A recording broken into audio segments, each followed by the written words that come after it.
you guys doing? Doing good. You guys doing good? I want you guys to clap when I catch. That represents being present. What does it represent? Being present. Being present. That's something we're going to work on today. First thing is I want you guys to high five the guy next to you. Tell him Merry Christmas, Happy New Year, Happy Hanukkah, and Happy Holidays. You're Jewish. The idea behind this camp came about a year ago, and I've been teaching infield play for about 20 years. And every time I do lessons or I work with a group, there's never enough time to incorporate all the stuff that I've learned over the years and some of the things that I've incorporated and put together. And so this is an opportunity. It's 2 days. It's going to be intensive. You guys are going to get tired. And it's going to challenge your mind more than anything, because your mind's going to get tired. Your mind's going to get tired faster than your body. And the greatest challenge in this game is the mental game. And with this ball clap drill, it represents our ability to be present, focused, and on time.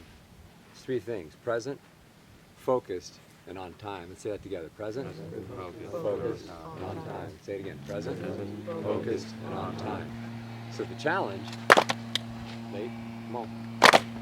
And it's not a tenth of a second on time. It's being precisely on time. The majority of that is our mind, our focus, and our anticipation. So throughout camp, little mental game. We're going to keep reminding you guys. We're going to take little breaks to do mental game talks. Rich Hill, he's the head coach at USD. He's going to come in about 10:15 today, and he's a special speaker, special coach. He's going to talk for about, I don't know, roughly 20 minutes on the mental game and infield play. So he's going to give us the opportunity to learn from him. Then I've been in the Dominican Republic for about 6 years as well. We kind of came together about the same time, and I've had the opportunity just to study and watch the Dominican players. And a lot of those guys, it's interesting, you go all over the island, you'll watch them. If you go to this one little town over here, there's maybe 100 people in this town, and you go to this other town, there's 1,000. No matter where you're at, they all feel the same, which is interesting. And what it is a lot of it is just athleticism. They're very, very loose. And there's some things that I've observed over the years just sitting back and watching, because a lot of it isn't taught. We're just watching. How do their actions work? And when I get together with a lot of the pro guys here in the States and we work, they say, gosh, the Dominican guys, their hands move faster, their bodies look like there's less effort. Their feet just glide along the ground. What are they doing? Well, some of those things we're going to be working on. And some of them I've created drills to help you guys, to help you with your actions, to help you guys be more projectable from the scout's eyes, from the Division I coach's eyes, and also just to help you along your game and your journey. So it's been about a 20-year study all the way through. In the last 6-7 years, it's been a lot with first rounders, second rounders, third rounders, the top picks in the country, watching, learning, and being around some of the best coaches. We have a great staff here. You guys want to introduce yourself? Sure, guys, nice to meet you. Glad to be here. My name is Jason Clements, assistant baseball coach at Cal State San Marcos. I'm Joe Turgeon. I'm assistant coach at Concordia University. I've been there for now 7 years. Jonathan Wise, and this is my place. And I've been teaching middle infield for probably the last 10 or 15 years. Coach Gil Ruiz, Pacific Grove High School, up in the 8th area of Monterey. My name's Rick Ray. I'm a hitting infield coach at Rancho Bernardo High School. It's local right down the street. Thank you, sir, for the coaches and the Wise family for the opportunity to be here. Thanks to our parents for the opportunity to be here. Thank you, parents, moms and dads. Say it with me. Get my mind right. Get my mind right. What you thinking right now? Get my mind right. What you thinking right now? Get my mind right. So we've got a game that's roughly 2 hours long. The ball's going to be in flight for 8 minutes. So for an hour and 52 minutes, nothing's going on. And the question is what are you thinking right now? And that's every second. What are you thinking right now?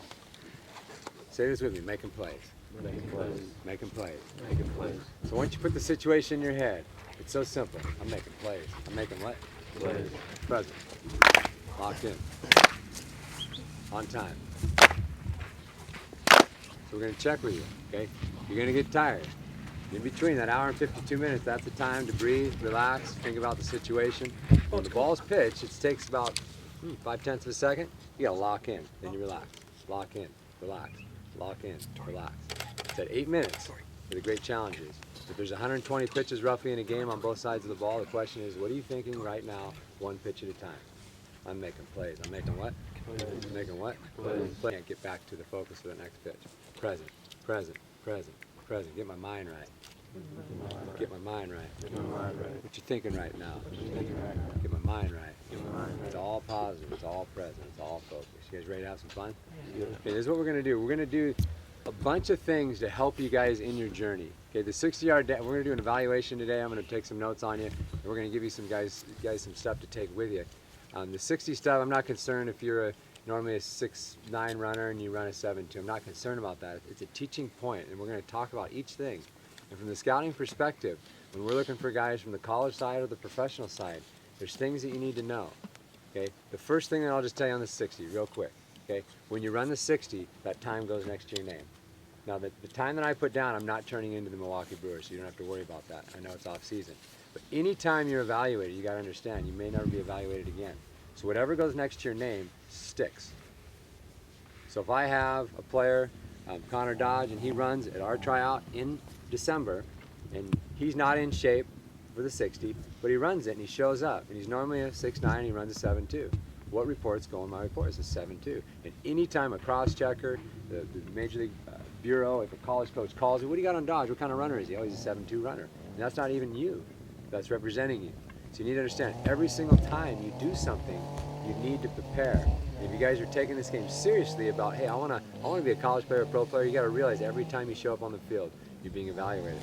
So in your free time, you have to really work on these things. And we're going to work on techniques on how to get faster, how do you show better in your 60, because we are infielders, and your running time does matter. Okay? Awesome. You guys jump on your feet. Okay, this is what we're going to do first. Parents, we're going to take a lunge. You're going to face me. Okay, put your feet like mine in the instep. Okay? Everybody's facing this way. Okay? Straight ahead in the instep, you're going to come straight out, and you're going to open up to a 45. Okay? Instead of your hips being square, like the pitcher, so you don't get picked, we're going to be halfway at about a 45, so you can get a little start. Okay? What we're going to do is we're going to start a little bit taller, and we're going to exhale. You're going to exhale, and then you're going to go. So we're going to exhale, and as we exhale, we're going to compress. I'm slightly open. I'm going to exhale, step and go. Okay? Ready? Start a little bit taller. Make sure your feet aren't too wide. Okay? Slightly stagger, slightly open. Okay? Hands are at a 90. Relax. Exhale and compress. Go. Okay? Last point, then we're going to move on. Take a look. If I compress like this, he's going to start the clock. Just a slight sit. Just a slight, and go. Slight. Okay? Last one. Slight compress. Exhale and go. Sweet. So if I'm halfway facing my line, they're going to leave you alone, just so you know that. If you can get 1 to 2 to 3 tenths on your time, it's a big difference. It's a real big difference. So instead of being square to the finish line, I'm going to open my feet up, so my chest and hips. I'm not completely like a track guy. About halfway here, it's going to help me get a lead. Okay. Notice also my feet are going to be into my instep. So I'm open. Okay. I'm staggered and slightly open. Okay. It's going to help this leg come clean through. And open up my hips. It's going to free me up. So the position that I like to compress. If you have a little bit of movement, you're going to get a little better of a jump. Could be a half a tenth, could be a tenth. But if I'm stagnant and try to go, versus, because all the starters are going to have like a trigger. They're going to go ready, go, or hand up, and their hands up. So you can be off to the side practicing your timing so that you're ready to go when you step up. Typically you only get one opportunity ever. They don't usually give you two. So when you get in here, you got to be ready. So you're off to the side, getting your starts going, working your times off the timer. So Gil, can you show us what you're going to do? Okay, I'm going to go ready. As soon as I move, you're off. As soon as I move, you're off. Don't wait till I get down to here. As soon as I move, you're off. Okay? Ready?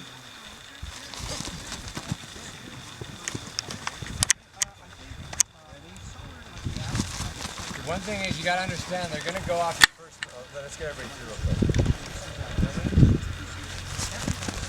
You guys go yet? You want to just do your side? Oh yeah, you got pen and paper and everything? what I'm trying to do, guys, is to help you guys really with this process. Typically the process that we have individually is not really a process for success. For example, we talked about the 60. I know probably a handful of guys out of thousands that actually prepare for the 60 to give them the best opportunity to have the best time. And we talked about it earlier, preparing, knowing your starter, getting your starts, getting hot off to the side, being on time with your starter. When you come over, you're ready. It's just like you took 4 rounds of BP. Okay, take each stage serious. And the 60 is the beginning. It's one of the 5 physical tools. We put it right next to your name. Do you have to be a plus runner to be a prospect? No, but you want to have the best possible time that you can have. On catch play, we're going to go through a series of catch play in about 20 minutes after we do some drills and get some live fungos here. And we're going to go through a series that I want to add to what you do to help you prepare to be at your best. So when you get out here, you guys have went through a whole series and you're ready to go. Peak performance. Peak performance is the key. Peak performance. What do we call it? Peak performance. That's the key. Peak performance. Going to be at my peak. So what we're going to do, we're going to go through half you guys are going to split you in half. We're going to have half on the field and half are going to be off to the side. I want you to say this with me. Hustle while you wait. Hustle while you wait. Say it again. Hustle while you wait. Hustle while you wait. So the key is while you're waiting to get better. And most guys, when they're waiting, they're waiting. What are they doing when they're waiting? Waiting. They're waiting, doing nothing. Oh, I'm waiting for my turn. My question to you is, are you hustling while you're waiting? That means you're getting better. So I'm going to give you a 6-star series. Just call it a 6-star series. So while you're waiting to get out here to get your fungos, and the fungos here is really just to loosen you up, to get you going. And then after that, we're going to flop. So we're going to have half over here hustling while they're waiting. Half will be getting ground balls here. And then we'll flop in 10 minutes. Okay, just getting you loose. And then we're going to do an evaluation where I'm just going to take some notes next to you so you know what to take away that you can work on. And then we'll get into a throwing routine, very simple. We're going to give you guys some stuff there. Okay, position 1 is to our left. It's real simple. So take a look at my footwork. Okay, I'm going to step and I'm going to cross over. Okay, right now. We're going to go to number 1. It's a small step, just like in our 60. Athletic position, we're going to step and cross over. And we're going to set right back up. Ready? So I'm going to say step and then cross over. It's going to be 2-part. Step, cross over. Keep your chest and head facing home plate the whole time. Position 2 is a drop step at about a 65-degree angle back. So I'm in my athletic posture. I'm going to step and I'm going to cross over. And I'm going to set right back up. Okay? This is a 65-degree angle. This is position number 2. Step, cross over. Head and chest facing home plate. Take a look.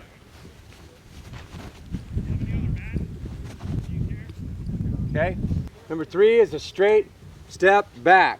So I'm going to go straight back, step, hard crossover, and I'll set right back up. Ready? 3, step, crossover, face home plate.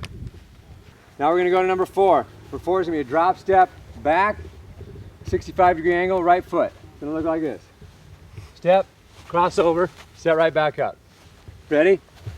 Step, crossover. Keep your head forward, head forward. Ready? Come back up. Let's do it again. Ready? Step, crossover.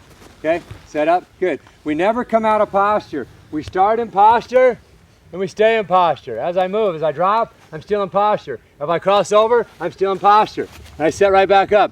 My torso does not move. That's the big teach. Kind of keep my torso at a 45. Most guys come up, cross, back down. 45, chest in front of knees. Now we're going to go to number 1, 2, 3, 4. Number 5 is a step crossover right. So athletic posture, you're going to step, cross over, and you're going to set right back up. Ready? Facing home plate. Relaxed position, step, crossover, push. We're always pushing with that outside leg. Which leg? Outside. The outside. So whatever leg I step with, I'm pushing with that leg. Step, push. I'm pushing with the outside leg. Okay? Now we're going to come forward. Okay? It'll look like this. Step, crossover. It's a step, crossover. Ready? Step, crossover. Yep.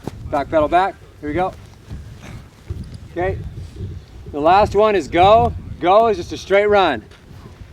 I got to go get it. Boom. One-handed. So you're going to go like this. Go. Just take off running. Just pick it. Ready? Go. Okay, rest. Back up. Try to pick a short hop. Pick what? Short hop. Short hop. Okay? So whatever play I get, boom, act like I'm throwing, work on my separation. Okay? So right now we're going position 1, ball to your left. Ready? Good, keep the ball. Ready?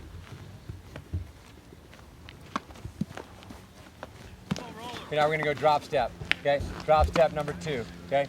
You're gonna go deep step back. So as my hand goes down, you're gonna drop deep. Ready? Drop. Get behind the ball. Come through it. Here you go. Drop. Behind the ball. Come through it. Better. Okay, now we're gonna go to number 3. Take a look. So everybody right now, drop deep. Left side. Okay, deep. Left side. You're gonna cross over. And you're gonna open up your hips and face the ball.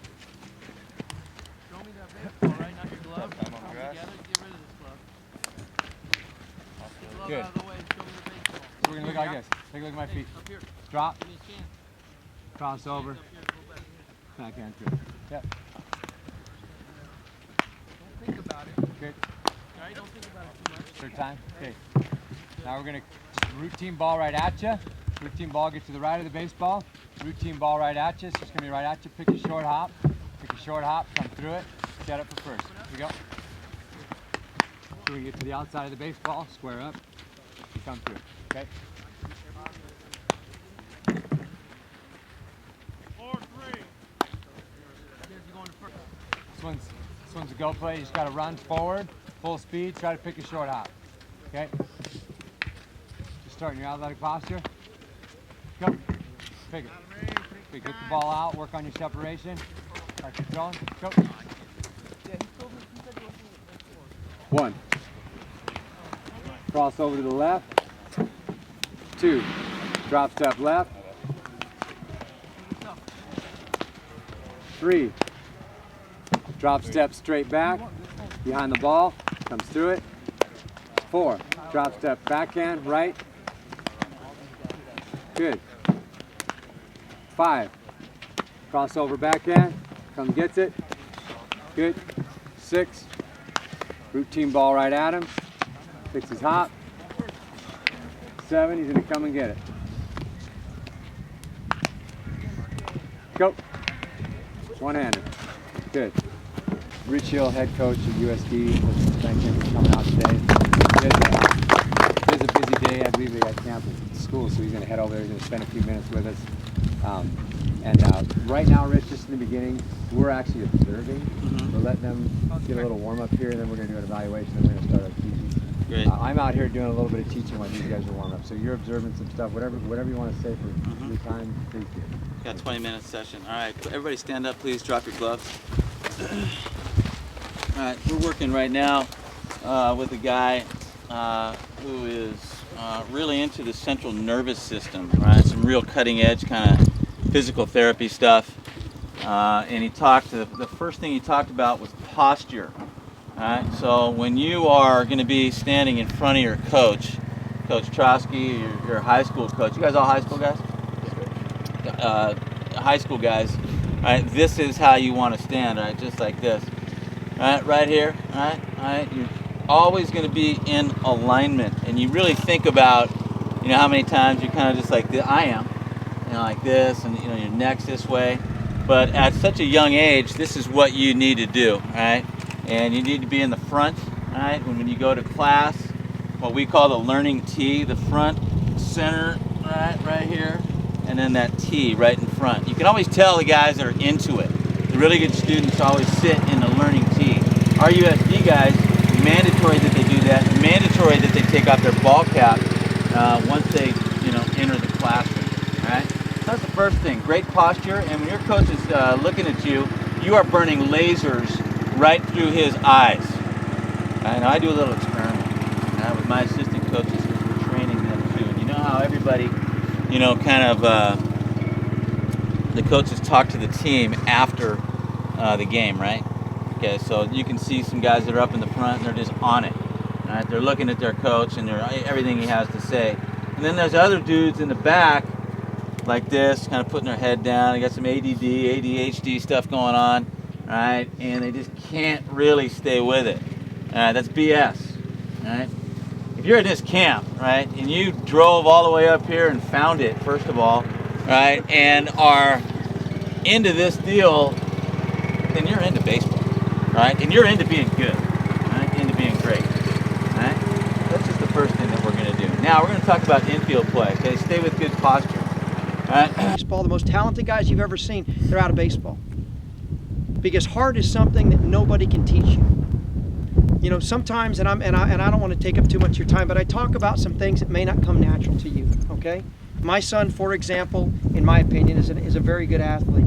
He doesn't talk a lot. So one day we talked, and I said, son, you're going to be in front of a bunch of scouts, and the one thing that you can control, whether you are a great athlete or you're not a great athlete, is you can be louder than anyone on the field. Between every pitch, you can tell somebody how many outs there are. You can tell your pitcher, hey man, I got your back. You can talk. It's not natural for him, but he listened to me. He did it in the Metrodome at the All-American games. And after the game, the coach from Arizona came over to me and he said, that's the kind of player we want at Arizona. He never once said to me, he's the fastest kid I've ever seen. He's the best middle infielder I've ever seen. He said, that guy can play for us at Arizona. Okay? So the one thing you can control, every one of you guys, whether you're the fastest kid in the world, whether you're the best athlete in the world, is your heart and your effort. A little step here, then it's a hard crossover. I'm going to push with this leg. I'm going to set right back up. That's position one. Ready, face forward, athletic position. I'm going to say step, so take a little step, and I'm going to say crossover. Keep your chest and head forward as you cross over and try to gain some ground. Ready? So you go back to your athletic position, step, crossover. Okay, and what I'm going to say is push. Okay, now what we're going to go to position number 5. It's lateral to your right. So it looks like this. Step, crossover, same thing. Ready? Step, crossover. Do it again. Ready? Step, crossover. Okay? Now we're going to go lateral back, drop step back. It's about a 65-degree angle, so we're going to go, that's number 2. So 1's here, 2's here, 3 is straight back, 4 is drop step right, 5 we just did, 6 is forward. Right now we're going to do number 2. Athletic posture. You're going to drop step to about a 65-degree angle back, like you're going back in the hole. Okay, ready? Drop. Okay, when I say cross, you're going to cross over, and you're going to set right back up. Ready? Drop, crossover. Keep your head and chest forward the whole time. Now we're going to go straight back. We're going to drop to our glove leg. So I'm going to drop here, hard crossover, and face forward. Ready? Drop, crossover, face me. Do it again, athletic position. Drop, crossover, face me. Good. Come forward. Now we're going to go position number 4. Okay? So drop step right, 65-degree angle back. Drop here, angle back, crossover, face forward. Ready? Drop, crossover, face forward. Okay? We're going to do one more, number 5. A little step and a hard crossover, just lateral, straight across here. Ready? Step, crossover, face forward. Okay? Stay right there and relax. Now what we're going to do is we're going to go number 6. Number 6 looks like this. Step to my right. Crossover means just run forward. Okay? So right now, number 6 is forward. We're going to step with the right foot to the outside of the baseball. The baseball is hit right at me. I'm going to get to the right of the baseball. That's my step. And then I'll cross over and I'll just run forward. Ready? Step. Crossover. Okay.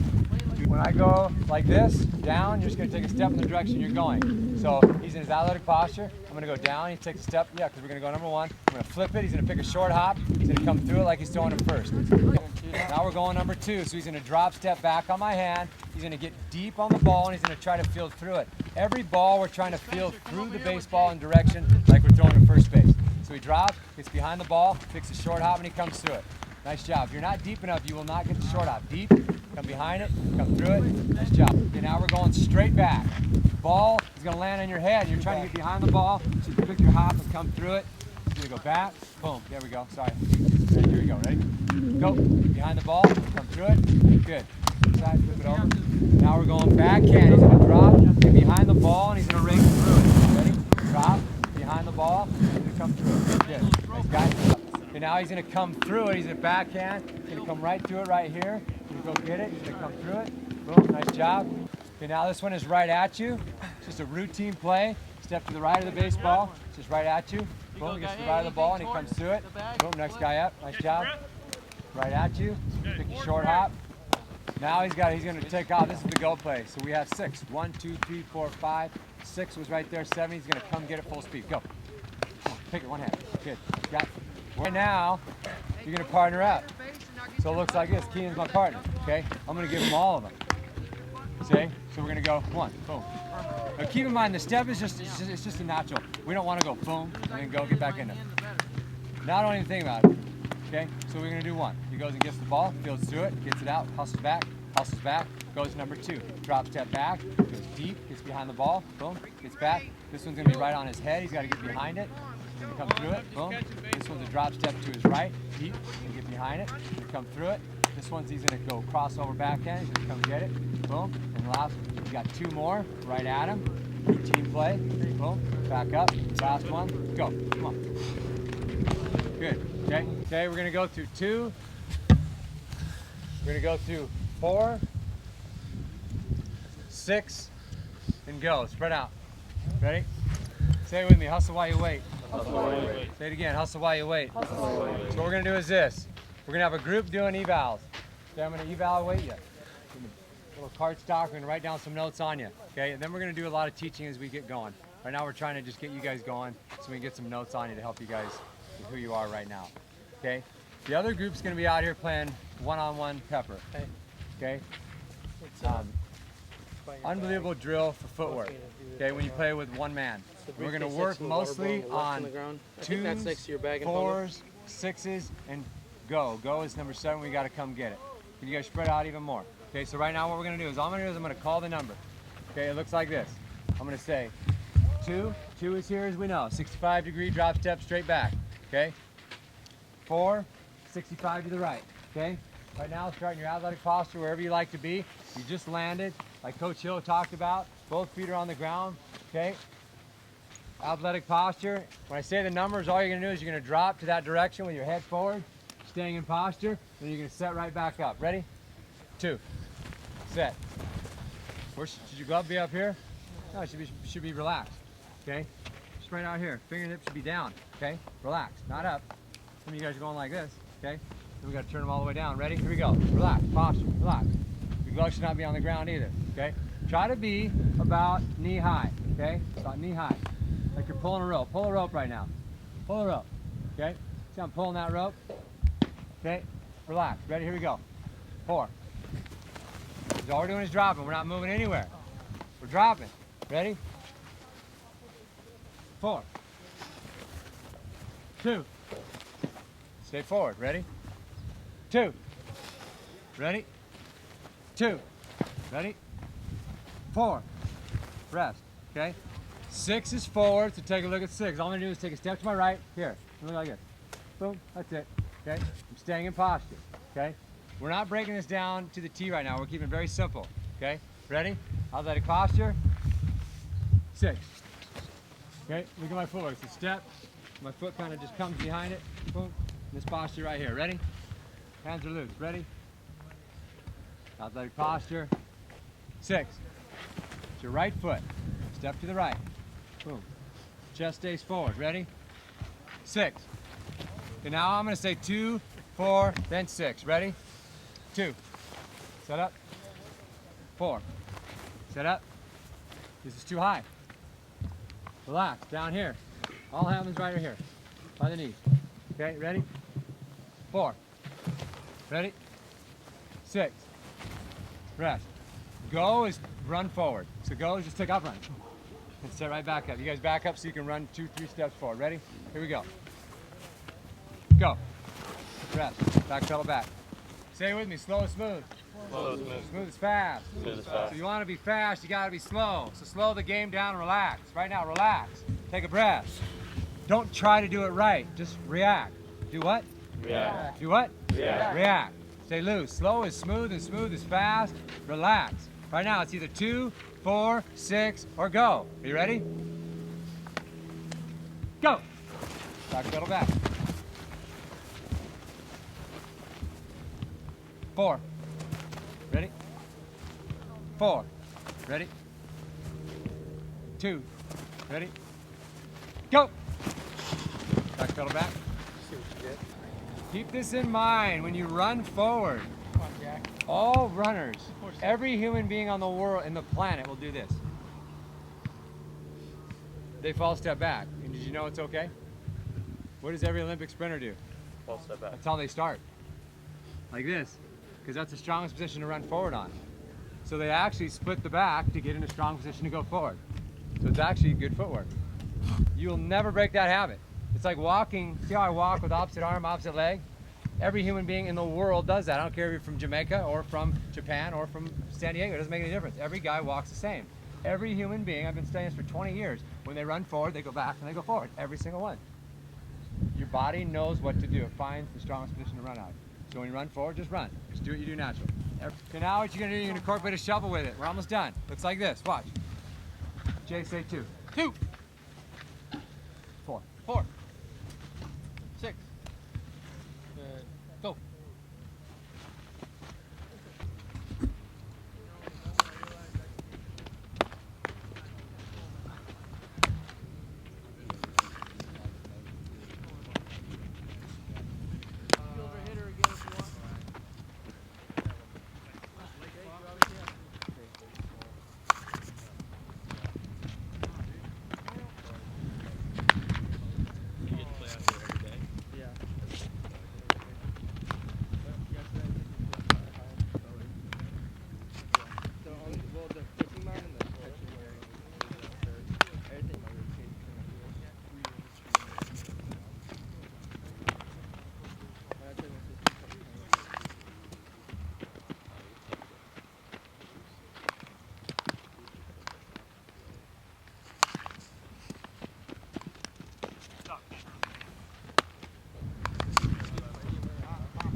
Jack.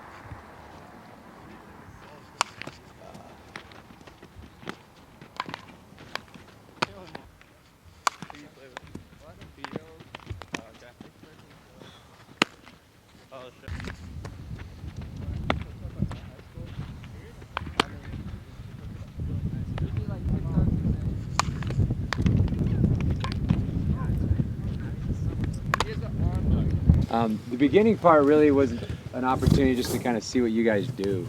And we're coaches. We're all coaches here. I mean, Joe's chomping at the bit. Jay, we're all wanting to teach. Like, man, we want to work with these guys. And I really wanted to get a chance to see really who you are naturally.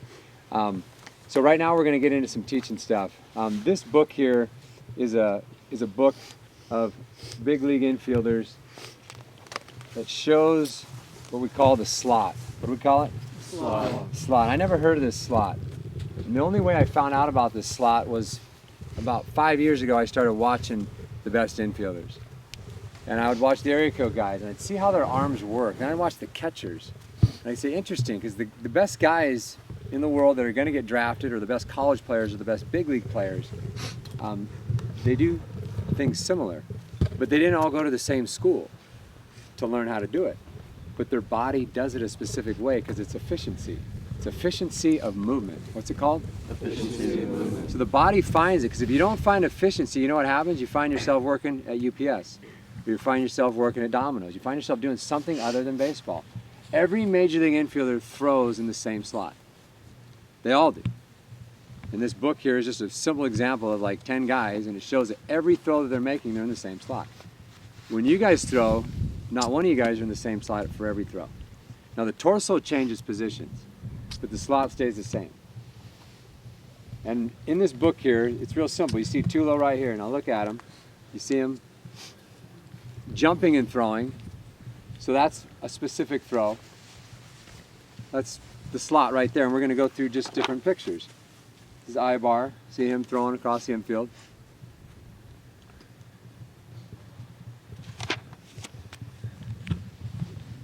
Jose Reyes.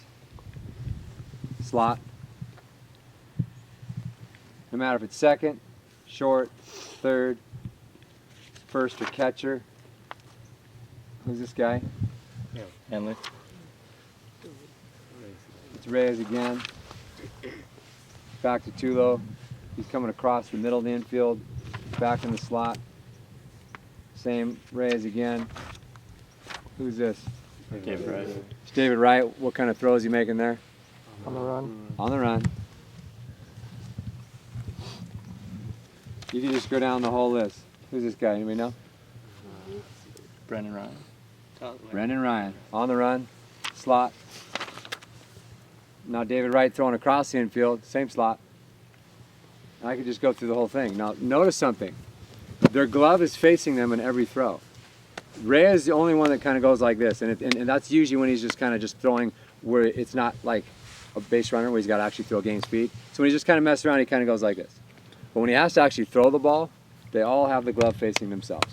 So when you throw, naturally your glove goes here. So look at the slot position. It's just like this. So we're going to start in a position like this. The slot is a 90, it's a tight V. We call it a V, a tight V here. So when you pull the bow and arrow, if you'll notice, if I pull the bow, notice how I get to this slot right here, the strongest position your arm can be in. And a major leaguer has a long season. It's 162 games in 180 days. And they are consistent. You take the best fielding team in college. So this year is Creighton, last year, okay? The worst fielding percentage in the big leagues is better than the best in college. And most errors are what? Throwing errors, okay? It's a lack of repeatability in your slot. And when we prepare to get ready, that's why I wanted to watch you guys when you're playing catch. There's a bunch of things to work on over there. And Joe, if you can give us one or two things that you want to point out, anything on the catch play, just something simple, anything that you noticed? Yeah, two things for me, and Coach talked about it in base running, was breathing. Okay, that's one thing that we should go to every single time, is breathing, so we're not getting too tight when we throw. And that's probably the most important part of our day, and we do it every time, and we got to be present.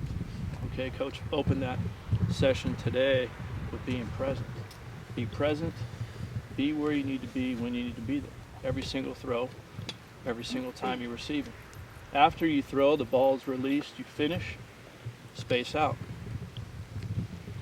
Your partner catches it, he's starting to go through his rhythm, you're getting athletic, you're getting into the ground, and you receive the throw.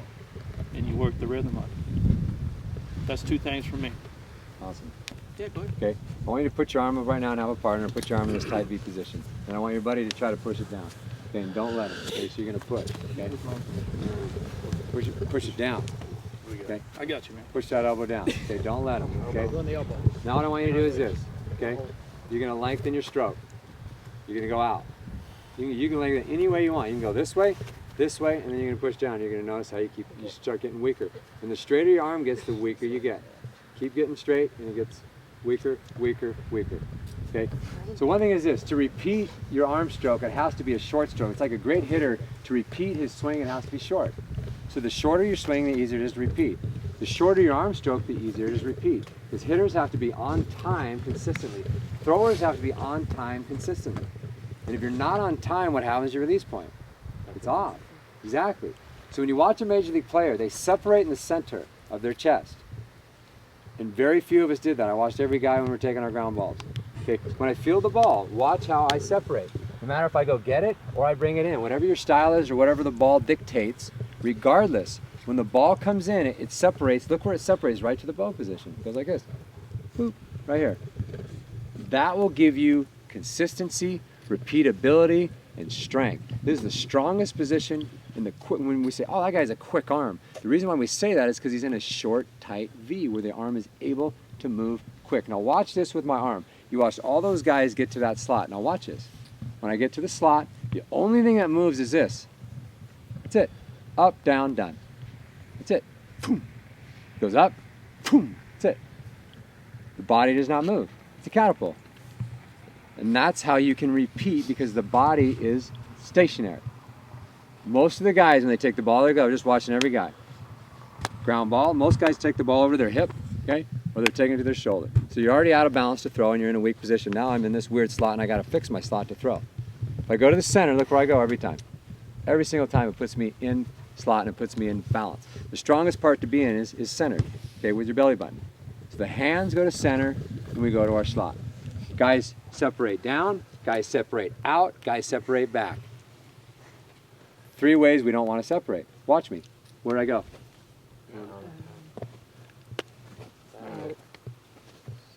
Out. Now watch this guy. Every time. So watch now, let me pull the lawnmower. Watch. If I pull the lawnmower out, I couldn't do it because I'd ruin my shoulder. If I tried to pull it back, I'd ruin my shoulder. Okay? And If I tried to pull it down, I'd ruin my shoulder. Why do you think guys have shoulder problems? Why do guys in the big leagues repeat, and how can they throw 162 games in 180 days? It's like impossible. When I played college, my arm hurt so bad it was ridiculous all the time, and I couldn't repeat. But no one ever told me anything. Big leaguers do it, because if they're not doing it, what's going to happen to them? They're going to work at the pizza place. So they either figure it out, or they get another job. And most of you guys don't figure it out either. So we're going to work a whole series of throwing drills that will prepare you for every throw that you get in a game. And it's super simple. And it's all out of the same slot. If we change, we'll change the torso. Now those bands there are demonstrating you're pulling a lawnmower, a chainsaw, or a bow. It's all the same. To do something that takes a lot of work, if I'm going to pull that lawnmower, go ahead and pull the lawnmower. Stand up and act like you're pulling a lawnmower.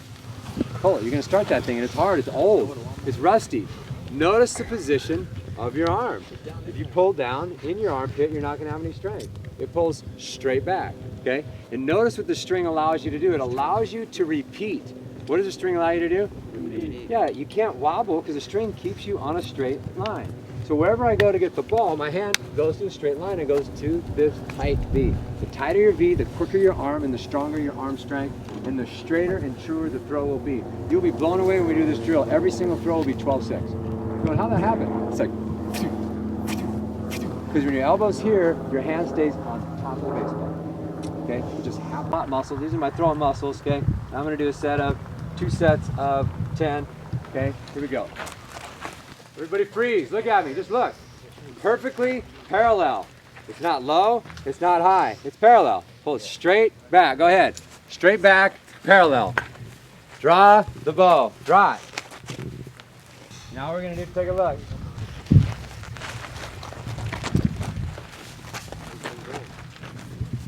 Take a look. Look at my posture. Come over here, everybody. Jack, get over here. Real quick. And notice, right now I'm throwing with my torso over, okay? I'm going to get to this. Look, if I'm upright, it's the same position. And I'm gonna pull in the same position as all I'm in a different posture. My right leg is forward, my chest is over, and I'm going to pull it back with my chest over right now. Ready? Here we go. Let's do it. Take a look at the drill, okay? Pay attention. Your launch position as a thrower is basically the same as your launch position as a hitter. It's very similar. If I can repeat every time in my stride, every good hitter, when they get to the launch position, look at them all, they're in the same position. No matter how they start, okay, they all get to the same load, all of them, okay? Notice how it looks very similar to the throw launch position, okay? Now, if I load as a hitter and I'm not in the same launch position, look where my hands are. Can I hit? I'm done. That's how we can just evaluate a hitter. Boom, pause it right in his launch position. Where's he at? That's what you do with every major league hitter. And they're all in the exact same spot when they're hitting well. Like, wow. Well, every single thrower is in the exact same launch position too, which is interesting. And it's this launch position that we just worked on. It's right here. They're just like this, okay? Right here, over and over and over. We're gonna master that launch position. It's the tight V, it's 50-50. Butt out, chest forward, nose over belly button. Glove is comfortable, okay? You don't even need to worry about your glove. It's going to do what it needs to do, but like 99% of the time it's going to be facing you. So we'll take a look at the drill. It's real simple, okay? I'm going to go to my launch position. I'm going to shuffle forward and throw and turn. Shuffle. I'm going to go right back to center of chest. So it's boom, center, and then I'm going to start going quick. I'm going to start slow, okay? Most of us, when we're feeling the baseball, watch how slow my feet are. There's no momentum. And watch the difference. See, I'm gaining ground, I'm pushing off the ground. That's you get your power from the ground. So after I feel through the ball, it's generate, generate, generate. But I'm staying perfectly balanced. So we're going to line up. This is called the set position right here. Elbows relaxed. You have a little knot right here. You can put the fist right in center chest. You're going to look just like this. You're going to step with your left leg. That's going to generate power. If you shuffle with your back leg, you're not going to go anywhere. I'm going to step with my left, and I'm going to push off that leg. Whip, notice, up, down, accelerate. Tell me if my hand goes down. No good. No good. No good. Stays in the V, up, down, down. Now what we're gonna do, we're gonna take a little step with our left, we're gonna shuffle, whip, and turn, and stop and see if we maintain posture the whole time. Launch position, go. The momentum of your arm stroke flips you around. We're gonna go back again, ready? Stay there. With your left, follow with the shuffle. Maybe a half an inch lower. With your butt. Ready? Go. Go. Center chest. Put it in your fist in your palm. Go.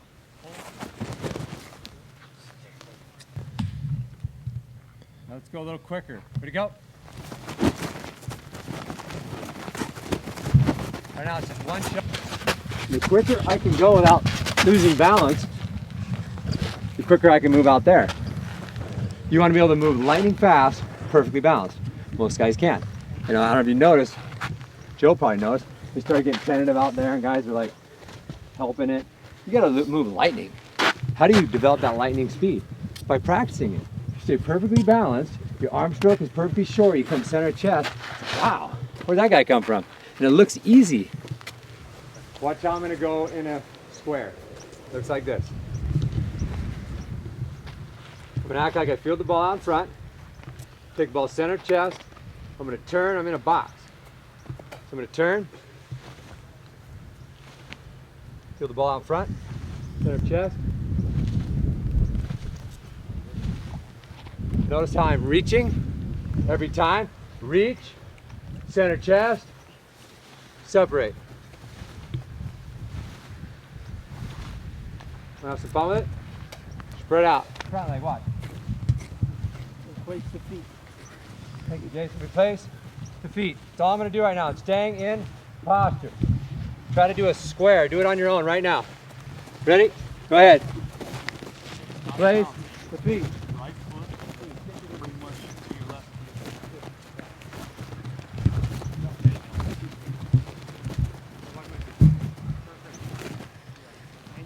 This foot swings, generating power here. I'm putting it down quick. A lot of you guys are just jumping. Yeah. So I'm an infielder. We're trying to give you the best actions you can have, so someone will actually watch it. So Joe comes and watches you, and he's like, we call them actions. Oh, that guy's got great actions. It means he's probably got pretty good potential. Okay. So really swing. Let me see you swing his leg right now. Just do this. Swing it like you're kicking. Kick it. Boom. And pull it right back quick. And then put it down.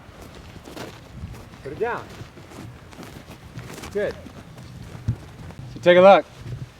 The hardest play to complete is a diving play. How come? Because you're momentum. Because you get back up, you usually don't get to the same what? We call it the what position? The launch position, which is a part of the slot, right?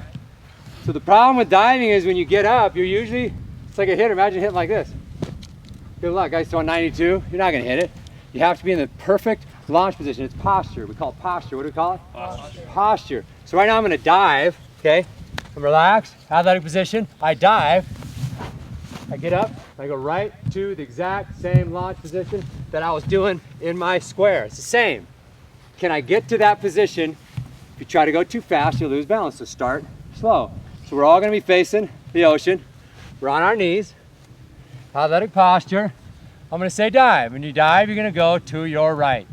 If you go to your left, you're going to headbutt. Everybody put their right arm out so we all know. All right, okay? I'm going to say dive. And we're going to actually sprawl. Like we're diving up with a shuffle. If I get to this posture, it's no different than me getting a normal ground ball. Look, every time he's out. But on the dive, it's like, whoa. Nice play, son, but you didn't complete it. Ready? Dive. Up, shuffle, launch position. Ready? Back down. Here we go. Get back to the grass. Same way. Ready? Now notice my posture too. My chest is forward. Push back and forth on your knees. See, I'm really strong here. If I'm up like this, I'm going to wobble over. Forward, forward, forward. Ready? Now notice my hands. Look at how relaxed they are. Notice my elbows. They're actually out. Go like this right now and try to move. You're out of balance and you're stiff. What we're looking for are actions that are easy on the eyes. Easy on the what? Eyes. The eyes of the watcher. Okay, so my actions are stiff. Look, loose, loose, loose. And they're also quicker when they're loose. And they're more athletic when they're loose. So I'm loose. Okay, right now, ready, dive. Up in the shuffle, get to launch position. Okay, do it again, here we go, ready? Athletic posture. Shake your hands out. Are they loose? Are they loose? Loose is quick, ready? Go. Let's go back. So everybody's got a preference. You'll watch some big league catchers always throw out of their slot. Some of them will start long, and then once they start getting warm, they start going short to the tight V.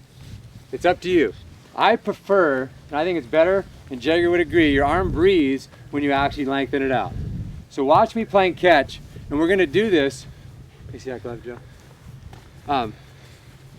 So Jacob, you're my partner, okay? Jake, can you hold that? Now watch when I play catch. This is the opposite of probably what you've been taught. Okay, and it was the opposite of what I've been taught. But I'm telling you, it's very important. When you play catch, you are not in a hurry. You're not in a what? Hurry. You're not in a hurry. Every time I'm trying to repeat over and over. So as I'm getting loose, watch how it's so simple. I step to my partner, easy, and I just make my throw. And I hold my finish. And I back up, and he just throws it to me. Now what I'm trying to do is hit him in his chest every time, okay? We got guys doing all kinds of stuff. Trying to be quick, trying to move the feet. Save that to the end. You don't have enough energy. Big leaguers don't do it either. Okay, you don't have enough energy to do it right for 15 minutes of catch. The last 2 minutes of catch, go quick and work your exchange. Right now we're working on repeatability, arm stroke, and accuracy. So we're gonna start with just stepping and throwing.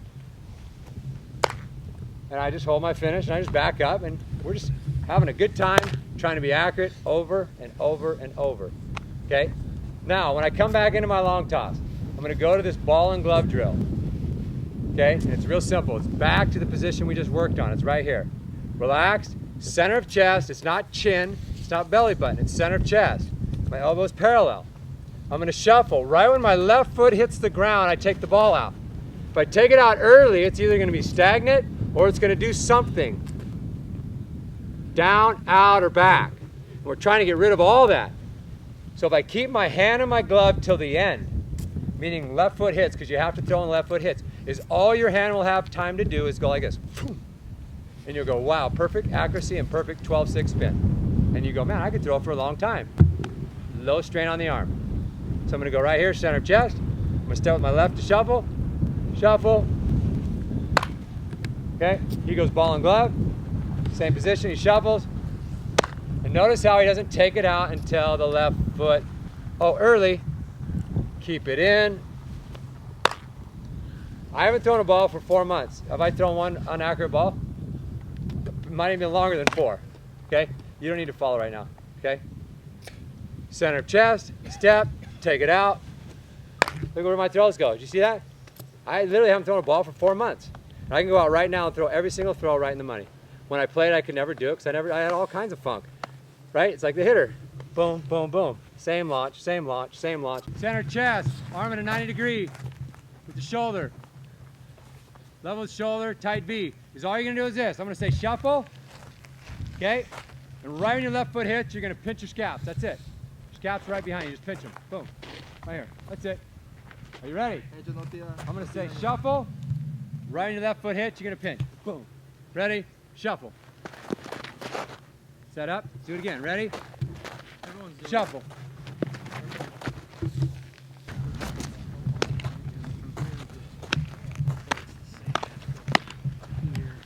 Remember, What he's gonna do is he's gonna skip. He's gonna throw the ball in the ground and try to hit his foot. Go ahead, throw it hard. Try to hit your foot. Okay, see how it's like 5 feet, 4 feet in front of him? That means he's underneath the ball. Okay? If you can get close to your foot, you're dominating the top half of the ball. Go ahead and do it right now. Do like 3, then throw it to your partner. When you're done. It's gonna pop up. No, it's gonna hit you in the face, maybe.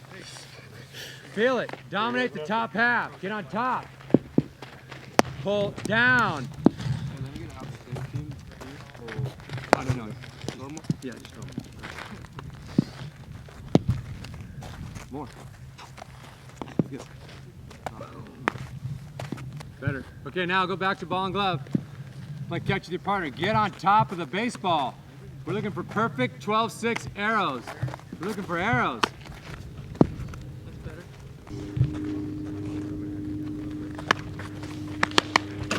This is what I want to see now. You're gonna go like this. Same drill, throw, hold. Okay? You're gonna hold it. Leg up. Perfect.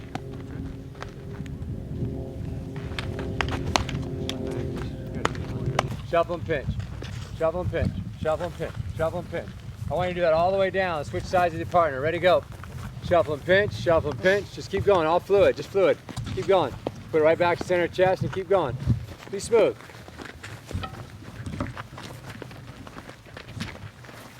Child, this is important because I'm telling you, as a scout, if we watch you take 20 ground balls, if we don't put next to your name easy actions, good actions, you're going to be written off. You have to have good actions. You can make all the plays, but no one watches you. Watch my shuffle right now. Stiff. Glide with this leg. See how I'm gliding? Look, make it look easy. So I'm just gliding along the ground. This back leg just replaces the front. Swing it into the front. Swing it into the front. Ready? Let's do it. Every 3 shovels, pinch your scalp and just keep going. Quick feet, quick feet, quick feet. Glide along the ground. That's better, Spencer. Glide along the ground. You're going to switch sides with your partner again. Glide. Now you're going to play catch with your partner just for about 1 minute. You're going to go to the slot, launch position, shuffle, accelerate. Keep the ball in your glove till your left foot hits the ground. Short to long. Get the long out in front. Go ahead. Dominate the top half of the ball. Finish with the leg up for the first 3. Try to finish with leg up. You're pulling out and separating before your left leg hits. Remember, left pull. There, better. Finish with the leg up. Now speed it up. You gotta pick that thing. Take a look. Now take a look. I'm gonna generate with my left foot, right here. And I'm gonna swing my back leg into it. And I'm gonna throw the ball and follow it. So I'm gonna act like I feel the ball. I'm gonna follow it. And notice how I go right to my slot. Flip it back to me real quick, please. Okay? So I'm gonna feel the ball off my left leg. I'm gonna swing my back into it. So ball's in my throwing hand. It's gonna look like this. Right, left, go. I follow it. Back leg into it. So you're gonna feel off the left. You're gonna push with that left leg, swing the back leg into it. Keep doing it over and over. Feel off the left. But notice my hands, watch. It gives me momentum, watch. The hands to the chest actually gives you momentum with your feet. When you bring it to the center of chest, you'll notice, well, I'm getting more momentum in my legs.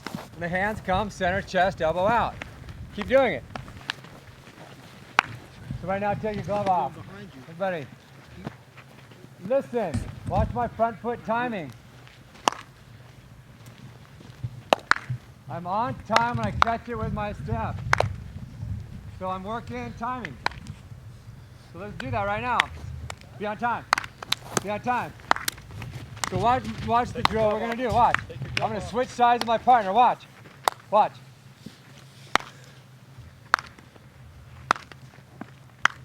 Notice how I'm always going back to center of chest. Always. Over and over. Switch sides with your partner. Don't stop. Keep the rhythm in your feet. Always take a step with your right, feel off your left. Yep. Bring it right to the center of your chest. Good. Bring it right to the center. Now go elbows down. You're going to go, gosh, I'm really stiff. Try elbows down. Put your elbows in. And then go like this. Your elbows are slow. The Dominicans have the fastest hands. They're not faster than Mexicans. They're not faster than South Africans. They're not faster than white people, Caucasians, Americans. But they look faster because their thumbs are up. When they field, their thumbs are up and their elbows stay out. And your hands are really quick. Go ahead, see how quick you can be. Quick. Put your elbows in and try to do it. Put your elbows in. It's hard. You get caught up. You box yourself in. And that's actually how we teach most infielders in the States. Elbows in, palm flat. It's 45-degree angles. Look at them. So right now, look at me set up off my right leg. Look, it's off the left. Set up off the right. Step with the right. Set up off. So let's do that again. Switch sides. Go ahead. So simple, right, Jay? That's what I want you to do, everybody. I want you to go like this. I want you to reach as far as you can. Reach and feel tension on the back of your shoulders.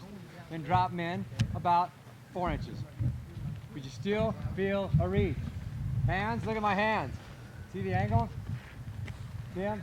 They're not like this. They're at a 45. Right now, when you do this drill, watch me reach. I'm reaching. I'm reaching. Look, reach. Reach. Reach. Go ahead. You gotta reach. Reach for the ball. With slight bend. Reach. Front foot timing. Hands go center chest. Okay, now watch. Let me just tell you something. I don't care if you make every play, you will not be a college prospect or a pro prospect if you do not have good actions. They'll put you in the outfield or you just won't be playing anymore. Even if your fielding percentage is 1,000. Because people don't watch something that's stiff and rigid, even if you make plays. So you have to work on being loose. Not lazy, but you gotta be loose. It's called relaxed intensity. What's it called? It's relaxed, but I'm intense. It's a hard place to be, okay? So right now, take a look. I'm gonna put it all together.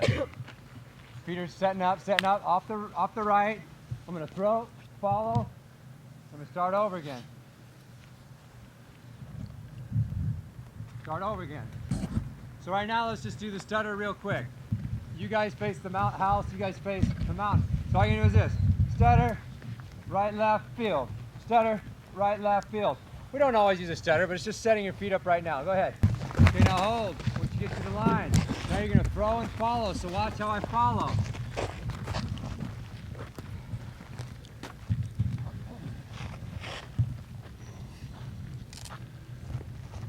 Can we do that?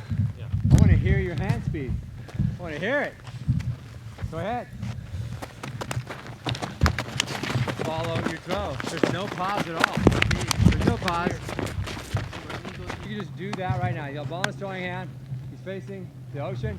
He's going to set his feet up. He's going to field off his left. He's going to go center chest. He's going to make his throw and he's going to follow it. Who are you throwing to? Jack. Heads up, Jackie. Catch it. Sets himself up, fields off the left, center chest, and he follows. And he backpedals back. Just going to backpedal back. Jack's doing the same. Throw it back to him. Just throw it to him. Okay?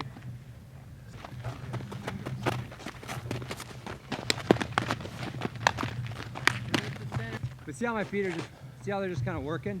So it's not like a basketball player. It's just easy. It's just a little rhythm and then go. Just a little rhythm in your feet. Just a little bit of movement. Because then you're going to get choppy and heavy. Here we go. Follow your throw. Most guys do not know how to hit. Go watch a game. The reason is because when they hit, they only hit the tee and fastballs. Right? So how are you going to get good at hitting breaking balls? By hitting them. But if you don't practice hitting breaking balls and you see it in a game, it's foreign. Familiarity breeds confidence and consistency. So if your dad was throwing you curveballs every single day at your house, every day, from the left side and the right side, then you get in the game, what happens? You crush it, because you're used to it. Your body adapts so fast. The problem with infielders, you have so many different throws on the infield, but when you play catch like fastball BP. Fastball BP is one pitch, trying to throw it down the middle. That's typical BP. How could you become a great hitter hitting like that? You can't. That's why nobody can hit. Go watch a game. No one hits.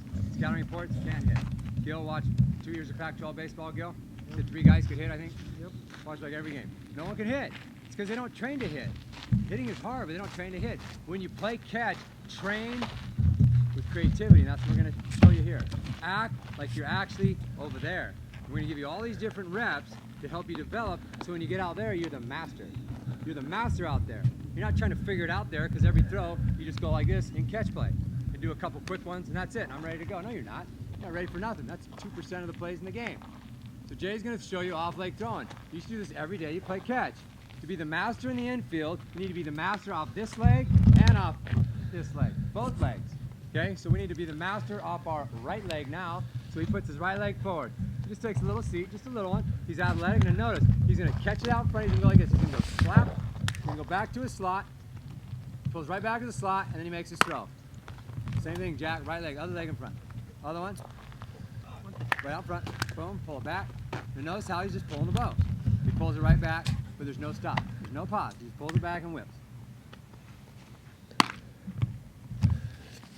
We're on you, Jack. Go ahead. Keep your glove in long as possible. Try to separate out in front. You don't need to bring your glove back. Just separate right out here. Boom. Take the bow back. Okay? That's what we're doing right now. Gentlemen, look. I'm on the run right now. Look at how I run when I throw. That's how I throw, so get in that posture. Right here. I'm running. Go ahead. Barking? There you go. Hey, out front. Out, yeah. Yeah, just two more. Boom. Looking good, Rick. He's going to walk into it. Pay attention one more time. He's going to step with his left, throw off his right. Watch how he catches off his left. His ball's in his throwing hand. He's going to go just like this. Catch, throw, follow. Sit. Catch off your left, throw off your right, follow. Do it right now, everybody, without Catch. throwing, and get to the slot. That's it. Keep going. You Catch. get to the slot. Do not throw it. Yeah. Catch off your left. Get to the slot off the right. And follow. Okay, right now. Catch, Right now, throw, don't follow. Watch follow. this. Right here. There you go. Catch off the Keep left, walking. throw off the Keep right. walking. Just Stop. like See if that. you're in your Just slot. like this. Go ahead. Okay? Nice and easy. Relax. Okay, now hold the balls. My first week in college practice, the coach threw everybody out and he said, I want to see slow rollers. 90% of the throws were not accurate. Off the bag, over the guy's head, in the dirt. Why? Because no one understood a slot, no one ever taught it. You either figured it out or you didn't play. Or your fielding percentage was marginal. If you get to the slot, your slow roller throws will be just as consistent as any throw that's just routine. They'll all be the same because you're in the same slot. And you're learning how to master throwing off the opposite leg. So right now, catch off the left, throw off your right, walk it off. We're not dropping down here. We're on top of the ball, 12-6 rotation right now. Go ahead. Walk it off. Catch off your left. Just keep walking. It's just a walk step. Okay, now listen. Body awareness. Know where your slot is. Because when you lose it, you can get back to it. And if you know what your slot is, you can repeat it.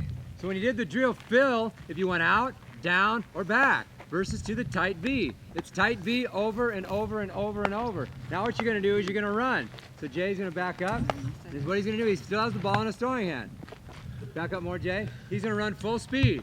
In about his fourth step, he's going to act like he catches it off his left. He's going to throw it off his right. And he's going to follow in a perfectly straight line. He's going to try to get to the tight V. Okay, ready? On the run. Full speed. Okay, he's going to back pedal back. Okay, and then it's turn right here. Spencer, turn right here. Full speed. Throw it to Full speed. Jack, be ready. Good. Ready, Jason?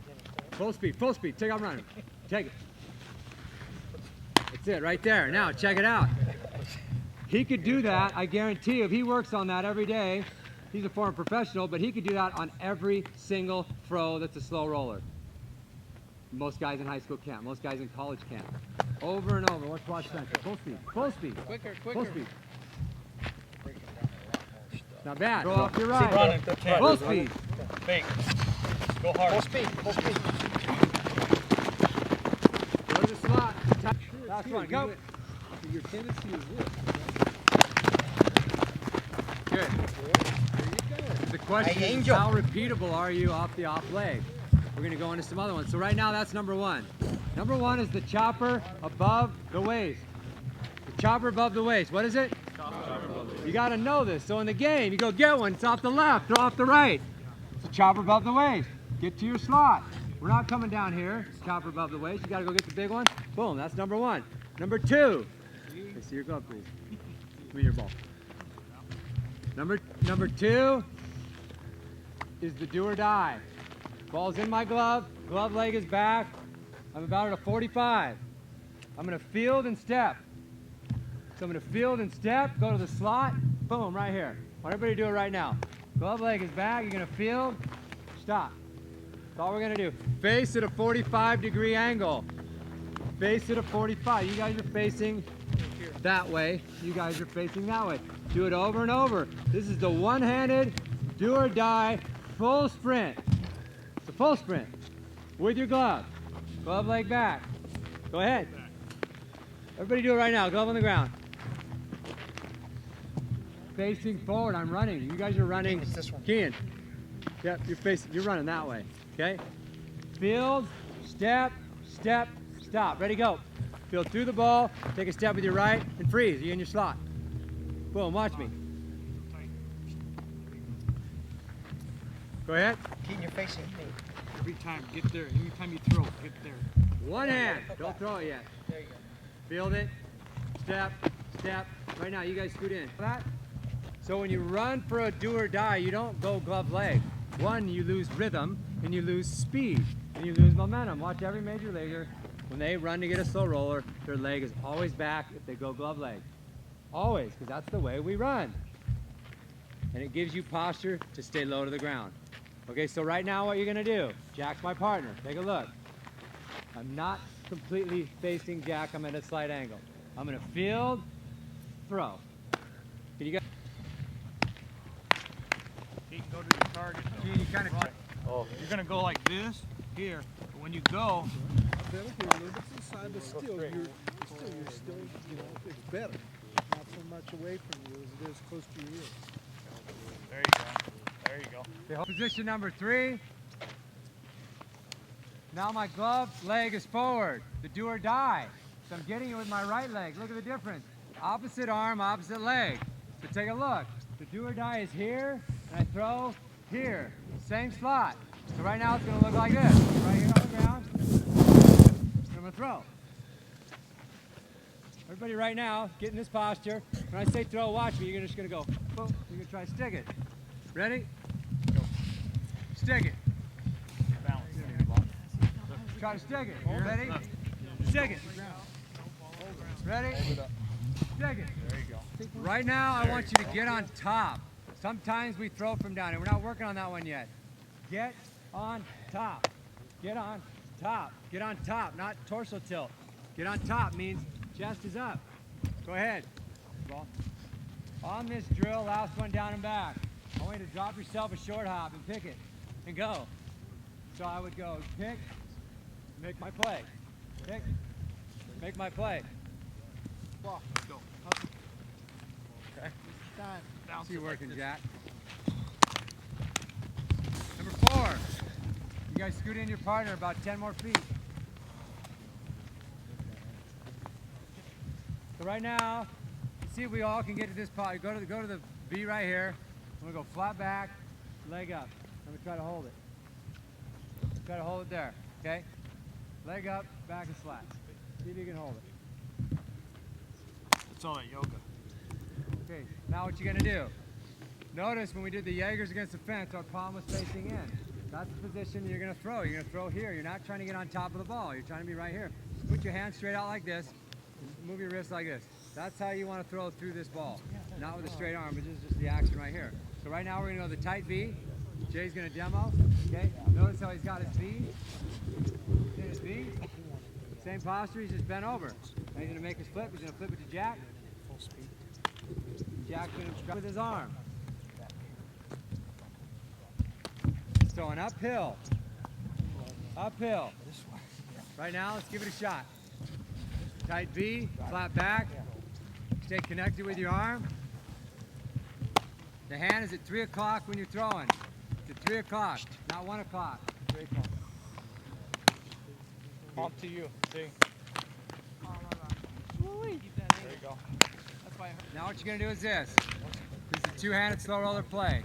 Your hands go together. So watch my positioning. My left leg's in front. You're right between my legs. I'm gonna get to this posture and throw it. But right now we're gonna do it without throwing it. You know, Hands together, left leg in front. You and I were the coaches. I'm gonna say set up, throw. We're not gonna throw, we're gonna stick it in the same posture we were just throwing out of. Ready, set up on the ground. Hands together, 45-degree angle. Feel between your legs. Yeah, no, he's not. Not out in front of your foot, right between. Right? Consistent. Even with your front foot. Okay? Go. Keep the back flat. Do it again. Ready? Ready, set up, go. Reach, keep. Tight You feet. know, sweeping backhands. My feet are at a 45. I'm going to drop the ball and I'm going to rake through it. So I'm going to rake through it. I'm going to shuffle, make my throw to my partner. There's a ball, I got to come into it. So, make my play. So right now your feet are at an angle this way. It's opened up at a 45. I'm going to rake my hands through. Take a look. I'm going to rake forward. I'm going to rake forward. I'm going to drop, rake, and go. So it looks like this. Drop, Open up, hey. rake, rake. Move No, my no, no, feet in stay position there. to throw. Just foot. Go ahead. Here we go. Stay. Demo Now Jay. go. Jay's going to demo real quick. There you go. He's going to rake through it. Get closer to your body, not out here. Here we go. It's boom, boom, boom, boom, slot. So it's slow-mo, boom, boom, slot, gone. And watching the Dominican guy, I learned that from Dominican big league infield guy over there. This hinge. And we're going to work on that later if we don't run out of time, but it's just this hinge over and over. So when you do this drill, take a look. Notice how my body's not moving? It's the hinge, back, and back in the launch position. So efficient. Look where I go. And it's straight as an arrow. Pow, you're out. How does he repeat so much? Because he's right. This is the slot. Balance. So right now as you do it, we have enough balls. Actually, we're not going to get into depth right now. Let's just go through it. Just do it. Come up to your slot and make it go. Okay? Go ahead. Here we go. Eyes up. I'm going to flip it to my right. I'm going to go get it. I'm going to flip it out. I'm going to go get it. So challenge yourself. Go get it. And make your throw. Pick, back to your slot. Ball's on my side. We're going to go through all 5. 1, 2, 3, 4, 5. Once you know them and you're good at them, you can get through them all in like 2 minutes. Literally. So right now, we started with the off leg throwing. Act like you're off leg throwing right now. Just put your right leg forward. Just act like you're throwing. Go to your slot and throw. Okay? And then we walk through it. Remember the walk through? Catch off the left, throw off the right. Okay? That was preparing us for our off leg throws. Now right now, number 1 is the chopper. All the balls on my side. Balls on my side. Ball's down here. You're going to take off running full speed. You're going to catch it off your left, throw it off your right. And you're going to back pedal back. Are you ready? Number 2. Glove, ball in your glove. Glove leg back. Right here. Ready. You're going to take off running and throw it immediately. It's a do or die. One hand. Ball in your glove. One hand. You guys ready? Yeah. When I say go, run full speed and throw it immediately. Go! Number 3. Bare hand. Glove leg forward. Drop the ball, scoop it, and throw. Full speed. Ready? Go! Number 4. Scoot in. Two-hander. Hands are together. Left leg in front. Right leg, go. Take off running and throw it on the next step. Go! Go under. Knee. He's going to go a little faster. You have a heart attack. Go hard. Very straight throws. He's going to do it again. Full speed. Full speed. Full speed. He does got it. Okay, that's number 2. Number 3 is a little slower and it's a bare hand. Ready? Bare hand.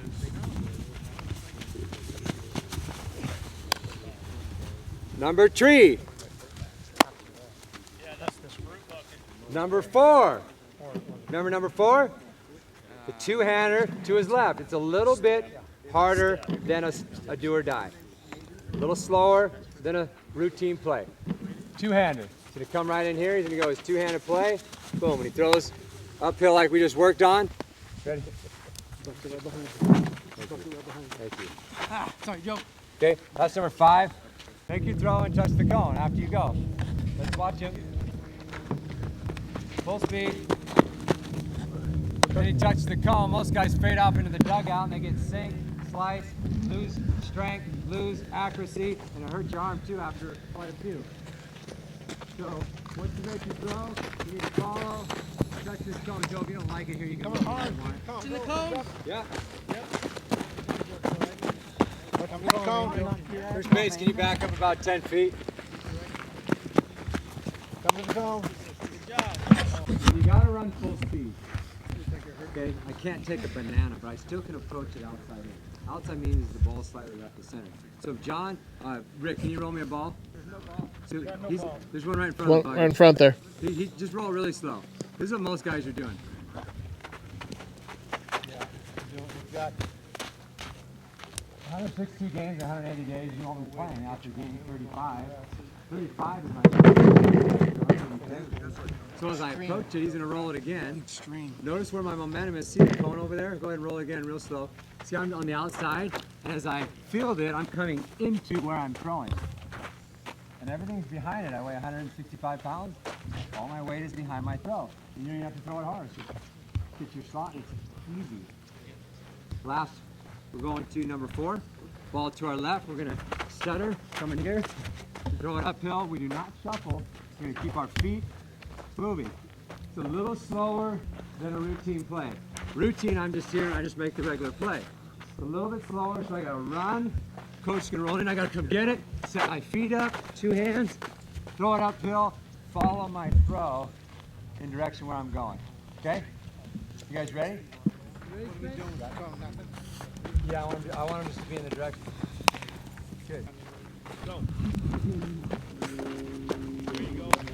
It's a little slower than routine. It's not a hard hit ball. It's a little slow in routine. Ball to your right in this no man's land right here. He's going to get a little banana. He's going to rake through it. So John's going to roll it right in here. All of our momentum will be towards the cone when we throw it, going to first. So you ready, John? That was. So demo real quick. Jay real quick so those guys can see where we're at. Check this out, guys. Watch out. Eyes up. Rake through it, shuffle the first, follow your throw. So it looks like this.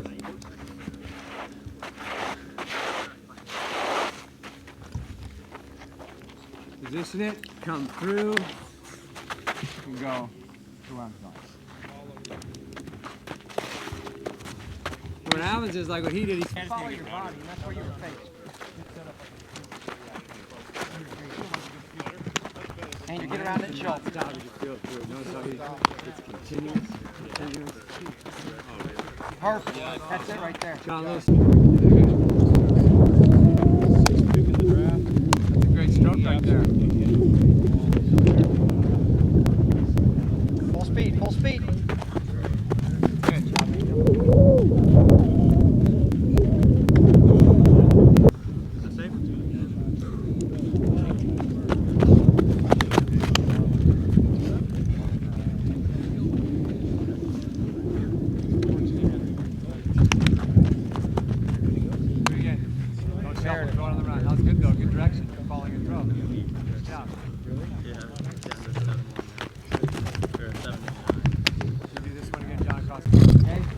Backhand hinge. I hit him my throwing hand so quick, it's like, and it's out. So when he rolls me the sweeping backhand play, number 5, he's gonna roll right here. I'm gonna go pretty slow-mo. A little too far. Okay. As I go forward, I'm already in my slot. And it's out. Now I'm gonna do my slow roller. Did you get that one? Now I'm gonna do my slow really slow. Okay. Watch the hinge here. Boom. The hinge. There's no shoulder. There's no extra out. There's no off to the side of my hip. It's from here to here and out. Every time I throw is funny because I'm right here. It's the exact same timing. So he's gonna roll it again. Same thing? Yep, super slow.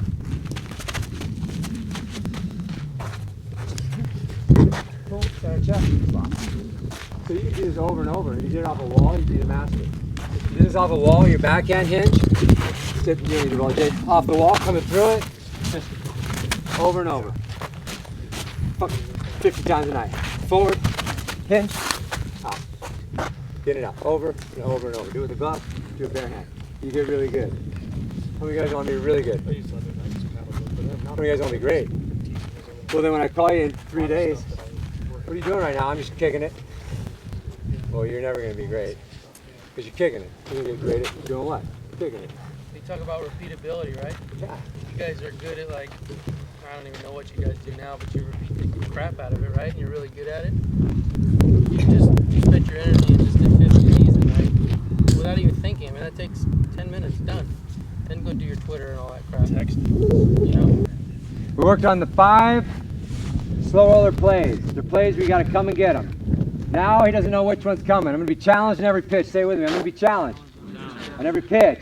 That's the mindset as we step in. Right now he's going to time my hand. So he's going to do his pre-pitch off my hand. I'm either going to go 1, 2, 3, 4, 5, or 6. He's going to field any way he wants. Whatever he wants to do, he's going to field. He's just going to be an athlete. Here we go. Two-hander, in and out. Boom, next guy. Let's go. Everybody gets one. Nice front. Get it out in front. Get it out in front. There. Next guy up. Here we go. Everybody gets one. Here we go. Oh boy. So, I've been teaching infield for a long time. And I pay attention to detail. If you pay attention to detail too much, you won't be a very good player because you're thinking about too much stuff. So, God made me to be a coach. So I pay so much attention to detail. So I'm here to give you information just to help you along your journey so you're not confused, to simplify. What you have is you have coaches that teach you to be positive, coaches that teach you to be negative. Positive is go get the ball, negative is receive it. So I want you to put your hands up if you've been taught to be positive or negative. So positive, put your hands up if you've been taught to be positive on fielding the baseball, okay?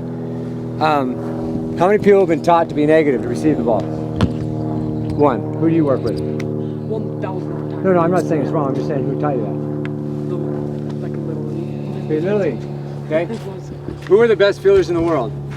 Major League. Who? Major League. The major leaguers. The best fielding team in college is the worst fielding team in the major leagues if you take the fielding percentage. The best fielding team in college is about 980 last year, and the worst fielding percentage in the major league was 981.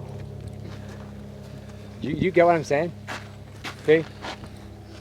Major leaguers do not have positive movement on the ball, only if they are shortening a hop because the ball is out there and they got to make it short. Otherwise, they receive. They receive the ball. Every single area code infielder, I've watched them for 6 years because I have the opportunity to work with the Brewers, and I sit back and I watch them all. Every single one of them. They all receive the ball. All of them. Every single kid in the Dominican receives the ball. Every major leaguer receives the ball. Positive is only, and I'm going to show you these 4, so I came up with this diagram because it's going to teach you, because you actually do both, but you need to know when would I be positive and when would I be negative. So what we have here is we have hop number 1, number 2, number 3, number 4. Okay, this is a short hop, this is a long hop. The 2 easiest hops in the games are what? Short and what? Long. Long's even easier. So right now, Keenan, you're up, just stand right in front of number 1, okay? Just stand right there. If I gave him a long hop, the reason why it's a long hop is because he has time. He has time to catch the ball. He has time between the space of the bounce to his glove, so that gives him time to react, right? There's long hop. Easy. Okay, now the short hop's easy because it's a limited amount of time. It's a small bounce. It's within about 3 inches. So the short and the long are the easiest plays. If you can make the ball short or long, you're going to be a great fielder. Can you guys come on the side here? So the problem is we have these 2 hops in here, okay, in betweens. So this is called in-between hop. What's it called? In-between. Okay, this one's called the long in-between hop, and this is called the short in-between hop. What's this one called, number 2? Short. What's this one called? Long. What's this one called? Short. Short hop. What's this one called? Long hop. Long hop. So you got a long hop, short hop, short in between, long in between. The great players make this hop, what do you think they make it? Short. Short. What do you think they make this one? Long. Long. So how do you make, because you should never miss a long hop and you should never miss a short hop. And the 5th one, which is not even on the scale because it doesn't even count, is a ball that's rolling. It's not even hopping. How do you miss that one? The only reason the ball is tough is because it's bouncing and it creates space, okay? So we're trying to limit space or lengthen space, right? So how do you make this ball long? What do you do? We worked on it earlier. Take a step back. Most guys just block out on it. They say body up. Well, if you body up, that means you got bad feet. Okay?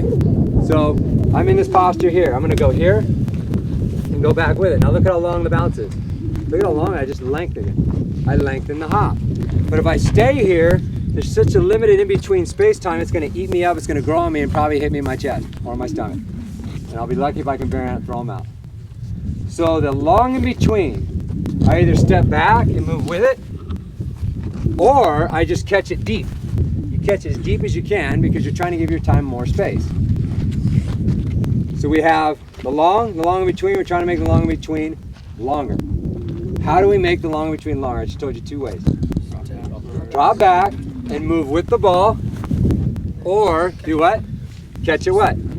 Deep. Yep, later. Catch it deeper. Because if you catch it out in front, what happens? You're making it shorter and you're making it more of an in-between bounce. Now this bounce is the short in-between. How do we make this short in-between shorter? So Keenan's going to come over, get in your fielding position. This is the front of the triangle. He's either going to just reach out one-handed, or he's going to step up, step with the other one, and he's going to pick it, okay? So he's going to move his feet, or he's just going to reach. So he's got to read the ball and he's got to be active in his feet. So we're trying to make this short, we're trying to make this long. Short hop, short in between, long in between, long. These are the 2 separators right here. Now if you're in bad posture, let me tell you something. You're not going to make these plays because you're going to get eaten alive. And if you're not focused, you'll get eaten alive because it's tenths of seconds. Remember we did the clap drill in the beginning? Be on time. Be on time. Be on time. Okay, now that's pitch number 57 in the game. And if you're a tenth of a second late, boom, if you're a tenth of a second late and not sure if the ball's coming to you because you're thinking about your at bat, 2/10 of a second late, half a second late, you will not get the read because you don't have time to get the read. That's why focus is the #1 element to be a great infielder, being present with every pitch. How many pitches? How many pitches? Every pitch. So if there's 120, it's 120. What are you thinking right now? That's what I'm asking you the whole game. What are you thinking right now on this pitch? I'm making plays. I'm going to be challenged on this pitch. That's what I'm thinking every play. Challenge right now. Challenge me. That's the mindset of a great infielder. What we're going to do is we're going to work on our hands, okay? Your job is to identify it. Keaton, you come in front of me. So if I'm on my knees, we do not have the luxury of moving my what? My feet. So if I'm in posture here, the short hop, by the way, you could either pick it or you can receive it. It doesn't make any difference because the bounce is short. So you'll see the best players do either or. They'll either pick or they'll receive. Doesn't matter. The short hop. The long hop.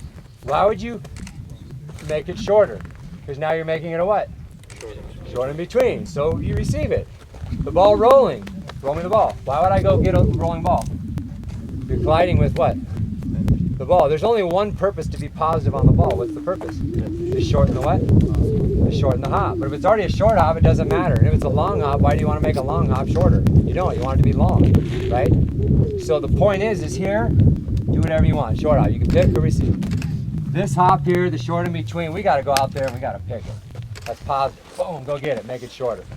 This long in between hop, I'm going to catch it back here, or I'm going to drop step. I'm going to catch it deep to give myself more space and time. And that long hop, I'm just going to receive it and go because it's already an easy long hop. And the roller, I'm just going to receive it. I'm out in front. I'm just going to receive center of chest. That's all I'm going to do. Okay. The first drill we're going to do. Okay. We're going to have. Can someone run over there and grab all the tennis balls? Let's have you 3 guys. Okay. Joe and you guys are just going to have a pile of balls. Okay. He's going to take reps of like 6, and they're going to go pretty quick. Okay. So hands on the ground. He's going to play ping pong with his hand. He's trying to make the bounce short. He's never changing posture ever. Ready? Here we go. On the ground. One hand. Out in front. Let's see how he's got this big old shoulder swing. See that? Does that look like a quick, good action? So watch my action. Watch my wrist.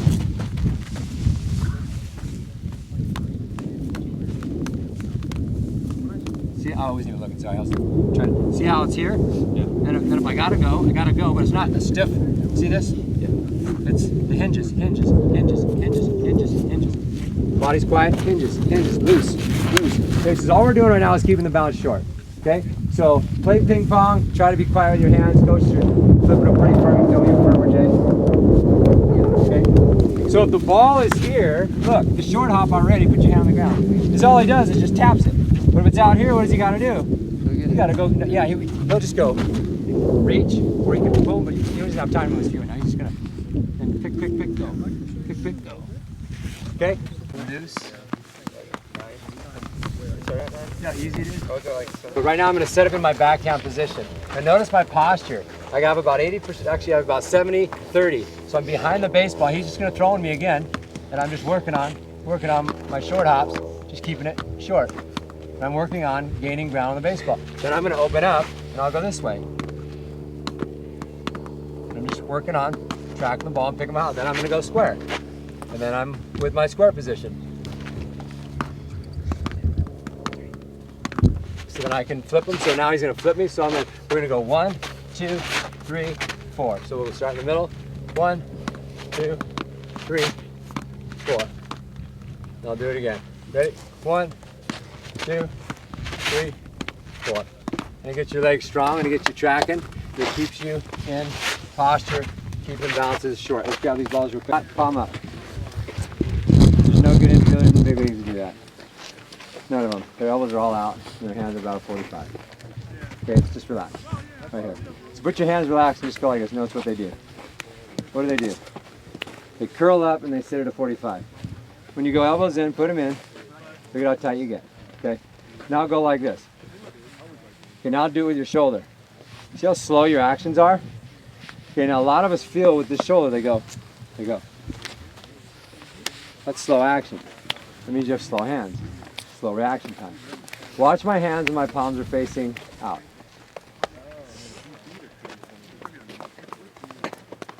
How quick my hands work. Once my elbows come in, they get jammed. We were talking about that earlier. So what I want you to do is when I take your gloves off, you can cup your hands. You can see how quick. So always start out in front and see how quick you can bring them to the center of your chest. Okay, now what we're going to do, okay, but watch, I'm always reaching. Put your finger in front of your face and look at your finger. And look at a wrinkle. Coaches do it too. Oh my God. Look at the wrinkle. And I want you to bring your finger into your nose. And you're going to go, gosh, it gets blurry about 6 to 8 inches out in front. Now bring it back out and you go, oh, it gets clear again. Your vision is best when it's out in front. Your hands have about twice the hand speed when they're out in front. And also the ability to manipulate the hop with your hands. So we're going to start with my hands out in front for this drill. We're going to do it again. Reach and bring it in. Bring it in. Center of chest. Okay? Now Keenan is going to flip me the ball. Actually, Jay and I are going to demo. Jay's going to stand right here. Okay? Now the drill we're going to do, okay? We're going to throw the ball really firm. He's just going to be in athletic posture. Okay? With his hands just right out in front. I'm going to throw bullets at him. Just like this. Okay? And he's going to catch the ball out in front and he's going to bring it right to the center of his chest. Okay? So I show him the ball. Okay, and he's going to do the same to me. Now if I catch it deep, watch what happens. What happened? Blank. Yeah, because there's no room to receive the baseball. We worked on being positive on the ball there. There's times when you be positive. Now we're working on actually being negative, being the receiver. Always catching out in front. That's the general rule. It never changes. Catch the ball out in front unless you're trying to make which hop a long hop. A long in between what? Sometimes you catch it deep because you're trying to lengthen the hop, right? So right now I'm back to Jay. And I'm out here. Look at my hand. He's got to give me a better feed. You got to throw it about cup high or it won't work. Look at the hand position. Here, you see, I was just with Fulton Long and Hilo. Every ground ball. I don't even think the guys even know they're doing it. It's just actually the most athletic way to field. So when we get out of the way as coaches and you just let someone be athletic, your hands pretty much go to the 45. Ready? Here we go. So the harder I go, throw a laser at me. Okay, I should be able to throw laser beam. It doesn't hurt. And then I'm going to move my feet with it. So he's going to move his feet with it now. And we're going to move our feet. That give me a better feed. Always receiving with the feet. Okay? Receive with the feet. So we're going to line up. We're going to be firm. If your hands stop, if they do what? Stop. Stop anytime. Watch. My hands are going to stop. Go ahead. Stop. What happened? Clank. Clank hands come because your hands do what? Stop. Stop. And watch as I throw, they don't stop either. Watch. If I can catch it. Clank. Yeah, don't film that one. No stopping. No stopping. So we're going to spread out. You guys ready? Rhythmic, go. So watch me. A little lower, a little firmer. Good. Hands out. Some days, Keenan, you just feel fast, right? Yeah. Feel fast today. You want to race? Yeah, let's go. Take a look. He's going to receive the ball out in front. Take it to center chest. He's going to dart it back. Okay? His chest is forward so he can get his hands out in front. Once the chest comes back, where do the hands go? They go back. Okay? So right now, okay? You got a demo, guys? Okay, here we go. Ready? Here we go. He's going to receive the ball, center chest. He's going to dart it back. I'm going to give him another one. Now when you give me the feed, you got to give me a straight extension out here. Okay? Nothing uphill, nothing downhill. Straight out in front. Ready? Center chest, dart. Ready? Here we go. Easy. Not quite so fun. Now it's getting lazy. You gotta reach, reach. The vision of the finger. Get it out in front. So right as you feel it, not sloppy. Look, watch how it goes directly to the center of my chest. It's in and out. It's efficient. It's boom, boom. There's no swinging, swiping. Okay? So he's gonna roll it again. You guys see how Nate's hands are at 45? He's not getting under the ball. Roll him firm. And my hands are working easy, because where's the elbows going? Once I go here, Jacob, they still work, but you have stiff, slow hands. Right? Sorry, Jacob. Boom, boom. Always center, center, center, boom. Okay, and if I gotta go get it, I go get it. Okay, you guys ready? Just partner up right here. Okay, give him. Good, Connor. Firm, roll him firm. Yeah, I keep doing this. As opposed to this. Right? So you're out, receiving out front, bring it to the chest. Sorry, you know what I should be. Boom. To the chest. Right? Not this way. Okay? You're right, it is hard to get your butt to touch the ground. Oh, yeah. Baseball is a rotational sport. It requires lateral drive. Hitting is all rotational. Throwing is all rotational. That's where your power comes from. They did a study with all the best athletes. The guys with the most power, is all they do is they test their lateral drive. And you can do certain tests. This is one of the tests. The skater jump. How much lateral drive power do I have laterally? We'll tell you how fast you can throw, how hard you can hit. So they take the best NBA athletes. All the all-star players have the most powerful lateral drive. All the guys that are marginal players in the NBA have marginal lateral drive. You take the power hitters in the big league and you test their lateral drive. They have the highest level of strength laterally. So we want to develop our lateral power, our lateral strength. And there's some drills that we can do, some exercises. So we're going to do a few here today to work on lateral drive. Okay? How often in baseball do you run just straight forward? Well, sometimes, but not a lot. Okay, when you're hitting and throwing, it's all lateral. Okay, so right now, what we're going to do, we're going to go through the demo one right here. Kyle, you want to jump up? So Kyle's going to do hops. So he's going to start. So he's going to do one direction this way, and then he's going to do the second time through. He's going to face this way. So he's going both directions. So right now, you can face us. Okay, so he's going to do tuck jumps. So he's going to tuck his legs underneath his butt. Okay, so he's going to use his arms. He's going to hop, hop, hop, boom, hop, hop, hop, hop. He's going to shuffle down. Shuffle quick, to touch the cone and shuffle back. And just shuffle back. And put these a little bit wider, Kyle. Okay. He's going to go down to second base. He's going to creep. He's going to be in the posture we've been working on. Basically the launch position, the athletic position. He's going to start right here. He's going to go down to second base. So he's going to sit in his hips. Okay. And he's just going to come almost together. And he's going to go out in front. He's going to keep his hands in the athletic fielding posture that we worked on earlier. So he's going to go slow. You'll notice how Keenan likes to be in this posture. Okay, we're trying to get him more in this posture. Okay, so we're trying to get that chest a little more forward. Okay, there you go. So that's the demo right there. He's just going slow and he's creeping. He's trying to get some extension. Yeah, there you go. It's a little wider. Good. So you're good right there. Okay. We're going to strap around our waist. There's an extra big one over there if you guys need it. And I'm going to put it nice and tight. It's going to be in this position here. Pocket right on my side. What I'm going to do is I'm going to shuffle down to the flag and back. I'd actually like you guys to go a little farther. See that cone there, Joe? I think you could maybe stick it right out in the center field. Okay. So we're going to start these jump out here. We're gonna shuffle down. So yeah, Joe, you can just go straight out in center. We're gonna shuffle down in posture, working my leg. I'm really working this outside leg, trying to replace my feet, okay?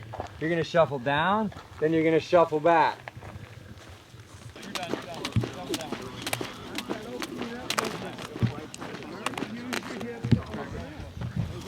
So we're gonna go 1, 2, 3. You guys ready? We do 5 of them. 1, 2, 3, 4, 5. Jump. 1, 2, 3, 4, 5. 1, 2, 3, 4, 5. 1, 2, 3, 4, 5. 1, 2, 3, 4, 5. 1, 2, 3, 4, 5. 1, 2, 3, 4, 5. 1, 2, 3, 4, 5. You got 4. 1, 2, 3, 4. 1, 2, 3, 4. 1, 2, 3, 4. Burn those calves. Calves are your quick muscles. They're your muscles that fire to get you quick. To be a great infielder, you don't have to be fast. That's why the 60 is overrated. A lot of shortstops don't run sub 760s. Just so you know that. A lot of Division I shortstops don't run sub 760s. A lot of Major League shortstops aren't. Is Jeter a sub 7? Probably not. He's probably about a 7, probably. Guys like that. There's a lot of, guys that are good short. Success is going to be defined by the intensity to your commitment. So what you did today is nice. The question is how intense were you? Not like you got to do everything perfect, but when you're doing the drills, you're working hard. It's easy to get lazy and not be present. When you're doing the tire shuffle, you're really pushing yourself. When you're doing the jump rope, you're just pushing yourself. When it hurts, you grind, you give more. That's the guy who's going to keep getting better. The stuff that we did today was simple stuff. If you want to develop your speed tool, your running tool, it's a component to being a projectable athlete at the college and professional level. It's your speed tool. It's one of the 5. The way you get faster, the #1 way, is to run fast, forward and backwards. And those tires that we had doing the shuffles, you can go get a tire in the junkyard, get a belt at Big 5 and a cord at Orchard, and you hook that thing up and you run those 3 days a week, 60s, forward and backwards with the resistance on and off. Your 60 time, we had a guy drop from a 7.5 to a 6.6 and he went in the 8th round. He was a nobody until he took him 1 year. Just running his 60s with his tire, with his resistance. Get stronger in the weight room. That 60 times is going to go through the roof. It's going to really help you. But it is overrated on the infield play. It's more quickness. So how do you get quicker? By doing exercise that help you with your quickness, like some of the stuff we did here today. This is all simple stuff, but you see that it takes a lot of time. Okay? Sure. Thanks, Jonathan. So the intensity to your commitment is huge. And what are you committed to? Okay? The stretching, I'll tell you right now, you'll get written off so fast. You gotta be flexible. Okay? And all this action stuff, it's simple stuff, but you just gotta do it. Okay? Working on action, simplifying, efficiency of movement. Thank you guys. We'll see you tomorrow. What time are we on tomorrow? You guys know? Same time. 9 to 3 tomorrow? Oh yeah. Yeah? You guys are on it? Just checking with you guys.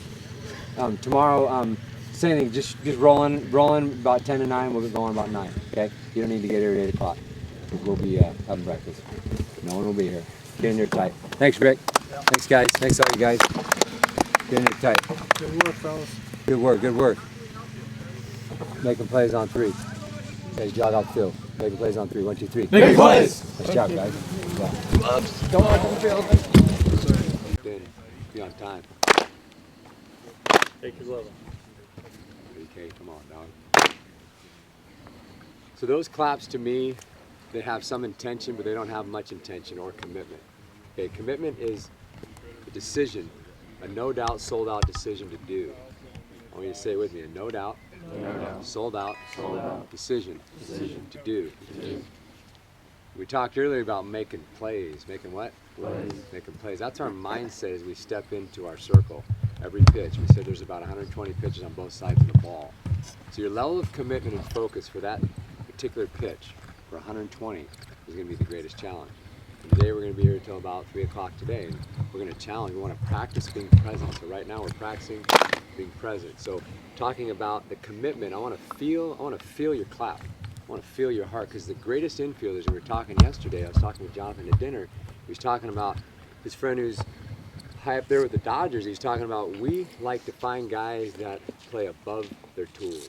There's a lot of guys that play at the Division I level, at the NAIA level, Division II level, any college level, the professional level, that are not necessarily 5-tool guys. It's pretty rare. But there's guys that play hard, passion, focus, commitment. Commitment is the sold out, no doubt decision to do. To what?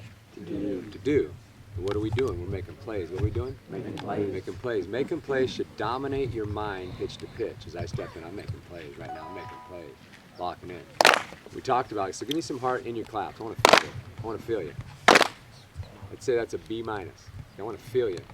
I want to feel you. Get passionate about your claps. There's a difference, isn't there? And that's the difference of great players. They play with heart. They play with passion. John was talking about it yesterday when he came up. He said the effort level. Keaton got attention at a huge event, one of the biggest events in the country, because of his energy on the field, his heart, playing hard. And you gained probably 15 pounds since then, got a lot bigger, a lot stronger. How much since then, Jonathan? He's probably gained 35, 40 pounds. Since that day, okay? Huge. So whatever we do out here, now it's gonna be a long day, so relax, enjoy the day, but be passionate about what you do. Be present, be on time. Remember, the ball travels, we said yesterday, remember? It's squared up and hit 100 miles an hour, it's going to travel 100 feet in how long, you guys remember? A half a second, the ball will travel 100 feet. That's ridiculous. So if I'm 1/10 of a second late, the ball might travel 20 feet. So my plus speed or my plus quickness becomes slow. And the slow guy can actually become fast. He has great anticipation, great passion, pitch to pitch. A lot of the shortstops at the highest level aren't plus runners. They got great reads, great focus. Talking. Say it with me, present, focused, on time, on time. Remember yesterday we said get your mind right? Remember that? Say it with me, get your mind right. Get your mind right. Say it again, get your mind right. Get your mind right. So get your mind right, pitch to pitch. That's the main thing. That's the main thing. Get your mind right, pitch to pitch. It's the greatest challenge because it's a game of adversity. When you're hitting about 70% of the time, you're going to struggle. Can you get your mind right? Your best offense is your defense. Anything, Mark, you want to say? No? We're good. Ready to rock? You guys ready to have some fun? You guys ready? Ready to stand up? Okay. Stand up. In the Dominican Republic, they throw softballs. We're going to have some fun with some softballs. You got that little one with you? We want to talk about effort? Yes. Well, I don't even want to tell them. Okay. I want it to be a surprise. You got it. Coach Martinez has a little baseball, and we have a big baseball. He's going to show us that little guy. And we're going to have some fun doing some drills. But in the Dominican, they know very little English. They keep it very simple. And they're in the major leagues now. Fast. Check this guy out. Pretty sweet, huh? When you take BP with these, it's dangerous. I don't know if you've done that. Dangerous. Golf balls are flying. One thing they say is they say attaboy. They know very few English words. They say attaboy. What do they say? Attaboy. Attaboy. We need a lot of attaboys out here picking each other up. Your guy makes an error. Hey, attaboy, let's go. Let's get the next play. It's very important, the energy and the synergy. Let's get in here right here. Get in there tight. Get in there, dude. We're going to get a little attaboy. Come on, big dog. Come on. Don't be shy. We're going to get a little attaboy. Then we're going to take a little jogs, and we're going to loosen it up. Attaboy on 3. 1, 2, 3. Attaboy. Okay.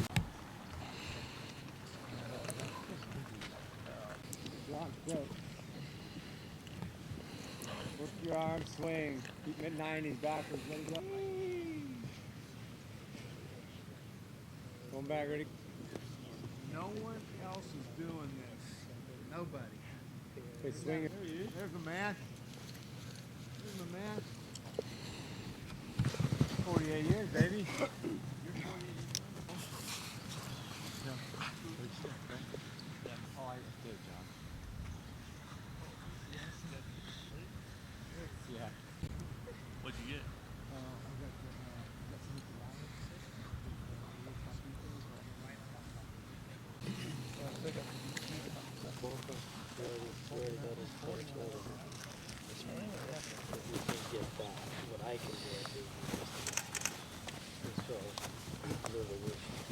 Great.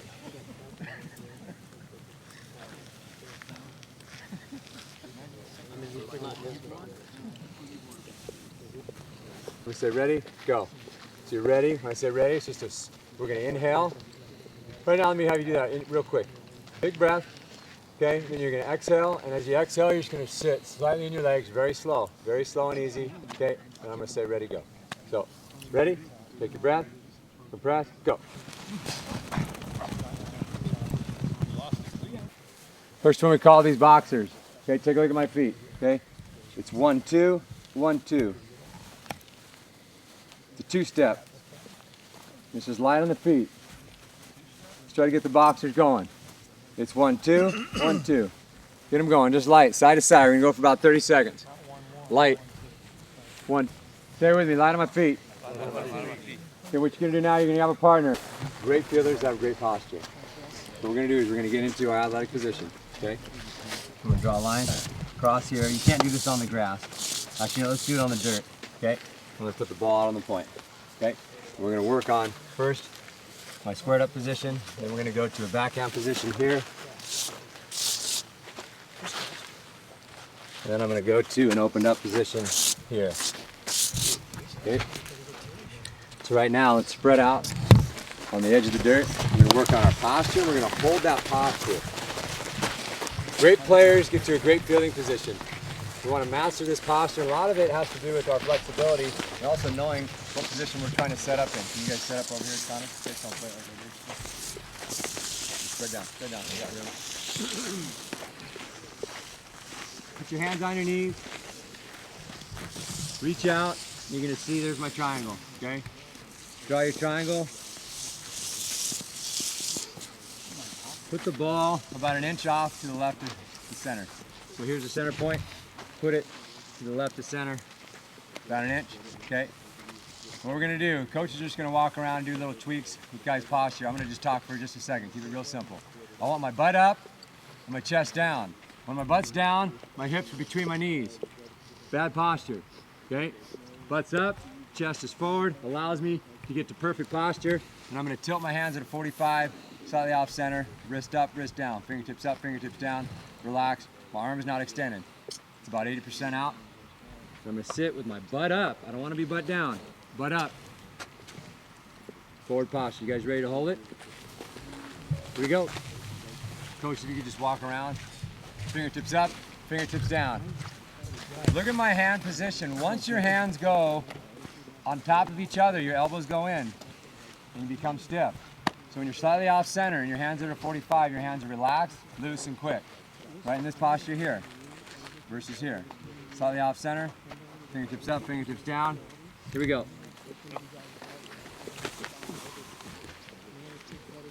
Take a look at my top hand. Take a look at it. I'm not handcuffed together. I have some separation here, slightly off center, fingertips up, fingertips down. Take a look. Let's do it again. Here we go. We're gonna hold it for 15 seconds. Butt is up, chest is down. Here we go.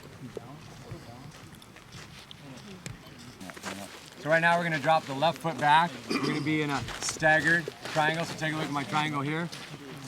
We'll be in this posture here. Go ahead, drop your foot back. Go ahead. The left foot is back. Here we go.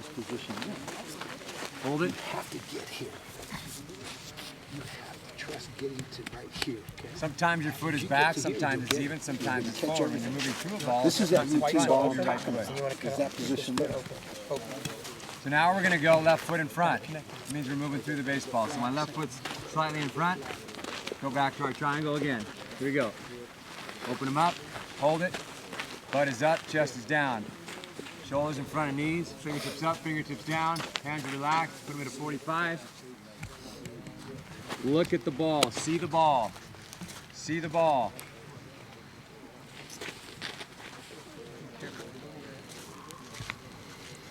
Right now what you're gonna do, you're gonna face home plate and you're gonna go to a 45-degree angle. What I'm gonna do now is I'm gonna draw a triangle off my 45. Okay, I'm gonna put the ball slightly inside my point. Okay, let's go to a 45-degree angle. We're facing home plate. Facing home plate. Facing home plate. Facing home 45. Draw your triangle. Okay, draw your triangle. Put the ball about 2 inches inside your point. Gentlemen, your triangle is facing this way. Your triangle should be going this way. Good job. Put the ball slightly inside your point. Take a look at my posture. I'm going to tilt my wrist back. This is very important. The hand needs to stay above the baseball. Very important. Okay? The ball is right out even with my front foot. I have the wrist tilt right here. It's huge. Can we maintain that posture through the backhand? Once you lose it, you get palmed. Okay? So we're going to maintain this wrist posture here. I'm going to have about 70% on my right leg. Take a look at my weight. Okay? I'm behind the baseball. Look where all my weight is on my back leg. My head is behind the ball. Look at my posture. So if you see from the front, it's about 60, 40, 70, 30 range. And behind the baseball, I got my tilt right here. I can pick, I can give, I can do whatever I need to, but I have all this space in here. So right now, let's set up. Wrist angled back, hand on top of the baseball. Let's go about 70-30. Let's sit on my back. Look at how I'm sitting on my back knee with my chest. Put your chest on top of your back knee right now, okay? So your head is behind the baseball. Your glove angle is facing home plate. Square it up, hands on top of the ball. Make sure your feet are wide enough. Give yourself some space in the back. A lot of you guys have too narrow stances. You're a big man. Open up your glove. You can't catch the thing. Your glove's like hip flexion, baby. Catch it. Now take a look at my posture here. If I'm reaching, I'm out of balance. So the ball should be right underneath me, okay? Right underneath. Wrist tilt back. Go ahead, let's do it again. Let's hold. Hand is right behind the ball. Head should be behind the baseball.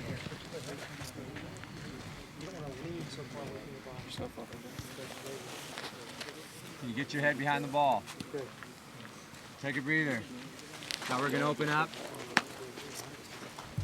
To 45, this posture facing home plate here. I'm going to draw my triangle here.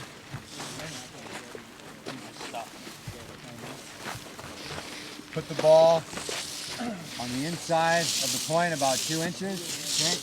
We're going to go about 60-40 on my back leg. We're going to wrist tilt down and back. I'm going to be in this posture right here. My head is behind the baseball. Behind the baseball, fingertips in the ground. Wrist tilt. Just to reel it down. Good. About 60-40 in your back leg. You don't want your glove curled in. Notice something. If I don't have good flexibility, look at how my arm is straight. And when my arm is straight, my levers are stiff. We worked on the levers just a few minutes ago. So if I can really get into my back leg, into my hip flexor, that's when we talk about flexibility. Look at how my hand is loose and relaxed. There's some flex in the elbow and the wrist. But once my butt comes up, my arm gets straight. I lose my loose levers. You see it? So we have to fight for that flexibility. We've got to work for it. Do it again. Look at me. So this is the 60-40. ball that you're getting right there. It's going down right here that you're picking right here. You want to be on your head. Go. See, set up. Can't you? There you go. Don't worry about this hand right here. Stay like this. Like the hand. There you go. Sometimes it'll go like that. Good. You're going to be working through the ball. So follow me right now. Okay? Take a look. Whatever I do, your job is to do the same thing. Ready? Whatever I do, exactly what I do.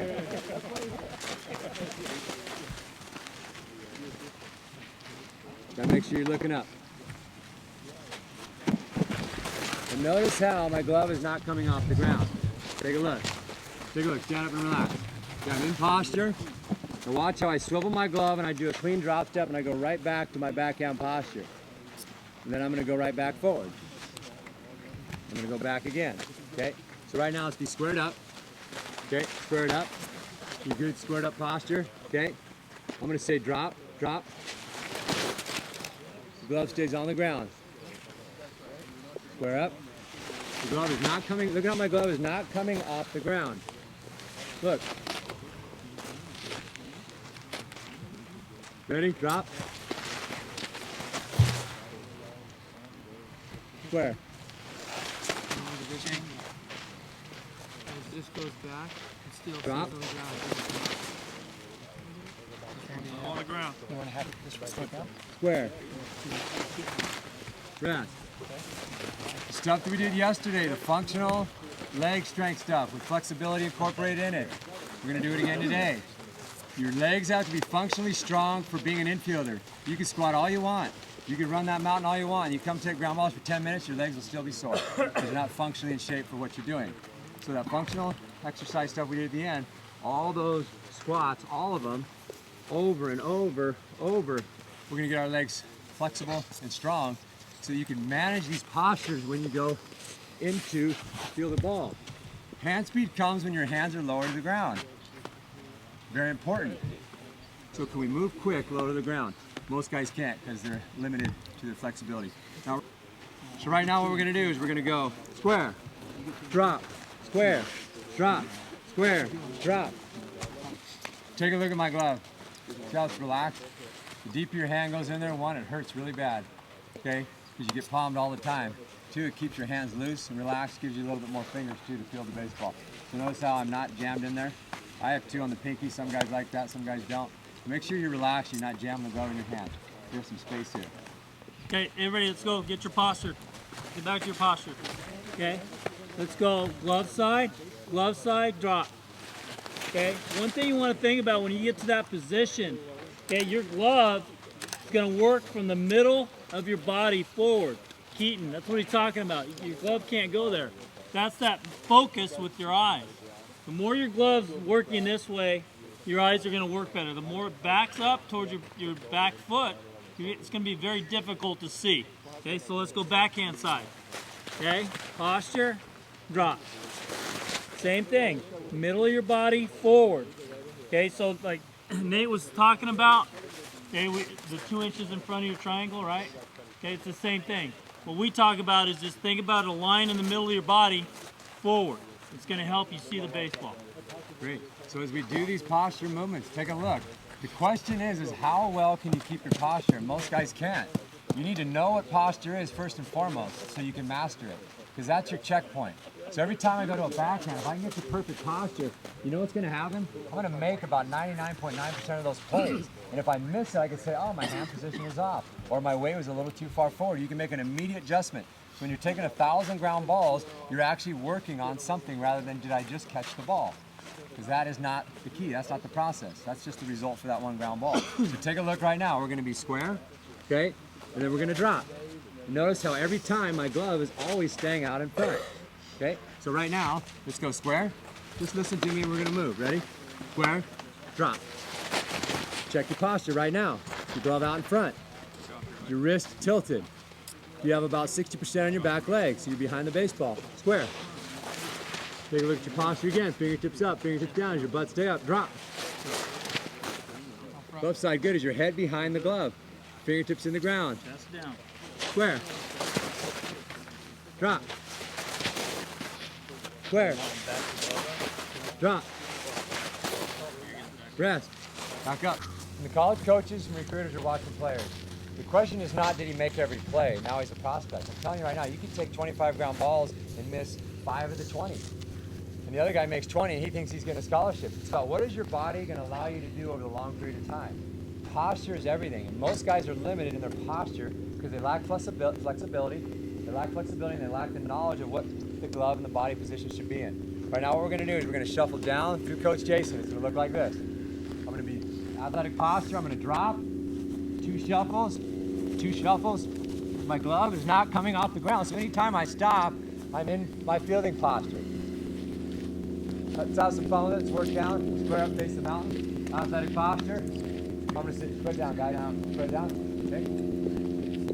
Swivel the glove. Watch my glove real quick. Swivel. Watch. See how it swivels? It's not coming up, down. My chest is not coming up and down. Okay. Ready? Athletic position. We'll start with forehand first. Face the mountain. Relax. Your athletic position. You're not in a fielding position. You're in a starting position. Relax. Take a look at me. Flip around. Remember, pull the rope. Pull it. Pull it. Pull it. Pull the rope right now. Your hands are going to be 45. Pull the rope. Pull it. Reach out though, and you're pulling the rope. Reach. Reach. Reach. Okay, rest. Relax. Now look at my hand. See that? Relax posture. Relax. Now I'm going to say drop. We're going to drop. The glove's going to go to the ground. Then I'm going to say go. Shuffle. Shuffle. Then we're going to start swiveling. Ready? Drop step. Go. Shuffle. Shuffle. Keep the wrist loose. On the ground. Gotcha that. Don't lift your butt. Don't lift your butt. Good. If there's tension or stiffness in your hamstring, raise your hand.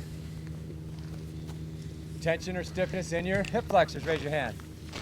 Tension or stiffness in your quads, raise your hand. If you got one or the other, everybody has to get more flexible.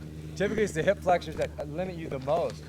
I can sit down into my legs. I mean, I don't want to feel like this, but see how low you can sit. This is where you need to be so you can be athletic and quick. Low to the ground. Take a seat right there. See how low you can sit inside your hip flexors. How low can you sit inside them? Big Jack, you're loose.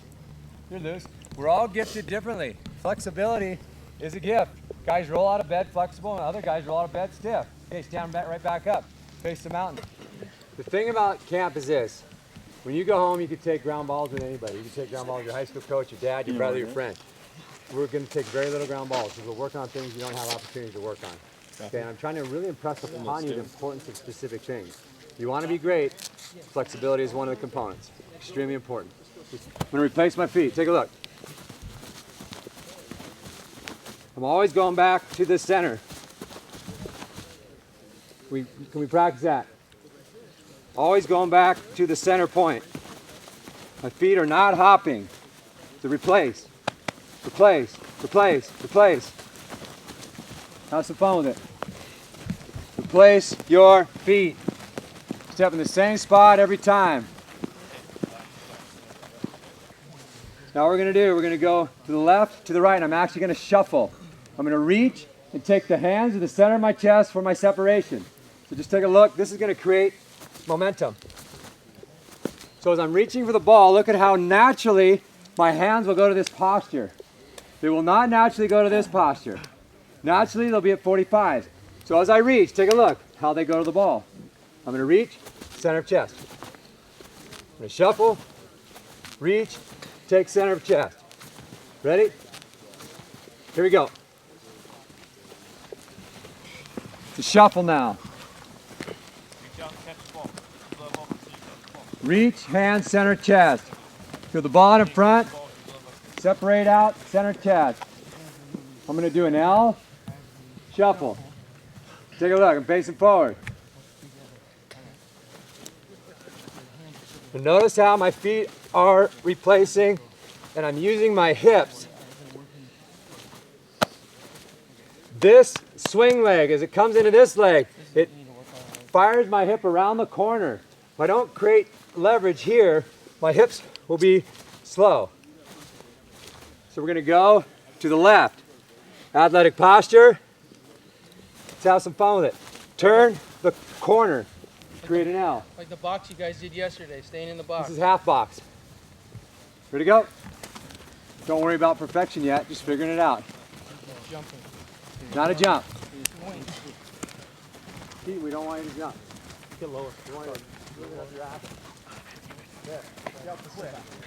Notice how my feet do not come off the ground. There's no space. That's what creates the speed. Watch the space. Slow feet. Now we're going to go to the right. See it, Jacob, the difference? Swing it. Swing it. Which one's harder? Ready? Here we go. Here we go. You can look at your feet. Swing. Right now we're squaring up to make a throw. I'm reaching out as I turn the corner. I'm going to go to my slot. Take a look. Same footwork. I'm going to my left. Ball to my left in the game. To my left. Hands are out in front. Hands are going to go center of chest to the slot. Reach. So I'm going to say, ready. When I say ready, you're going to reach out, get into athletic posture. When I say go, you're going to feel the ball, center of chest, and turn the corner and go to your slot. And I'll say sit up, reach, go. Ready, reach, hands are loose, they're out in front, fingertips up, fingertips down. Go. Breathe. We're talking about efficiency of movement. Wherever my hands are, can they go straight line to center of chest? Take a look. Take a look. I feel the ball here. Watch. Tell me if there's a straight line. Straight lines. Straight lines. Wherever I feel it. Straight lines. So I can get to my slot. Let's do it again. Face forward. Reach. Hands are loose. Fingertips up. Fingertips down. Give me a little bend in your top end. There you go. Relax. Go. Be in your slot. Tight V. Hand is parallel to the ground. Do it again. Ready? Ready. Last one. Go. Okay, rest. Now what you're going to do, you go left, right, left, right. So it's going to look like this. Okay, just your feet.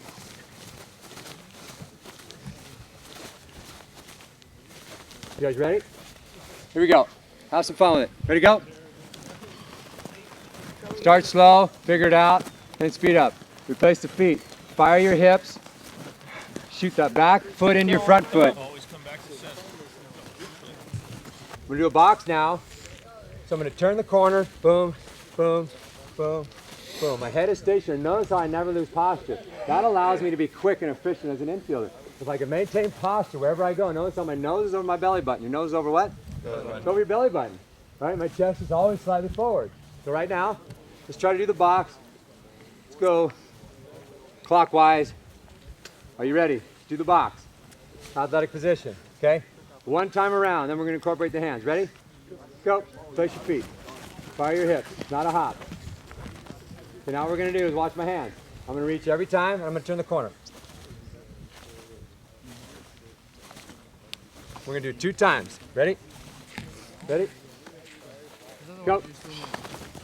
Separate center chest. Separate center chest. Reach out and field the baseball. Catch. Good feet. Me. Squared up. Now take a look at my footwork. We call this position 1. We call this position 5. We're going to do ones right now. Ones to your left. Give me athletic posture. I'm going to step about a 2-inch step to my left. Boom. Then I'm going to hard cross over with my outside leg. I'm going to throw my hands behind me. And I'm going to set right back up. We're going to do that right now. Okay? My head and chest creates separation so it stays facing home plate. Are you ready? Gain ground. I'm going to say step, push. Ready? Step, push. Hands are loose. Check them out. Check them out. See how loose they are. We're going to go to your right. Ready? Step, fire. How much power can you gain from the ground and push off the ground is my question. Watch how I can gain distance. I'm gaining distance. This is no distance. Ground ball. I want to fire. I want to get out here for my backhand. I got to get there. I got to gain ground. So push off that outside leg. Push off the ground. Ready? Go to your right. Athletic posture. Step. Push. Good. Ready? Relax. Step. Push. Okay, rest. Now what you're going to do, you're going to go crossover shuffle, crossover shuffle. 4 times. It looks like this. I'm doing slow mo. Step, crossover, shuffle. Step, crossover, shuffle. 4 times, back and forth. Ready? Which way first? Left, right, left, right. Loose hand. Good posture. Go. You're not in a hurry. Step, push, and go. Good. Get the shovel in there. Get the shovel. No, let's watch this guy. Did a really good job. Okay, he's not in a hurry. He's doing it right. There's not a lot of hopping going on. We're staying low to the ground. Low to the ground. Ready, Kyle? Let's do just 2, left and right. Good. He's a big guy. He's working good with his feet. Nice job. Okay. This is 1. This is 5. Okay. If I say 1, you're going to go to your left. If I say 5, you're going to your right. Now we're reacting. We're reacting to the ball in the game. Are you ready? 1 is point to 1. Lateral left, lateral right is 5. You ready? Athletic position. Relax. This is my opinion. Take it or leave it. When your hands are out in front of your hands, you're not explosive. You're not going to steal a base like that. And you got to be great in your jump and stealing bases. You got to be great in your jump and being a great shortstop, middle guy, anybody in the infield.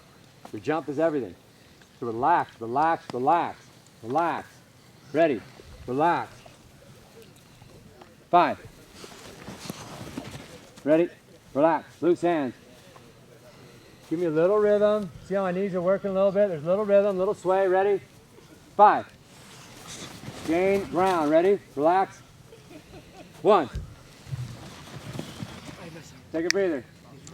Okay, now what we're going to do is we're going to go number 2. Number 2 is straight back. You guys need to scoot up because you're going to run into the fence. Scoot up. Keep coming. We're going to go through 7 movements. Okay? 7 series. That's 1. Okay? It's a directional step, hard crossover, shuffle, ready to field the baseball. So right now we're going to go ball, drop step, left. So I'm playing second base right now. It's a bullet in the 4-hole. I got to gain direction and range. So I'm athletic posture. I'm going to step. Notice how I stay in posture. Direction, step, hard crossover, shuffle and field the ball.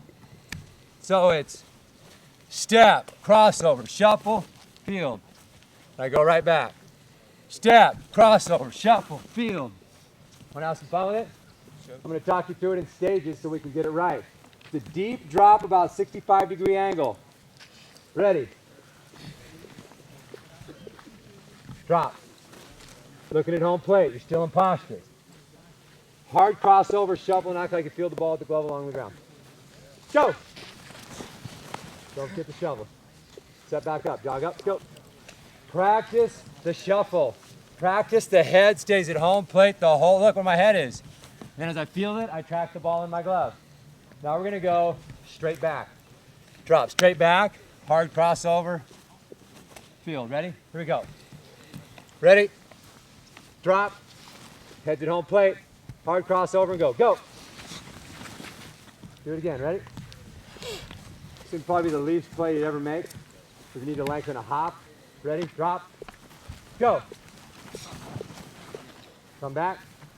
Now we're going to go drop step. That is number 3. We're going to go number 4. Facing home plate. Drop step right. Crossover, shuffle, field. Ready? Drop. Go. When you get into your shuffle, field the baseball. Do it again. Hustle back. Take a look. Drop. Crossover. Right when I get into my shuffle, I'm fielding the ball. Shuffle. Field the baseball. Ready? Here we go. Ready? Athletic posture. Drop. Go. Nice. With your glove out in front as you're fielding it. Bring it back. 6 is come and get it. You're just going to run forward like you got to go get it. Okay? Are you ready? We're going to do some 6s. You got to go get it. It's a high chopper. You got to get the big bounce. We're going to do some 6s. Okay? 6. Ready. Stay where you're at. Back pedal back. You got to go get it. You got to pick that hop. You don't have time. Plus runner, or you got to get the hop. Now, right now, we're going to do 1, 2, 4, 5, or 6. Say it with me. Slow is smooth. Slow is smooth. Slow is smooth. Slow is smooth. Smooth, baby. Say it again. Slow is smooth. Slow. Smooth is fast. So if you want to be fast, you got to be smooth and slow. It's interesting. So slow yourself down right now and trust it. Okay? If you try hard and you try to think about numbers and stuff, you'll get confused. You want to master this, but be relaxed. We've only done this for 10 minutes. Okay? Ready? Here we go. 2. Ready? Stay where you're at. Stay right where you're at. Drop step, Jack, not a hop step. 6. Go get it. Ready? High hop. That, I left out a couple of them, okay? And part of that sequence, okay? If you master flexibility, positioning, and explosiveness, I'm telling you right now, you will be unbelievable. You can weigh 120 pounds. You can be 145 pounds in the big league. You can be 145 pounds in Division I baseball. Okay? It's not size and strength. It's not a game of size and strength. Here's the highest skilled position, the highest skilled sport. So you have to master millions of ground balls over and over. But the question is, what are you mastering? Because most guys, when we were coming into the sweeping backhand play, they're over the ball, they're sitting in their hips, and they're deep. So they go, well, you might be able to make those plays when I roll them, but if you're in a big game, the guy hits that ball and it's a plus runner, and you're out of posture, look at my posture, look at the difference. It's a big difference. So if you're mastering bad habits, you're getting really good at not being good. So you take what we do here, take the video, and look at postures. I'm telling you, I will not even look at a guy who has bad posture, bad flexibility. There's no reason, because I'll just go find a guy that has it. And it takes a lot of practice, along with thousands of ground balls. Thousands of ground balls. And take a quick look at finishing sequence to my footwork. Can you guys stand right in front of me, please? That was a step crossover shuffle. The crossover allows you to gain distance. Sometimes you don't need to gain distance. So what I'm going to do right now is do all shuffles. Okay, so take a look. Okay, drop, shuffle, drop, shuffle, drop, shuffle. Those are 3 bullets. Gain some angle. Open, open. The ability to open up on balls that are hit 100 miles an hour. You got 1/10 of a second. If your feet don't link up with your eyes, it goes vision, mind, movement. Say it with me. See? think, do. Say it with me. Read, recognize, react. So first you got to read it, right? You got to see it. That's why you got to be present and focused and locked in one pitch at a time. You got to see it first. Remember, if you're a tenth of a second late, you're not making plays. You're going to get eaten up. That short in-between hop is not going to be a short hop. It's going to be that in-betweener. Okay? You got to see it, so you got to be present. Second is your mind has to process what it saw. And if you're thinking about anything other like your batting average or anything, you will not process what you saw. So you got to be present to see. Your mind has to be clear to see. Then how are your feet going to link up to what you just saw and process? By doing thousands of repetitions. Thousands. And you get out here and laser beams and 100-mile-an-hour laser and you drop step clean, hard crossover, make the play, and it looks so easy. There's all the hours you put in. And something, first of all, you guys should be honored to have that information that you're getting today. It's unbelievable. Great job, Coach. You know, and I think the other thing too is that what you guys are doing is training, right? You're training your body to be a great athlete, to be a great infielder, right? And how many of you guys are going to take that information and you're going to take it home and work on it? It's very, very difficult to do that every day, right? We have workups that we do every single day, and I'm sure Coach Hill talked about attention to detail. Did he talk about that? We have that as well. We do it every single day. You talk about millions of ground balls. You know how many ground balls we take a day just by me hitting a ground ball? It's probably, when we do it, is about 10, and they're quality ground balls. It's being present. But what we do is the drills that you guys are doing, we don't do it that extensive, but some semblance of what that you guys are doing to train our bodies to do everything the same way every day. Attention to detail. You know, and are you present in each drill that you're doing? Now, some of you guys, all of a sudden, you can tell that you guys are focused, you're energized, you're ready to go. What are you going to do a month from now? 2 months from now? 3 months from now? Are you going to be able to incorporate the stuff that you've learned the last 2 days of this camp into what you do in your daily routine? It's hard to do, right? When you guys go to practice, because your coach is telling you, hey, do this, do this, do this. Are you going to incorporate those drills prior to practice or after practice to be a great infielder? You want to play at the next level. That next level can be junior college, Division III, Division II, Division I, could be professional baseball. And then the next step is you want to play in the big leagues. You know, and so how are you going to incorporate all the information you're getting into what you're doing in your daily routine? It's a lot of work, isn't it? Okay, but it doesn't really take that much time. Okay, it really doesn't. If you can take each one of these things and maybe you do one a day, not all of it, and you do it throughout the week, you're looking at 5-10 minutes of your life every day, right? Just that little footwork drill, doing that box drill, just the box drill alone, right, Coach? One time, do 10 of those each day, each way. Just the box drill is going to make your feet better. As long as you do it with great posture, right? Awesome. Do it every day. How long is it going to take you? How long is it going to take you? Not even like that, 2 minutes. Sweet, you can do that at a commercial break. You know, put the video controls down for a minute. Keaton. Okay, so you guys, what you guys just worked on, this is the star. Okay, is what we talked about. You know, and Ozzie Smith, I don't know if you got some of that, the star. You talked about the star yesterday? You just made it up. It's the Nate Trosky star. Okay? So if you think about this as you facing home plate, and you guys just talked, we have 8. You guys had, how many do you have? 6? Okay, so you have basically 8. 1, right? You talked about 1, right? Okay. Where was 2? Back here? Right? Where's 3? Straight back. Straight back, right? 4, right? 5, and 6 was a come and get it play. Now the one thing is that you're going to have different angles that you have to go after slow rollers, right? So we incorporate that with our star. Okay, so you guys understand that? So we do work on the same angles that you guys are talking about. Okay? The one difference is that you have to know what type of angle you take on each ground ball. You talk about the 100-mile-an-hour missile, right?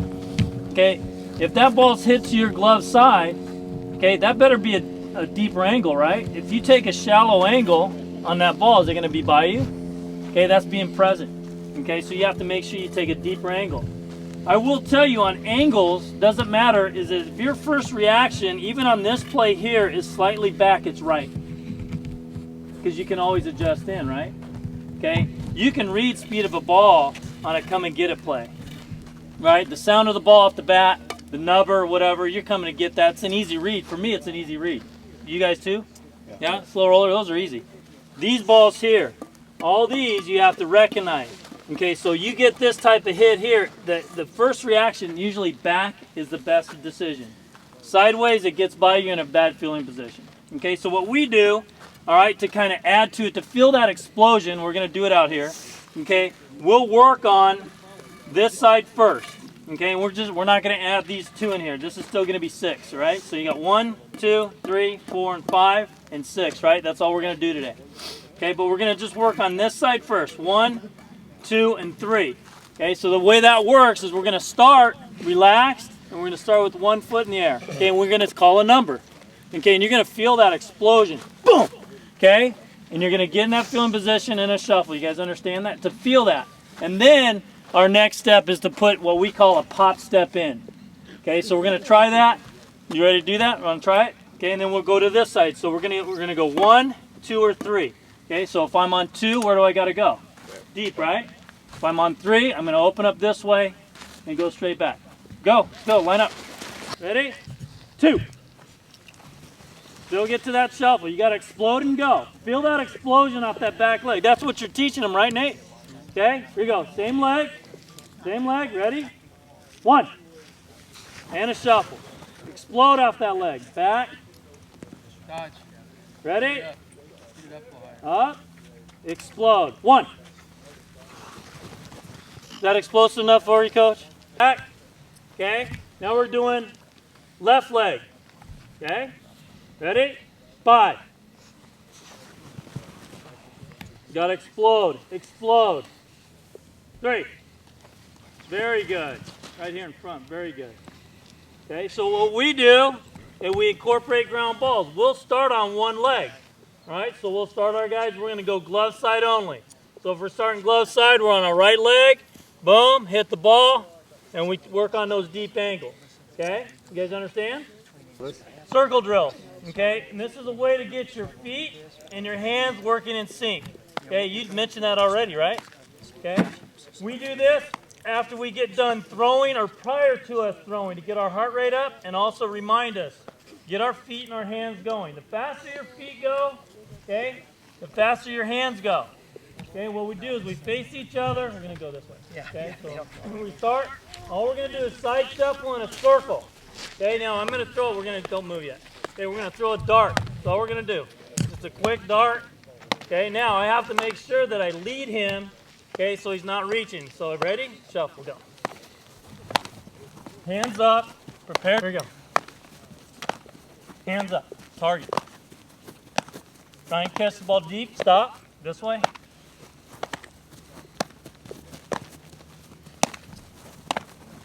You still do these?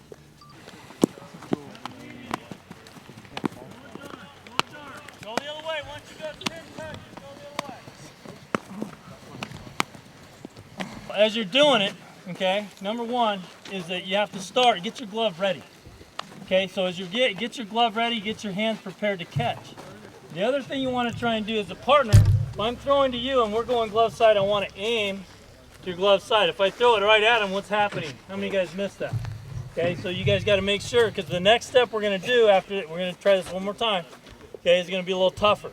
All right, glove up, glove ready. Okay, the last part is if it's a good feed, catch the ball deep. Don't reach for the ball. How many guys did that? How many guys were reaching for the ball? A lot, almost every one of you. Okay, and when you reach for the ball, what happened to your feet? Did they go faster or slower?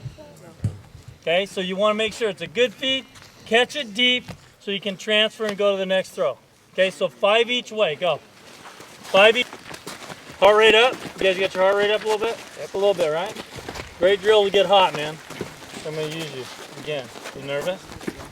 Okay, this time we're going to jog, okay? Now, when we break into your group, spread out and make your circle a little bit bigger. We're going to use the mountain so they can see. You guys stay right there. Okay? Now, instead of shuffling, okay, we're going to go to our bare hand side. Now we're doing throwing the run. Okay, same thing. You're not going to be sprinting. You really have to lead the guy. It's just like a slow roller, right? As a slow roller, I'm going full speed. If I throw the ball at the bag, where's the ball going to end up? Into the runner, right? Okay, so that's what I'm trying to practice. Now instead of shuffle, we're gonna jog. Oh, picked you up, buddy.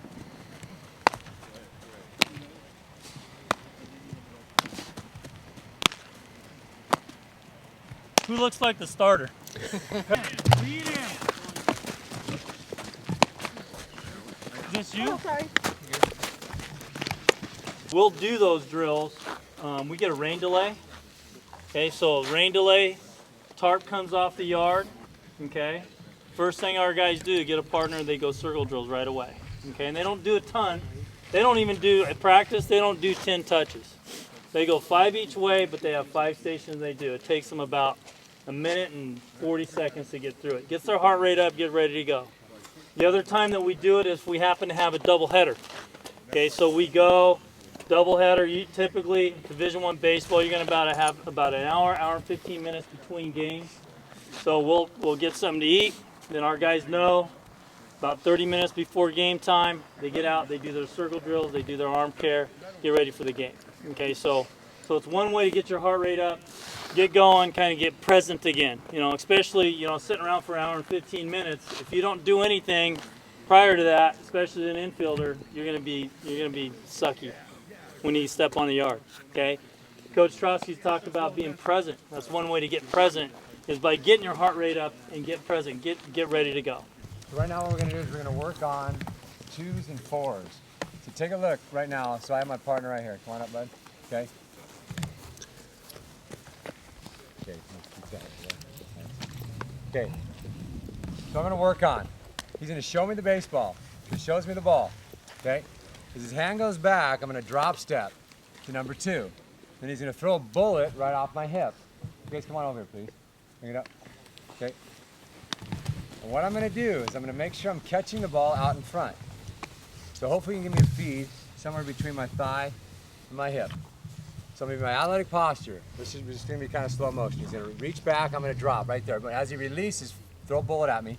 Okay. Now I'm going to catch the ball and go back with it. I'm going to move my feet with the ball. Once again, his hand goes back, I drop. Try to get it a little bit more out here. Okay. I'm going to drop, do it all in one motion now. Ready? Notice how I'm playing with the ball and my hand maintains the glove posture. Once I get underneath the ball, you have a small surface area and you get palmed. So I'm trying to maintain fingertips down as I receive the ball. The other thing you're going to notice is I'm staying on plane with the ball. So if the ball is up here and it's traveling this way, I'm going to get on plane with it and travel with the ball. Gives me a greater chance to catch it, just like a hitter. If I go up and down, my margin for error is very good. Okay. So right now, once again, I'm athletic. As his hand goes back, I'm going to drop. This guy's a pretty good feeder. And I'm going to field with the ball. My feet are not going to stop. He's going to do it again. My feet are going to stop on this one. Ready? I'm going to catch it deep. My feet should not stop. Field with the baseball. Try to receive it out in front. You got great feet. Whoever your partner's going to be is ready to go. Once again, athletic, drop, move with the ball. And I'm going to go with it on plane. I made contact with the ball out in front. This is the key, not contact back here behind my nose. In front of my nose, contact, receive on plane. Here we go. 2s? All 2s, one hand. Okay, and you're going to switch back and forth with your partner. Don't drop it until you actually. Exactly, the drop should be one fluid motion. If you don't feed the ball below the hip, the drill's not going to work. What you're going to do, you're going to do it on the ground. So I'm in my athletic posture. He's roll it firm, right off my left foot. Okay? His hand goes back, I drop step. So your hand goes back, I'm gonna drop. I'm gonna feel with the baseball. Try to just roll it right now. Okay? I'm gonna do it again. I'm gonna drop. I'm gonna feel with the baseball. Okay? Okay, you ready? Go back. Hand goes back, you open up, good posture. Gotta roll harder. Watch how I stay on plane with the ball. He's going to throw it. I'm not even going to move my feet right now. So all I'm going to work on is staying on plane with the ball as long as I can, tracking with my eyes. Okay, so right now I'm going to make contact out in front. Jake, do you have a ball? Okay, he's going to throw it firm. Throw the ball, please. Okay, throw it firm right out my left hip. Okay, throw it firm. So I got on plane with it and I stayed on plane with it. The ball's bouncing. I got to get on plane with the ball. It's not up and down. Fingertips down, stay on plane. So right now I'm exaggerating. Throw it again. Okay, I drop. I'm on plane. Maintain glove angle, stay on plane. Not underneath, don't lose glove angle. Contact's out in front. Stay on plane with the ball. Do it again. Plane was here, I stayed on plane.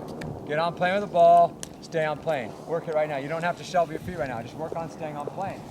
Stay on plane with the ball. Get you on front side. Throw the ball hip high, hip high, hip high. Those are too high. You want your fingers. Gentlemen, look at my fingers. They're trying to maintain posture down. Okay, here.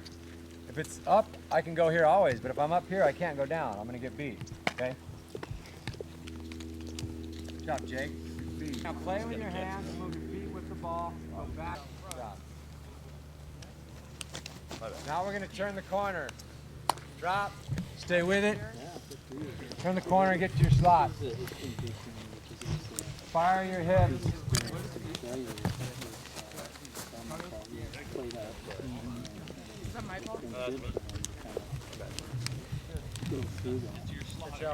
Turn the corner, get to your slot.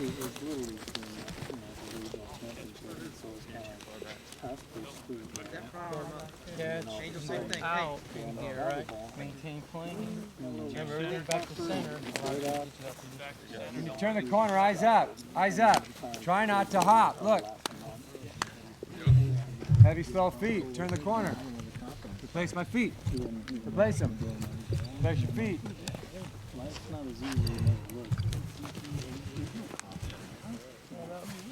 So coaches, we're going to be, stand here, see on our bug. Count here first. Come closer, closer, closer, closer, closer. Okay. I'm going to show the ball. He's going to be in athletic posture. So just get to an athletic posture. When my hand goes back, he's going to drop step. You ready? Yep. And I'm going to throw it really firm right off your left foot. You're going to feel the ball on plane, and you're going to move your feet as you receive the ball. Ready? Good. Next guy up. Ready? Deep drop. Boy. What I want to see is a little give with it, because when it's bouncing, you need to stay on plane with the hop unless you're getting a short hop. Okay, we're working on that tough hop, but we need to make it longer. Closer, closer. Ready? It's firm right off the foot. We're trying not to catch it in our leg. We're trying to be out here on the outside. Okay, ready? Here we go. Okay. If you just feel the ball and come up, what's going to happen? When we do the next drill, you're going to miss them all. You have to learn to stay on plane with the ball. It's a little give, just a little bit. We call it ground time. Stay with the ball on the ground for about 6 inches. Because when I start throwing laser beam one hopper in betweeners and you don't get on plane with the ball, you're going to get palmed every time. Your feet have to move with the ball, and you need to stay on plane, so work it right now. Here we go. A little give with the ball.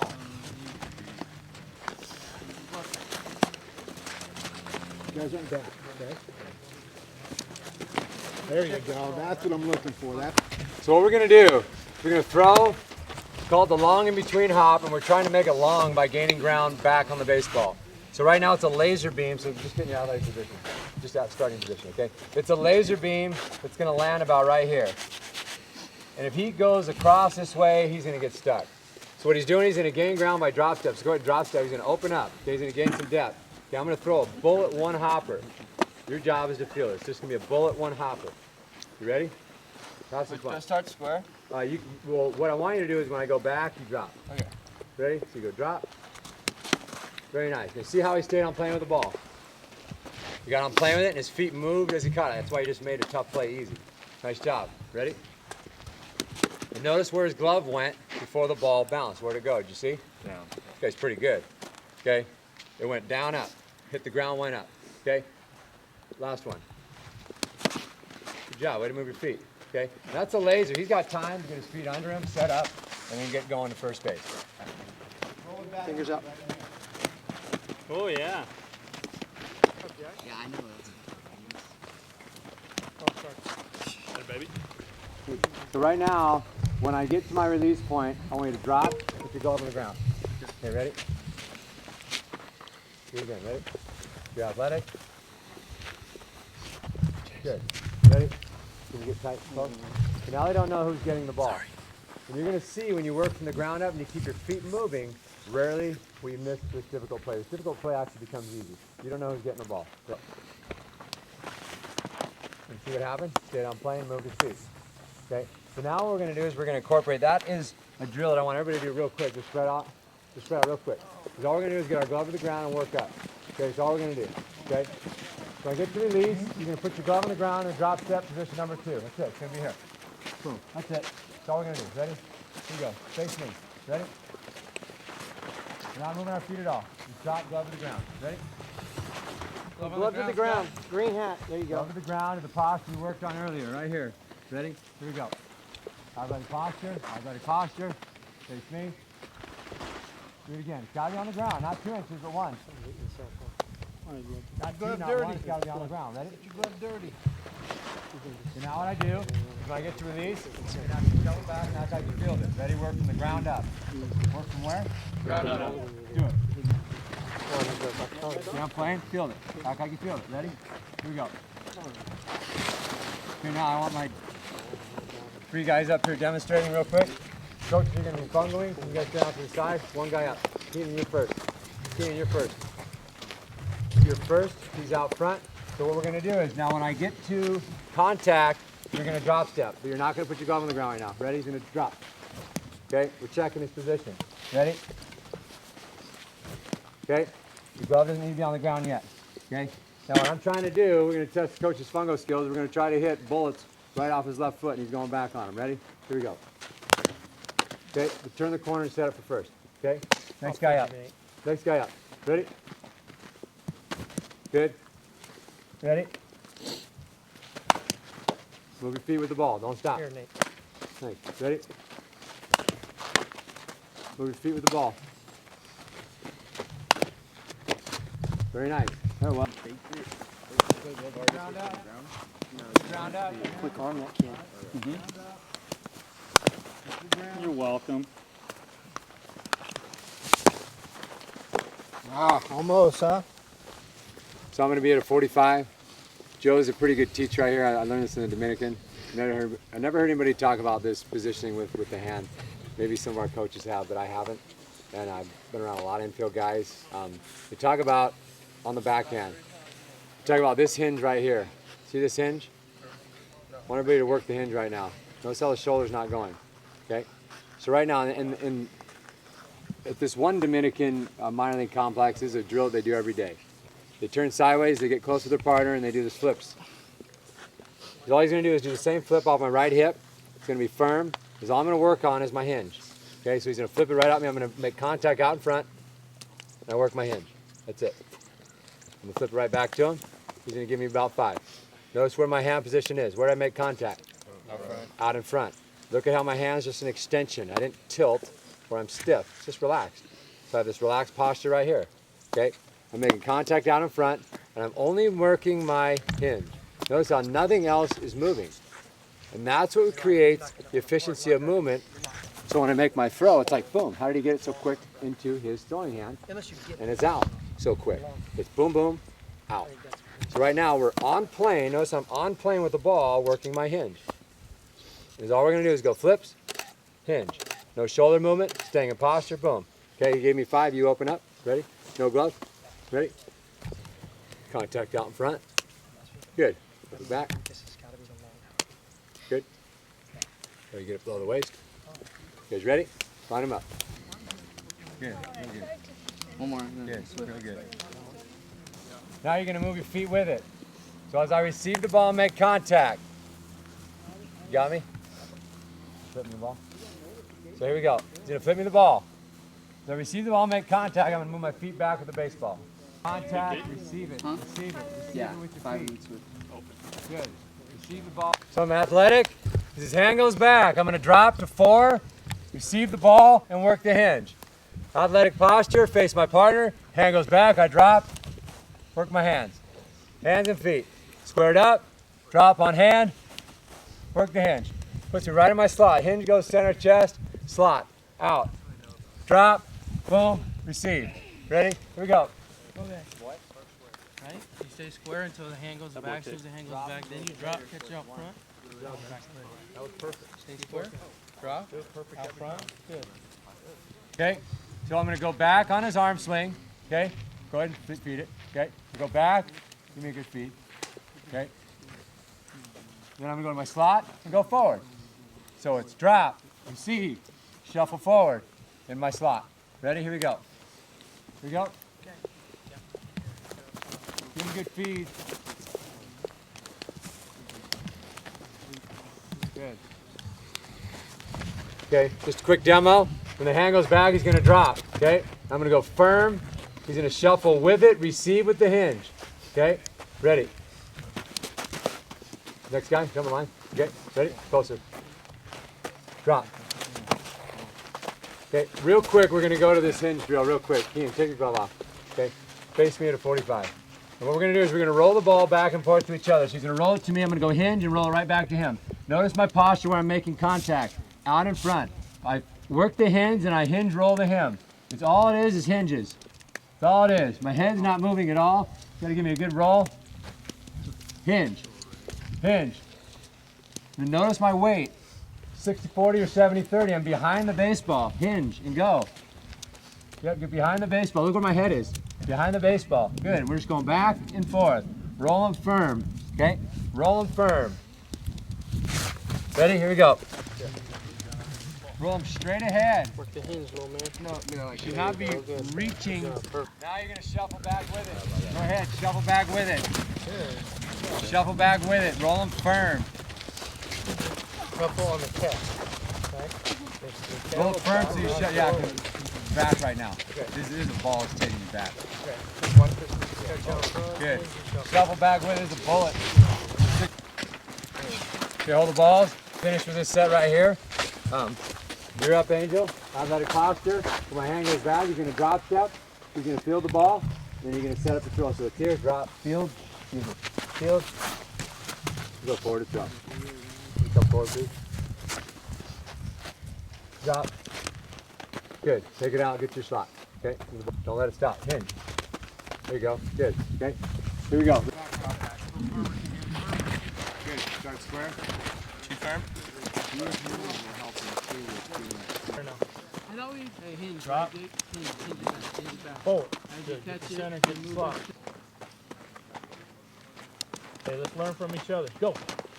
The coach is either going to roll it drop step 2 or 4, left or right. The player does not know. So now we're going to actually incorporate making it more like a game. So he's in his athletic posture. Coach just shows the ball. Okay, he's going to go back, he's going to go left or right. If you try to be too quick, you're going to be off. Slow the game down. You're probably going to false step because this is a new drill for you. But if you do this a lot, your feet will respond immediately to what you see within a tenth of a second. We're only incorporating 2 and 4 right now. Imagine if we incorporate all 7 or all 8. Okay, so right now he's up. Okay, I'm going to roll it firm either right or left. He's going to try to put it all together. If he makes a mistake, no big deal. He's just working on it. Here we go. Pretty good. Next guy up. Here we go. What? Good job, baby.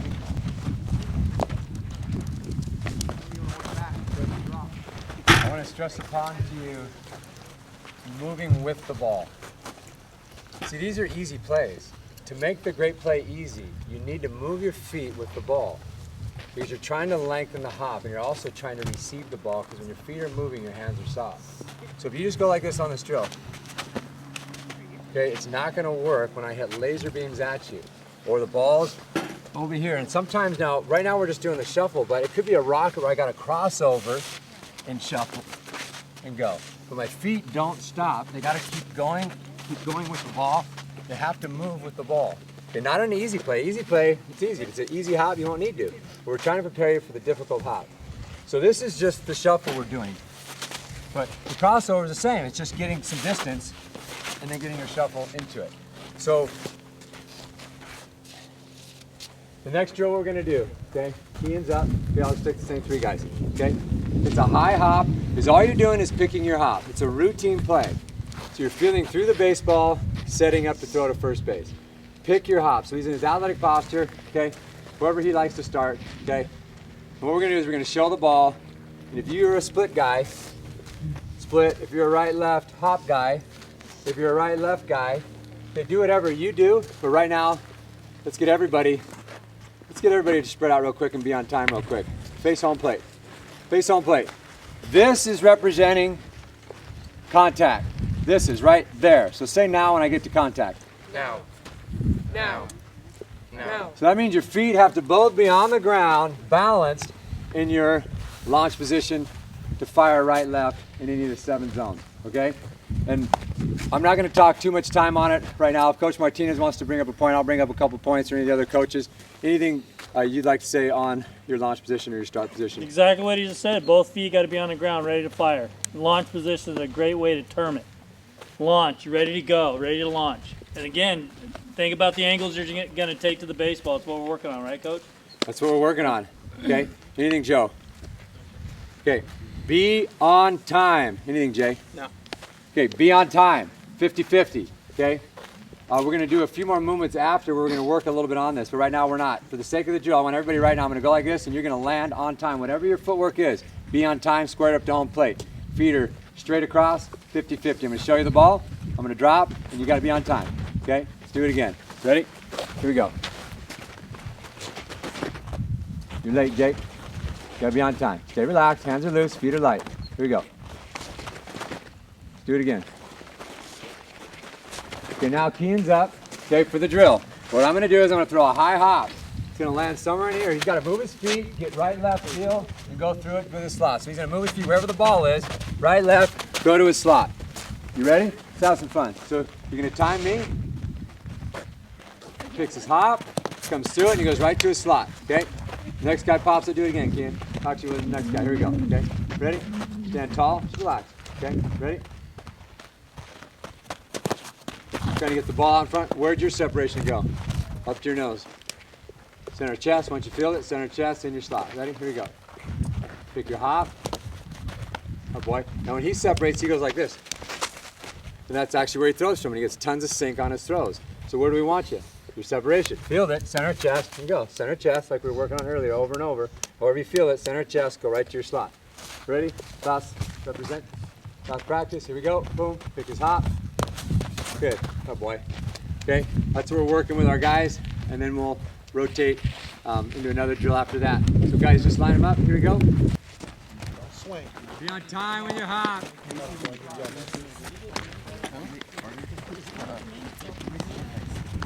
Ball left. So this is on the run now, and we're going to just do a quick sample, work on our posture and our glove work. So I'm going to have my left leg back like I'm running. When you run opposite arm, opposite leg. That's also how you walk. But we're running to go get this. We're running to go get this ball. Okay. Opposite arm, opposite leg also allows you to get lower to the ball and allows me to get my head behind the ball. It's a big difference. My head's off to the side, my hip's in the way, I can't get low, and I'm also off stride and I have to stutter step. So right now it's natural stride, I'm running for the baseball, so I'm on the run. So all I'm gonna do is I'm gonna put my wrist in the ground, fingertips down, I'm gonna drop the ball, I'm gonna feel underneath and through the ball. Notice my hinge. It's just this hinge right here. If it's out here, I gotta go get it. That's that in-betweener, but if it's just a short hop, I'm just gonna pick it. So all I'm gonna do is work underneath the baseball, and I'll do some out here where I gotta go and get it. Okay, so this is line up here, on the run posture. Hand is down right by the foot. Okay, no glove, no glove. Spread it out, feel underneath the baseball. Right now it's just a short hop. Work the hinge, work underneath the baseball. The body, the posture is quiet and still. Go back there. It's underneath the baseball, just drop it. It's a clean drop. Just drop it. Freeze for a second. Look at my butt. Look at how low it is. Check it out. Look at how low I am. If I'm like this, I'm out of posture. Look.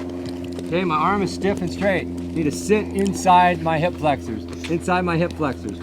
Here we go. Hey, don't curl your wrist. What's your name? Connor. So you want to use a hinge. You don't want to curl your wrist. Okay? Take a look.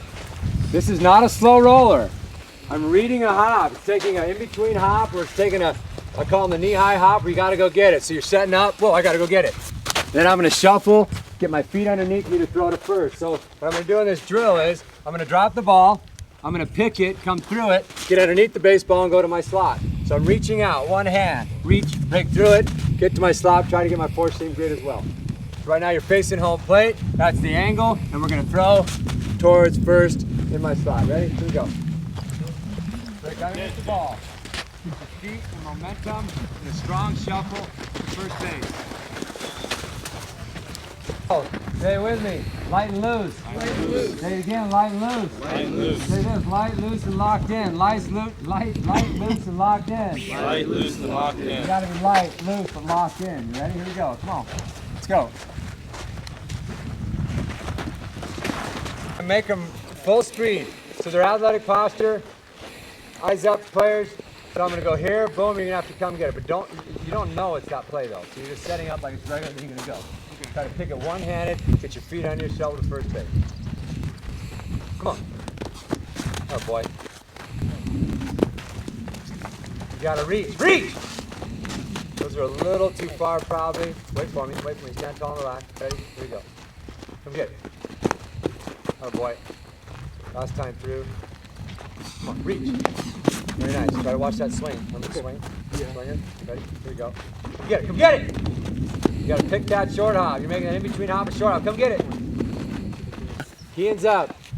So what we're gonna do is I'm either gonna give him a high hop, routine play, get the outside of the ball, come through it, or I gotta come get it one-handed. He doesn't know. It's one of the two. Okay? In our coding that we use, it's 6. Number 6 is this one right here. Number 6, just your routine play. That's your routine play. Square up on it. Come on. Ready? Not sweep either. Number 6. Yep, the sweeper. Square up on it. Come through it. Okay, and then this is number 7. I call it the go play. Ready? Here we go. Come on, go! Oh boy. So the coaches, he doesn't know what's coming. You ready, Andy? You don't know what's coming. Read the ball. Read the ball. Good. Pick your hop. They're reading the ball. They don't know what's coming. Another routine play. You gotta relax, guys. Nice job. How'd babe? Don't know what's coming. Come on! How'd babe? Way to come get it. Get your feet lined up to throw to first base. Feet lined up to throw to first base. This is what I truly believe about infield play. The problem is we don't get enough reps that challenge us. We get routine ground balls. It's like a hitter. He doesn't get challenged with enough game swings. The big leagues, they get swings every day. They're challenged with quality pitchers every day. So they see breaking balls every day. We'll play maybe twice a week. College guys play 4. So there's that downtime in Europe, the professional leagues, they play like twice a week. So there's this downtime in between. The game speed reps are the best. They're going to challenge you the most. What it does is it causes us to be able to react within tenths of seconds. So anybody can take ground balls and know the backhand's coming and make backhand plays, but if it's pitch number 57 and you haven't got to play for 5 innings and he hits a laser beam in position number 4, can we be on time with that 1/10 of a second? It's very hard to do. So right now what we're going to do is we're going to incorporate this drill and we're going to incorporate all 4 that we just did. So right now what we're trying to do is make it game-like. So you're challenged. Challenged on every pitch. Can you say that? Challenged on every pitch. That's the mindset. I'm making plays. I'm going to be challenged on every pitch. When I step in, I'm going to be challenged. I don't know if it's there, or Texas Linker where I got to rob it. Make that play in foul territory. Every time, that's my mindset. So right now, this drill, step in, Keenan, okay? This drill teaches him to be challenged on every pitch, because he is in this drill. You can't be a 1/10 of a second late, because you'll probably misread the ball. So right now, he's going to be in his position. I'm either going to roll a drop step to number 4, drop step number 2, I'm going to throw a high hop routine play, or I'm going to throw the one-hander, the go play. So right now, are you ready? Okay, I'm just going to go here, and I'm going to roll one of them. Ready? Here we go. Here we go. Very nice. Next guy up. Here we go. That was number 4. Nice job. Ready? Routine play. Go through the baseball. Gets to a slot. Ready? Here we go. Put it open up. Very nice. These guys are pretty good. Nice job. Routine play. Stay behind the ball. Come through it. Come through it. Set up the first. Last one. He recovered, but what did he do on this first step? Drop step. Get back in there. Okay, now you know it's coming. We're going to watch how easy the play is when he knows it's coming. Ready? Here we go. And he works at it. Drop step. Drop. You're going to like right here. Clear it. Open it up. Ready? Back in there. Ready? There you go. Good. Very nice. Always set up the first stuff. Okay?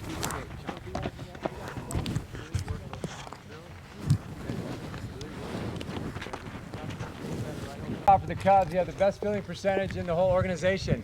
He was a 6'4", 220-pound shortstop. He did the little things right. And I watched them one day in spring training, all the AAA infielders. Every single time, if they were not making a throw, they worked on their separation and exchange and always setting up to throw to first. You got to remember, there's more throwing errors and more errors on your exchange and separation than fielding the ball. Fielding it is just half the play. if not less than half the play. So always work, if I'm coming here, get it out. Get it out and get to my slot, have my feet going in the direction where I'm going with momentum. With momentum, here we go.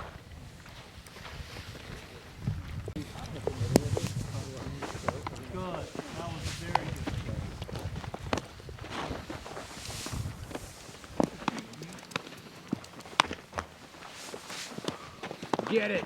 Good boy. Good job right there. Okay, so what I'm going to do is I'm going to give him all 4. He's going to back pedal on each one. So whatever play you make, if you come forward, back pedal back. If you go back on the ball, just get back to your starting position every time. He doesn't know which play's coming. I'm going to give him all 4. So we're going to get through all 4 in a row. Okay, you ready? Scoot up just a little bit. Ready? Here we go. Ready? Oh, I'm sorry. Here we go. Ready? Boom. Backhand. Very nice. Back pedal back. Come get it!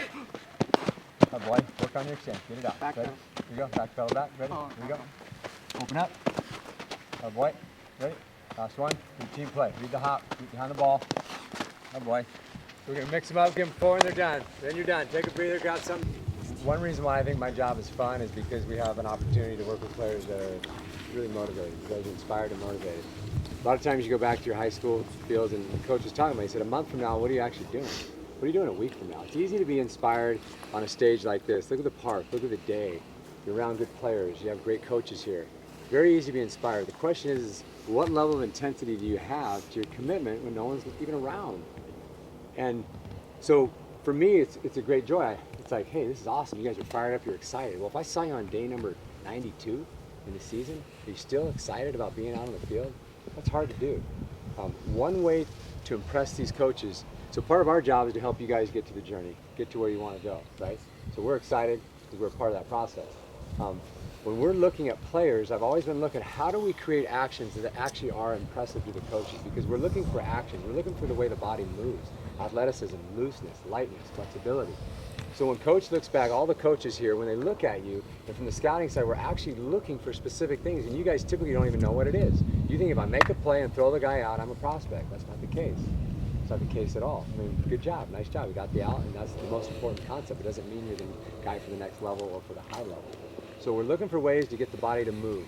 Okay, this drill right here is one way to get the feet. And coach was talking about that box drill over there. Some of those drills we were doing early, and the posture drills and the flexibility drills, if you can master those, what happens is you become pleasing to the eye and easy on the eye. It's like running water, it's easy. And we just look and go, man, that guy makes it look easy. Everything just works together. So this drill right here is real simple. It's getting our feet to be floating and gliding along the ground. What we're gonna do is we're just gonna shuffle through these cones, and we're gonna stay down there and we're gonna come back. And watch my shuffle, how I'm gonna shuffle. I'm just gonna go like this. I'm gonna be light. And notice how my back foot is coming into my front foot. And they're low to the ground. They're not hopping, and I'm not choppy. And we see it all the time out here. We'll see guys make the play, and they go stiff, rigid. Now, if you hit real well and you got a really good arm, someone might say, I'll take a stiff, rigid guy. But it's hard to be a great hitter and a guy with a plus arm or plus runner. So we need to get these feet to work with us. Okay, so as I feel through the ball, my feet are light. They're easy. And we did that on the one drill where we placed our feet. We're just working light feet. And we did the boxes, replacing the feet. So right now on this one, we're gonna have a glide shuffle. It's one, I'm just gliding down. Glide on the ground. The back foot is coming into the front foot. You guys ready? Spread it out. Okay? Just go like 2 deep, 3 deep in a line. Okay? It's like 4 or 5 guys and 2, 4 or 3 5 deep guys. in a line. 1. It's going to be awkward probably the first couple of times going down and back, so just get a feel for it. Ready, go. Light, light, light and loose. Once you start getting it, be quick. Speed it up a little bit. Go. Go ahead, everybody, just go. Just go on your own. Let's go. There you go, the shuffle. Light, glide along the ground. And notice where my chest stays. It stays forward. My chest is staying forward. I'm square to the baseball. My chest is staying forward. Okay? Ready? Here we go. Let's say it with me. Slow is smooth. Slow is smooth. Smooth is fast. So when you watch a great infielder at a high level, it even could be a younger level, the guys that are the best are smooth. It looks easy. So right now you're moving easy and effortless. Okay? Feel it. Feel how under control you are. A lot of guys are moving like this, too low, too stiff. You have to be in an athletic, comfortable posture. Okay? As you go down this time, what I want you to do is I want you to work your hands. So we're gonna reach. So every time I'm gonna reach for the ball, center of chest. Do it again. I'm gonna reach. Light on my feet, working underneath my hips. And I'm taking the hands to center of chest. Every time, straight lines, efficient. Ready? Here we go. Have some fun. Go. Reach. Reach for the baseball.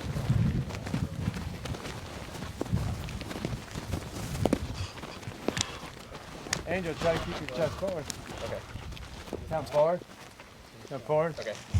Jump forward to the ball. Jump forward, guys. Look at my chest. The ball's right in front of me. Look. Staying square with the ball.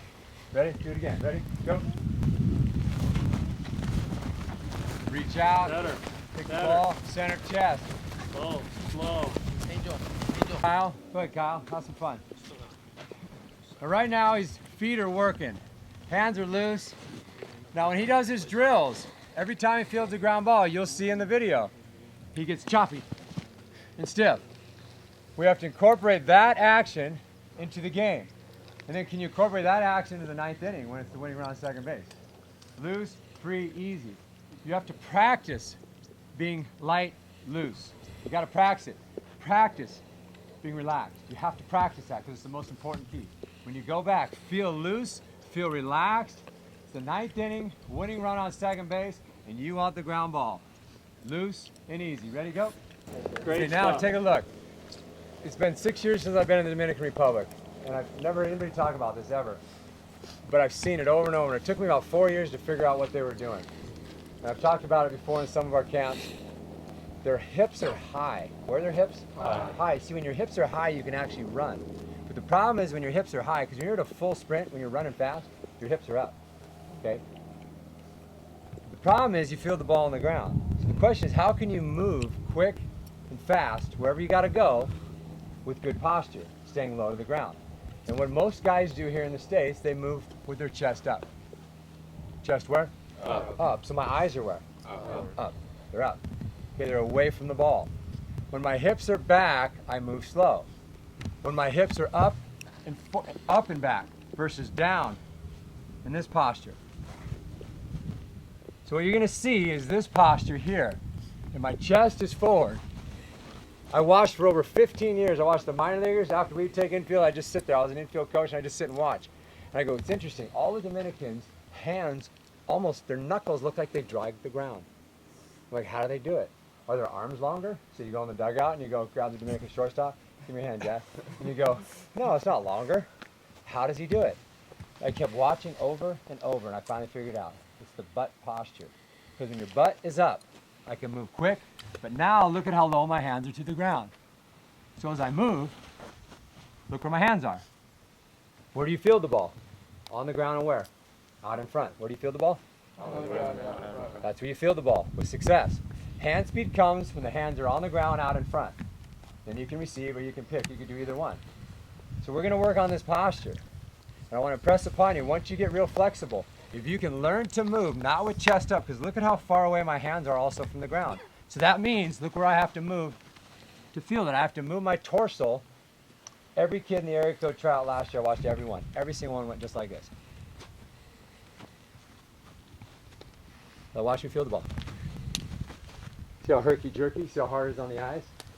I'm going to miss some plays too because I'm fielding deep and my head's moving. I don't see the bounce as well, okay?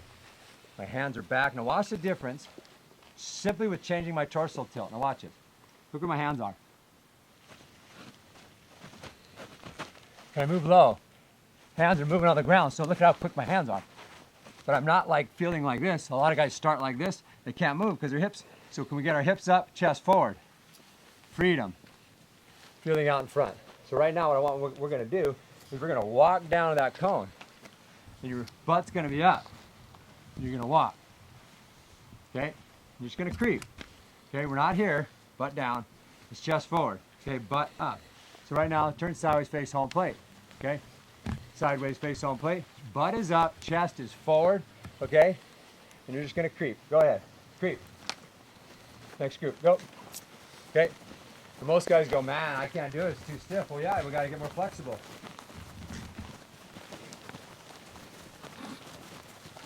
Feel it. The gorillas.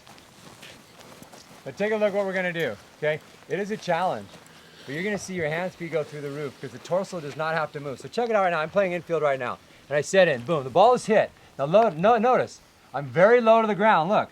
But I'm not low to the ground in this posture because I can't move quick with my hips down. So my butt's up, my chest is forward. Watch me field the backhand. Watch how quick it is. Because I didn't have to move my torso. But look at how quick because I'm free because my butt's up. Once my butt's down, I'm slow.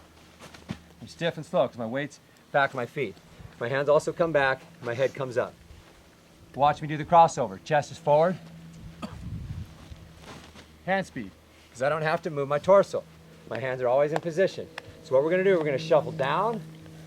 Every third shuffle, you're going to touch the ground. Okay? We're going to try not to bob up and down. But I don't want you in this posture because you're going to be slow. Hold on, hips up so you can be quick. We're going to go down. You don't have to necessarily touch the ground, but you're going to come close to the ground. First scoop up. Butts up. Hands relaxed. Ready, go. Go. Butt up, Jack. Go. Go. Go. Your hands, on your torso. Go. Watch how I replace the feet. This one's replacing. It allows me to move quick along the ground. If I hop, if I move them together, or to my heels, I'm slow. Replace the back with the front. Ready? Go. Freeze. You guys go back. Go back real quick. Start with my hands. 90 degrees. Take a look. Okay. Ready? Go. Keep your head down. Eyes down. Hands relaxed. Go. Eyes down. Gil, you can say go, please.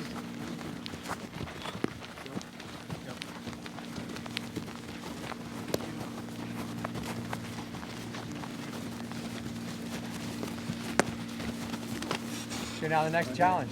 You can see how quick you can move low to the ground. Now look at my hands. Watch them. Posture, touch. That equates into my fielding posture in here. Okay, so right now we're going to go down. Force your feet to work quicker. Okay, if you have to come a little higher to work quick, then come a little higher. Because you can't be too low because you won't have great range. So you got to work your flexibility. But right now, get to a comfortable position where you can move quick and your hands can be close to the ground. Ready? Want to say go there? Sure. Ready, go. Yeah. Ready, go. Feet are working underneath you. 56. Get in there, Wise. Ready, go.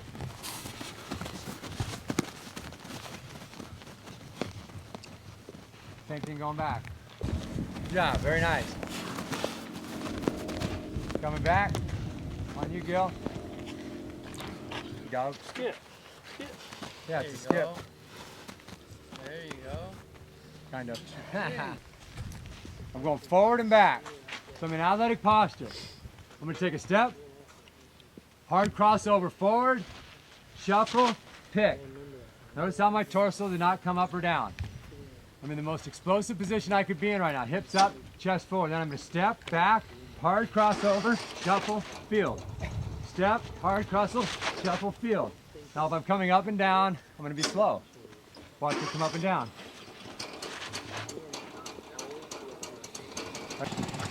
Right now, face home plate and drop step, 90 degrees straight back. You got to give yourself room because you're running backwards. You're going to run into the fence.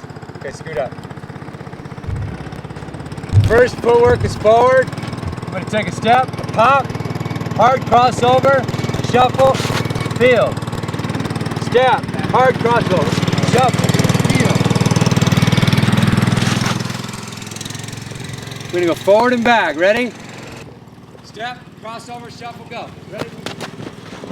Going back. Ready, go. Forward, go. Pop step. Step, hard crossover, shuffle, pick. Step, hard crossover, shuffle, proceed. Step, hard crossover, shuffle, pick, step, hard crossover, shuffle, receive. Let's have some fun with it. Take everybody high five. 5 guys say attaboy. Attaboy's out here. Attaboy. Good job, gentlemen. I need one more guy. Attaboy. All right. We're going to play extra innings today, though. Say this together. Say this together. Keep the process. Keep the process. Greater than the result. Greater than the result. Say it again. Keep the process. Keep the process. Greater than the result. Greater than the result. This is the process to get better. Don't focus on winning. Don't focus on, am I the starter right now? Focus on the process. Because you focus on the process, you know what happens as a result? It starts happening for you. And I'll tell you what, it's a grind. It's a grind. It's a grind every day. It's a love-hate relationship. It's a grind. Let's face the coaches up here. Anything that they want to say before we have lunch? I'm proud of you guys for sure. You guys gotten better in a short amount of time and taking what Coach Trosky has been giving you and what Coach Martinez has been giving you, and you're taking it all in. That's the beginning process of getting better. It's not being stubborn, it's moving forward. Way to win all the pitches. Protect yourself and be present like Coach always talks about. Good job so far. What I got for you guys, I'm so proud of you guys. Paying attention, being alert, being attentive. You know, and again, I think if you can carry the stuff that you're learning now into next week, into a month from now, and even through your season, you're going to find results through the process. Unbelievable group of young men to work with. You guys are awesome. And also, thank you, Coach. You're doing a great job. Keep it up, man. Awesome. I just wanted to say, I found myself, Nate, on that last drill in my own mind going, I can't visualize what you're doing, so I had to break it down and to this gentleman and really understand what he's saying. He said step, crossover, etc., right? So understand you're all at different levels, so your ability is a little different than your ability, right? So you have to process it in your mind. Don't just try to rush because the guy next to you is doing it fun. Jack, sometimes you just do it and it's not right, so make sure you slow yourself down to do it right for you, because then as you slow it down, you'll then be able to catch up to his speed, so how he's interpreting it and understanding it, right? Keep that in mind. Jason played professional baseball for like 8 years, and he's still trying to figure out the steps. Not that he doesn't do them in the game, but meaning when he's working the drill, it's hard for him too until he figures it out. I've been doing these drills forever because I made them up. So it's like easy because I've just been doing them forever. But when I was trying to figure this stuff out, it was really hard. Jason, can you demo that drill real quick, please? What we were just doing? You just do it kind of slow. I think ultimately we're saying, what was it? Step, crossover, shuffle, field. Right, so you gotta make sure we get that. So that's a step, crossover, shuffle, field, right? Step, crossover, shuffle, field. I gotta say that in my mind because I go, that looks right. But if I just do it, I can't do it. So in my mind, I'm saying to myself, step, crossover, shuffle, field, right? Step, crossover, shuffle, field. In order to do it right. So you all have to do it a little differently to slow it down. And notice right now, face on play like in your ready position. Right now it's a laser beam. It's a laser beam right here. You're going to lengthen that hop on position. We called it straight back. Okay, that's my 3-2. So right now he's going to do the step, crossover, shuffle, yeah, straight back. Yeah, boom. Step, crossover, shuffle. So that could be a lengthening a hop, or it could be a Texas leaguer where he's got to get back there. Now he's got to come get one forward. He's got to come get it to the go position. Boom, he comes and gets it. His feet are light, they're easy. Notice how he's not chopping, he's not jumping. Very light and fluid and easy. And that's what we're striving for. So when we're doing these drills here, we're trying to incorporate that into what we're doing out there. You guys ready to eat? Yeah. You ready to eat, big dog? Let's do it. Let's get in here tight. Get a Gil, anything? Oh. You can see Gil back there. Get in here tight, let's go. Get in here tight. Touch somebody. Come on. Don't be afraid. Okay? We're going to say Aztecs on 3. Because you got some Aztecs. Aztecs on 3. Aztecs. Okay, so real quick, guys, what we're going to talk about just for a couple minutes. Mark, you could join us too because you might want to say a couple things. The fastest way out of the game, guys, is your life outside the lines. Can you repeat that? Life where? Outside the lines. Your life outside the lines and your arm breaking down. So it's what you do off the field. That's outside the lines. And the second thing is your arm. There's more elbow injuries than shoulder, and everybody works shoulders. Very few people work their elbows. We're going to do something real simple here. We're going to go through a simple sequence. Spencer, can you grab a bat? You have a bat over there? Here you go. Okay, Good. perfect. Yep, perfect. Okay, we're going to go through some simple exercises to help build up and strengthen your elbow. And you get blood flow in there. One here is Joe has the grip tester, and that's fun because it's going to tell you kind of your raw strength, where you're at, and grip is not necessarily the key to be a good hitter or a good defender, but it does help with having hand strength. And the more you work, we were just in Hawaii doing a camp, and we were in Kauai, and we were with Colton Wong, Kian Wong, and a bunch of other guys, major leaguers, and one of the dads was the strongest on the grip test, and he's over 50 years old. And the reason why, they said, how are you so strong? He says, I just carry my gripper with me all the time. And he had forearms that were strong. You grab that thing, it was 170 pounds. And you're going to see when you do that where you're at. Grip it tight and let go, it's going to tell you. With these grippers, so we're going to have one simple station doing grippers, okay? Should be able to do 2 in each hand. We're going to have forearm roll-ups here, okay?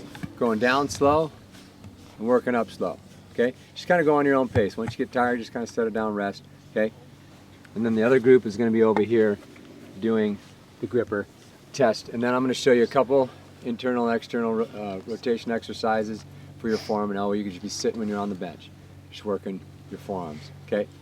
So right now what we're going to do is we're just going to split you in 4s. And before we do, is there anything you want to say? I want to talk about outside lines real quick. Okay, super. Outside lines, guys, just a quick example. We have a kid in our program, I'm not going to tell his name, but he's a kid that was drafted last summer. Catcher in our program, came in, had every opportunity to keep his scholarship. He's a catcher, very good player, talent-wise. He's not in our program anymore because he makes poor decisions off the field. He didn't even last a full year at a Division I program. So everything counts. You know, when you guys, get that opportunity, whether it's in high school or beyond high school or even beyond college, make sure you're doing the right stuff, off the yard. Because if you're not a good person off the yard, it's going to come back. And it came back for this guy. So now he's searching for a place to play. Right, Joe? Still looking. Okay? And so that, what he's created outside the lines is following him everywhere he's trying to go. And so it's very difficult for him right now, coming up on January of his freshman year, to find somewhere to play because he made poor decisions off the yard. Okay, and it's very hard for me as a coach to have a kid or exit a kid out of our program because he makes poor decisions. That's a tough decision for a coach to make. And so you don't want to put coaches in that decision-making process ever because you make poor decisions. The best players we have are the guys that have it on lockdown. Okay, and the problem is that sometimes we forget about telling those guys, hey, you're doing a great job. Because we don't spend time with those guys. We spend a lot of time with the turds in the program. We don't want to spend time with those guys. We want to spend time with the good guys, right? Okay? Greg Allen. Does anybody know who Greg Allen is in this program other than my son? Greg Allen. Okay, he's an All-American center fielder, 4.0. Was nominated for the Rhodes Scholar. Okay, got drafted in the 6th round last year. Graduated in 3.5 years in college. He just graduated this fall. Okay. One thing I kept telling Greg all the time, I said, hey, every now and again, grab me and say, hey, coach, I'm doing a great job. Because I'm telling you, it was on lockdown every single day. We didn't have to worry about whether Greg was going to run a hard 90, whether Greg was going to get extra swings, whether he's going to get extra ground balls. Was he going to work on his short game on his own?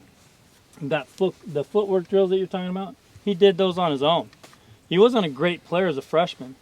He made himself into a great player, by the time he was a junior. But we didn't spend a lot of time with the guy as far as, hey, dude, you're doing a great job. So I told him his sophomore year, I said, once in a while, just give me a, hey, coach, I'm doing pretty good, huh? I forgot, man. You're doing a great job. So make great decisions off the yard. Because don't think just because you're offered a scholarship, okay, to go wherever, or an opportunity to walk on in a Division I program or wherever it might be, okay, that you've got it, it's over. You still got to make great decisions off the yard. So it's a great example for you guys. Guy on a huge scholarship coming in, he's out. He's gone. He's sitting there trying to find a place to play. Good? Good. All right. I got one last thing, guys. How many of you guys have social media accounts? What do you have? Facebook, Instagram, Twitter? I mean, you got everything, right? But you guys have some of the social media, every one of you guys? Yeah. So you understand, I mean, because of my job as an agent, when I represent players, I get calls. So the New York Yankees called me on a kid. Kid played for me since he was 7 years old. They didn't call me because he played for me for so long. They called me because they wanted to just pass along some information. Probably one of the best young players I know. He's going to be a starter at UCLA this year. And they said to me, what's wrong with that kid that used to play with you? He's a punk. I said, what do you mean he's a punk? He's one of the most respectful kids I know. Yes, sir, no, sir. Does all the right things in school. Why is he a punk? He said, because I was looking at his Twitter account, and he posted a couple of pictures of himself at a party, and he seems to be partying all the time with the He may have been to 2 parties, but both of those pictures got posted. As part of every application that my athletes fill out, and every team makes them fill these things out, one of them is, I want to know what your Twitter account is. I want to know what your social media accounts are. And I'll make you this promise. Whether it's at college and they've got somebody following you, or it's one of the pro guys and they've got somebody following you, or it's our #1 pitcher at La Jolla Country Day, who's a good kid, who was just expelled because he decided to post a picture of a girl on an anonymous Instagram account that had nothing to do with school and was expelled. His whole life changed. So what we talk about in our family, and we talk about it every day, what is the most important thing we talk about? Risk-reward. Risk-reward. To me, it's the most important thing you can remember as a young man. If the risk outweighs, if you put a picture of a girl on your Instagram, something crazy, and put a stupid caption, if the upside of that picture is that you might get some laughs from your friends, and the downside is that your coach expel you, what do you think you do? Just because you may not get caught, that's not how you have to make your decision. You've got to really think about everything you do. What is the risk of me taking this action? And your phone, and when you guys don't realize it, you go to a party, whatever you do, fight breaks out, there's cameras everywhere now. You may not be involved. Bam, they shoot a picture of you. San Diego State may say, it's not worth it to me. He's not that much better than the other 3 guys that I'm looking at. So you cannot take the chances, especially on social media. No matter what your parents tell you and you guys don't want to listen, they are watching. Everybody's watching you. And everything is a permanent record. You think Instagram disappears in 5 seconds? There's apps on there that keep it, and there's all they do is take photos of each other's pictures. So just think before you do something, all right? Because I've seen too many guys throw it away based on reputations that are not even real because of what they've done on Instagram. So think risk-reward and make good decisions, all right? Last thing, real quick. We talk about legacy. What's your legacy? What are you going to be remembered as? The one thing that we always talk about, 10 years from now, okay, if someone says your name, what are they going to say about you? This is very simple to say. Okay, Derek Jeter. Good guy, bad guy? Good guy. Alex Rodriguez. Bad guy. What's your legacy? What's your legacy? Tony Gwynn. Good guy. Right? It's pretty easy, right? Okay. So Ray Rice. Bad guy. Right? Okay, so what's your legacy? So in 10 years, somebody says Ray Rice's name, are they going to think how good a running back he was, or did he punch somebody in an elevator? What's your legacy? What's your legacy? We have kids in our program, and I have that talk all the time, okay? We have a kid that played a while. I'm not going to say names. I can't do that. That's wrong, okay? But we'll say someone's name, and they'll say the same thing, bad guy. And then we'll say someone like Greg Allen, good guy. What is going to be your legacy? When you're done playing at Arizona, and you're an alumni at Arizona, 10 years from the time you finish school and you go back for alumni game, what's your legacy? We hope. You haven't built it yet, buddy. Okay, that's what we're hoping. Okay, so remember that too. It just goes along with what you're saying. You know, that kid that got expelled, that's going to go with him for a long time. So remember, build a great legacy. When I say Nate Trosky, with a bad legacy. Good guy. how about Nate Trosky? Dirtbag. Good guy. Dirtbag. Today's baseball player plays more baseball games than any in the history of the game. That's why there's so many surgeries, Tommy Johns. It's like quadruple. It's unbelievable. Your arms break down. They break down fast. If you throw a lot, your arm's going to be able to sustain it. So if you want to be an Olympic, or excuse me, if you want to be like a marathon runner, what do you got to run? Long distance, you got to run a lot. So if you want to get your arm in shape, you got to throw a lot. You got to play a lot of catch. But you also have to listen to your arm. These simple exercises right here, the gripper, It's going to develop the form into your elbow, get blood flow. It's going to heal your arm. It's going to strengthen your arm. Okay, the roll-up's great for hitting, great for throwing. These are the simple ones. This is internal, external. Just isolating the forearm, and I go underneath, up, down. The lower I go on the bat, the heavier it's going to be. Okay. Yeah, at the end of playing. Lifts here.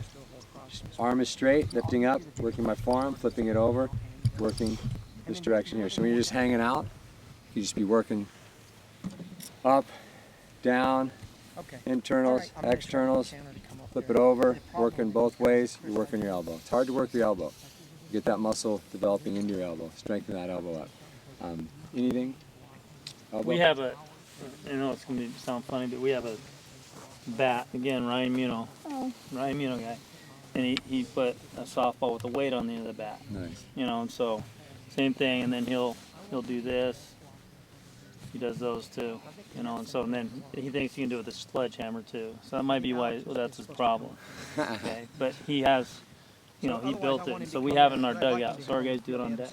Awesome. And the stronger you get, the more you can use a heavier bat or put some on the end of your bat. He's been doing it probably a long time. But developing your elbow. We're going to go over here and go through these bands real brief and real quick before we go over there. In Alan Jager's new brochure, he has all the exercises, and we have a brochure for everybody just to take. All the exercises are in here. We're going to go through them like really fast. Okay. Your shoulder is very important to build the stability in it and to give you some longevity and also a strong arm. So we're going to go through these bands. If you want to purchase one after camp, more than welcome to. Please don't take them, but if you'd like one, just let me know. You can have one of these brochures. We're going to head over to the fence. We're not going to do them all. I'm going to demonstrate some of them, and I'm going to have you guys do some of them. So let's head over the fences over there.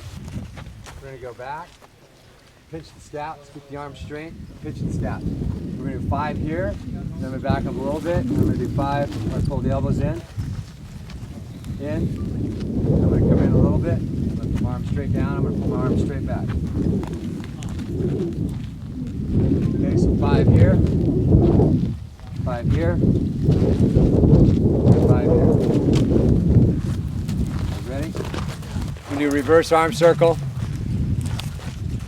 I'm going to put my band a little lower.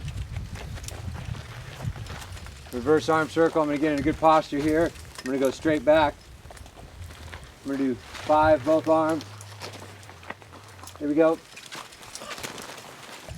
Straight back.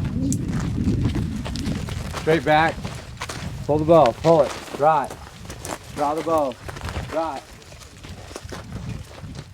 Do both arms, right and left, straight back. Good posture here. I'm gonna pinch my scaps, pinch my scaps. I'm gonna do 5 of them. Ready? We left out some of the internal and external rotation that really helped the rotator cuff. Notice how everything is working backwards. That's our decelerator muscles. That strengthens your arm so that it can accelerate. It stays strong through the decelerator phase, which that's when your arm typically breaks down.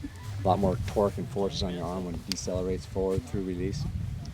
Those bands there suggest if you don't have some already, get some bands. I'm going to give you a brochure, so when camp's over, you can just go through the brochure. There's about 4 other exercises that we left out. Okay. Working those elbows, working those shoulders, being strong. Much more important to be functionally strong for your sport than to go lift a bunch of weights. If you can do these plus weights, great. If you only have time to do one, do these. Because you can do bench all you want and all the heavy stuff you want, and your elbow's still going to break down, and so will your shoulder, because it's the little muscles. Okay? So very important to be functionally fit for your sport. Develop the foundation, and then if you have extra time, do the weight stuff. Okay? First thing to go is your arm. First thing.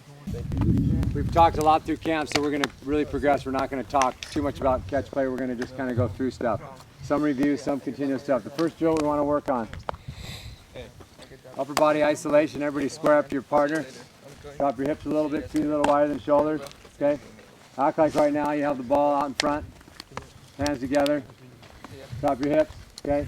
What we're going to do is we're going to go, this is number 1, this is number 2. We're going to separate and close off the front half. Okay, my hand's on top of the baseball. Notice how my elbow's inside my shoulder. Okay? 3 is throw. 4 is finish. Go back and shoulder. So we're just going to put it together. We're just going to play catch, upper body isolation. Just play catch, and we're going to back up into another drill in a moment. Here we go. Isolate the upper half.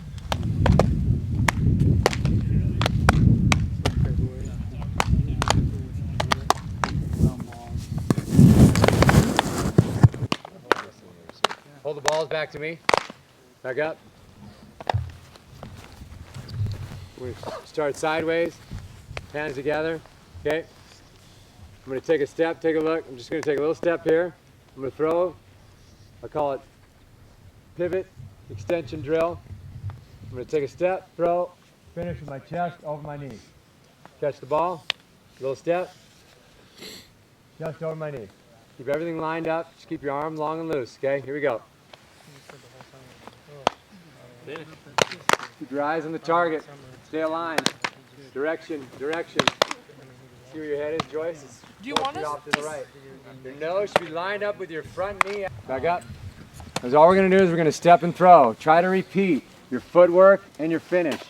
Footwork and finish. So I'm going to catch the ball. I'm relaxed. I'm going to step, relax. I make my throw. I'm going to repeat my finish. This is my best finish, then finish that way. We're not finishing down. We're finishing tall. Try to hit him in the chest every time. Catch the ball, get your grip, step, relax, try to repeat, repeat, repeat. Here we go.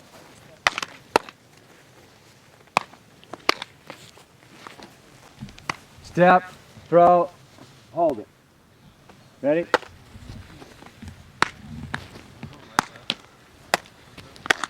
You're going to go ball and glove right here. In our launch position right here. You're going to shuffle all the way down and switch sides with your partner. Ready? Get to the launch position. Okay.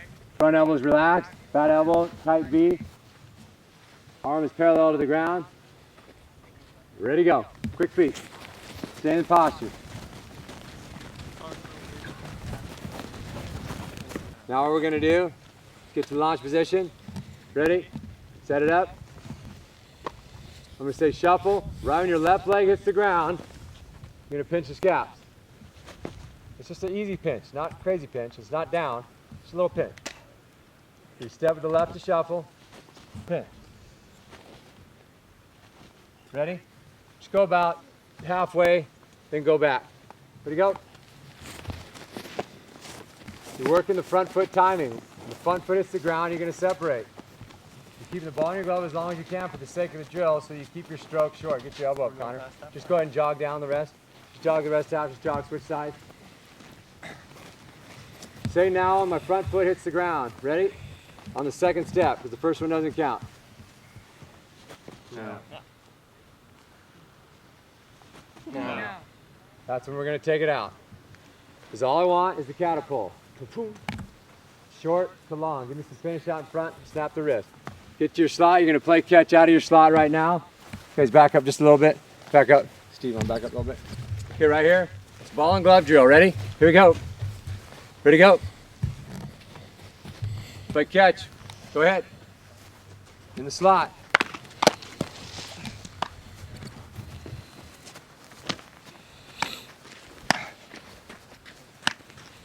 Keep the ball in your glove. The slot short and tight. You're going to shuffle. The 6 shuffle drill. Ball and slot. Shuffle. Turn. Always go back to center. You guys ready? Ball, no ball in hand. I want to hear the whoosh in the hand. The hand snap out in front. Elbow up. Good posture. You're going to do 6 of them. Quick feet. Ready to go. Always go back, center of chest. Find posture. Stay in posture. Now we're going to go back to ball and glove drill. We're going to shuffle, throw, follow. 3 steps. Ready? Generate some power from the ground. Here we go.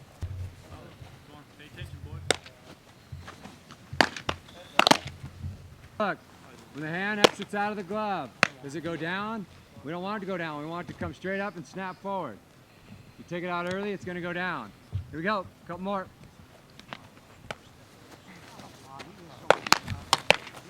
Throw it in the ground, a little skip, try to hit your foot. Feel yourself dominating the top half of the baseball. Go ahead.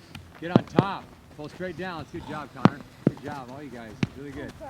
You got to get on top more and pull down. You all right? Just do 1 or 2, then get back up. Hold this. Take your hats off. Put your hats right there on the ground. Hats on the ground and back up 15 feet. Back up 15 feet. Keep going. You guys walk out about 15 feet. Just go about 7 big steps. Okay? About 7 big steps. Keep coming. Keep coming. Farther, farther. Keep coming. Keep coming.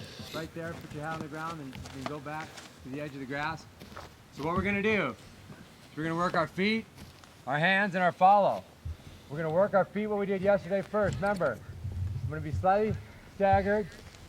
I'm going to go right, left. Remember, I got front foot timing. So I'm feeling the ball off my left foot. Right when I step, I'm clapping. That means I feel the ball. So right now is all I want you to do. You guys are facing this way. You guys are facing that way. We're going to be slightly staggered like I'm approaching the ball. That's all I want to do. Ready? Go. Front foot timing. Take your glove off. You guys face this direction, you're working this way. You guys are facing this direction, going that way. Stagger your feet. Field off to the left. Field out in front. Clap the hands, bring them center of chest. Time it so you clap when your left foot hits the ground. Just keep working your way down a little bit. Once you get kind of out your hat, back pedal back, just hustle back, start over again. Okay, now right now, put your gloves on.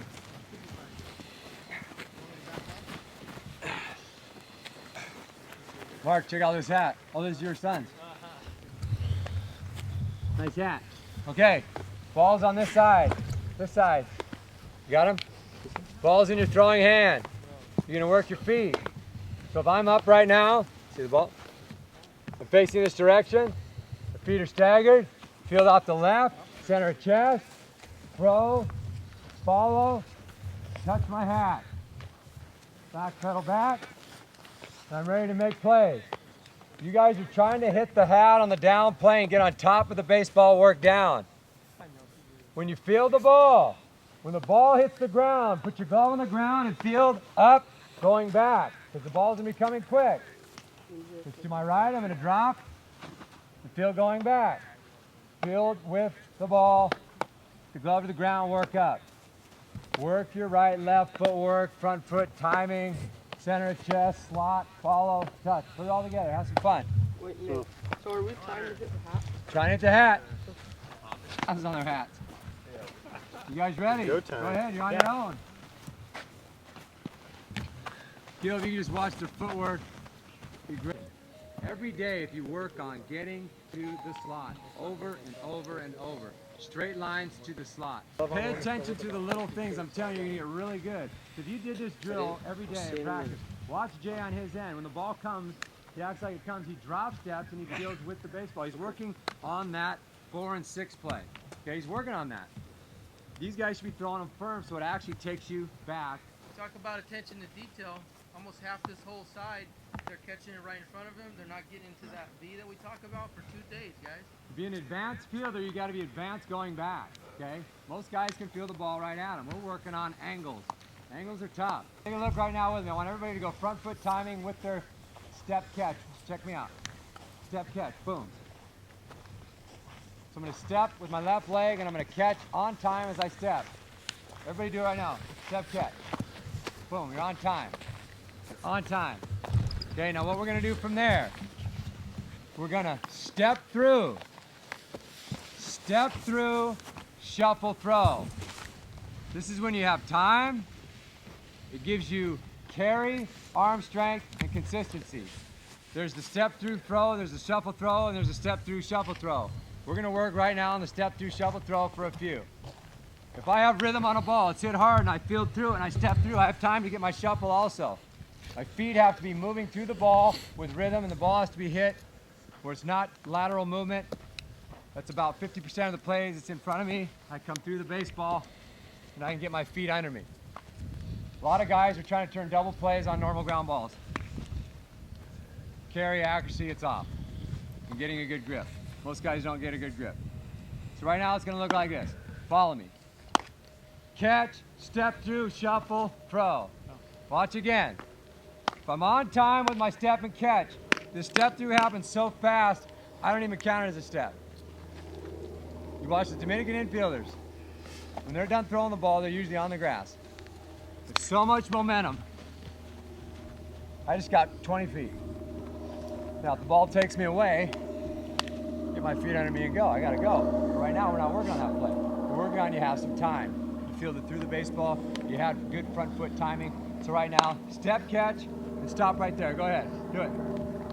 Freeze, now watch me. I'm gonna step through and go to my slot. Take a look. Shuffle and separate. So watch again. Step. Step through. Slot. As I step through, I'm going to the center of chest. Separate on my shuffle. We're gonna do it together. I'm gonna say ready. She's gonna be athletic. It's gonna look like this. When I say go, just watch me. Go. One more time. Go. Have my partner, he's gonna give me 5. Wherever he throws the ball, I gotta move my feet, front foot timing. On time, get the step through real quick. I'm gonna shovel and make my throw, and I'm gonna actually follow my throw. So it'll look like this. Act like you throw it to me, but don't throw it. So to follow, I back up. He has the ball now. He waits for me to get ready. I go back. Are you ready? 5 on this side, then we'll go 5 on this side. Ball's on this side. Ready? Go. You gotta give them good feed. Don't forget to step through. Back pedal back. Still winding up, yeah. Oh, I got a ball, I got a ball, I got a ball. Go. all right, keep that position. But you're taking it out of your glove a little too early. Hands Keep go in the center glove. As chest. soon as this hits, You guys that go goes 5. forward. As soon as your left leg hits, then it comes out of the glove. Come on over here. So are you throwing him now? Yeah, he's tossing Okay, the Whoa. so you understand Ball's this on one? this side. Whatever the That ball is number you 1. gotta have timing to be through Number it, right? 2. So it's your left and right. Is a straight step through and throw only. Front foot timing, boom. Step through, throw, follow. So there's no shuffling there. You understand? Catch, step through, throw, follow. Ready?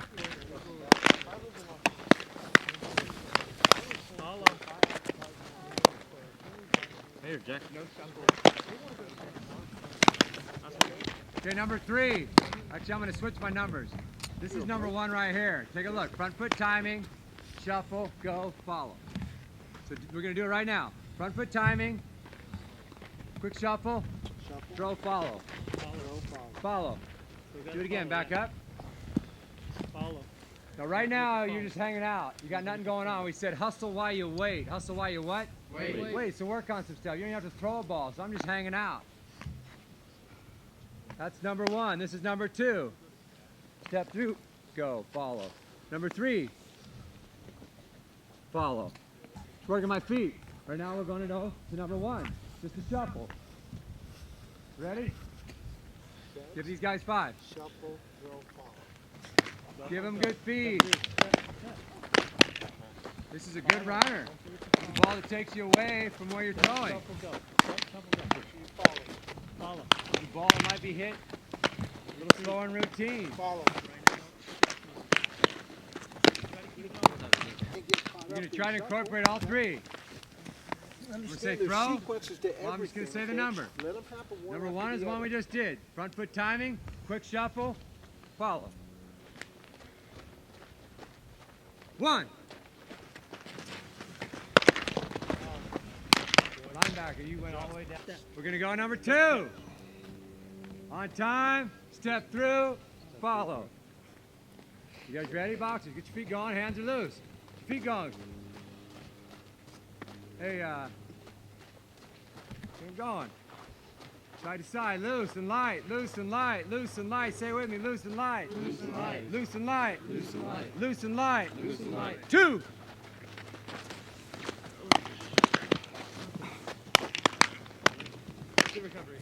Going number 3. Step through, shuffle, follow. Get them going. I want to hear light and loose. Light and loose. Can't hear light and loose. Light and loose. 3.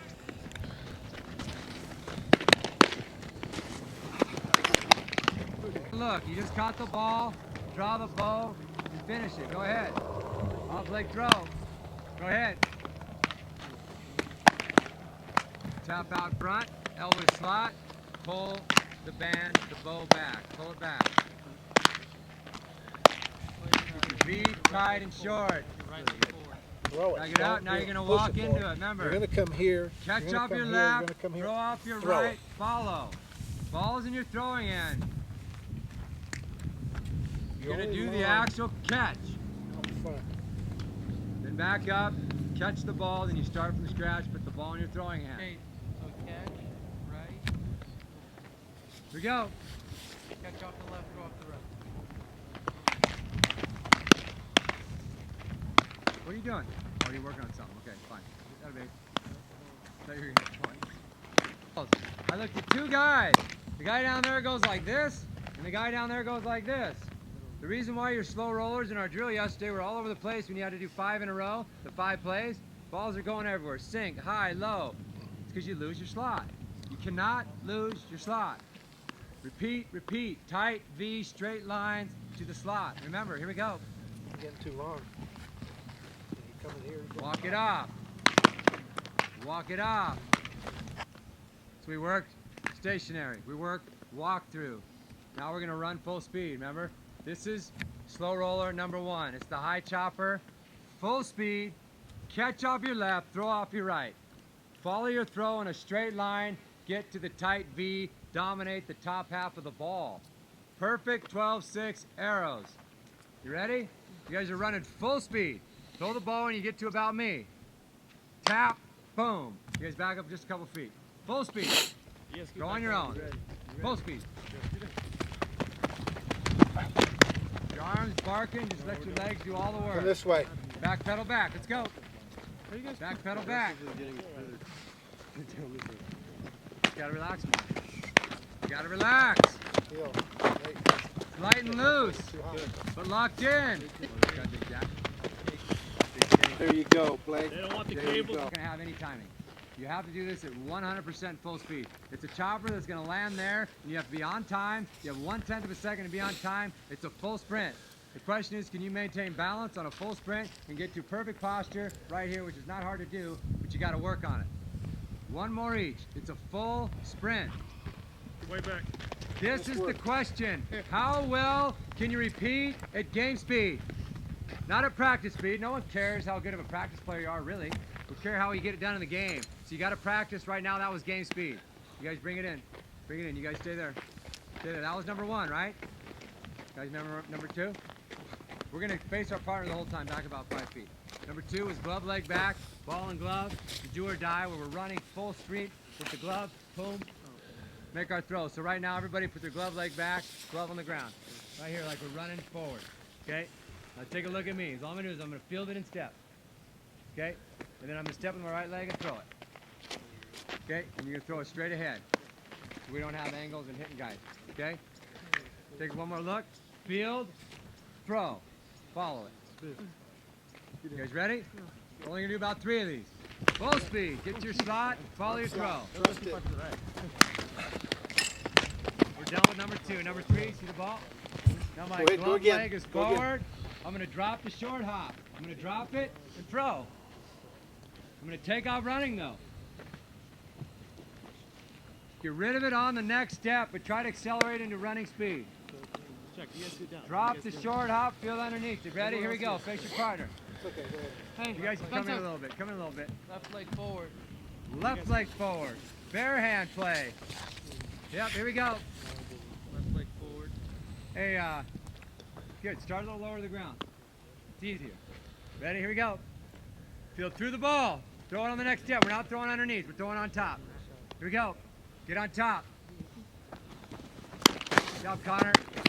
Can you get to the slot? Can you repeat? Remember, we're going to the slot with a torso tilt. My back is flat. When I throw the ball, I'm going to stay down. Then I pop back up to catch the ball. I stay connected with my arm. So I'm in my slot right here, and I just tilt. Do not create length when you tilt. Look at my arm. Look at how long it is now. It's tight. Tilt. Notice how I'm throwing at 3 o'clock, but if I stood up, it's over the top. It's at like 12 to 1 o'clock. Tight V. Throw it uphill. Stand up, catch. Go back down. Center of chest, tight V. Catch. You guys ready? Stay connected with your arm. You don't have to throw it hard, but we're throwing it at 3 o'clock up through the baseball. You guys scoot in even closer.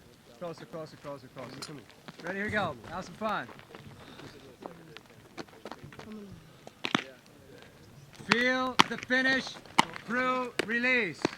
That creates accuracy and snap. Your arms get long. Perfect game. getting long. Keep the V tight. Really good. Kyle. You got it. Jacob.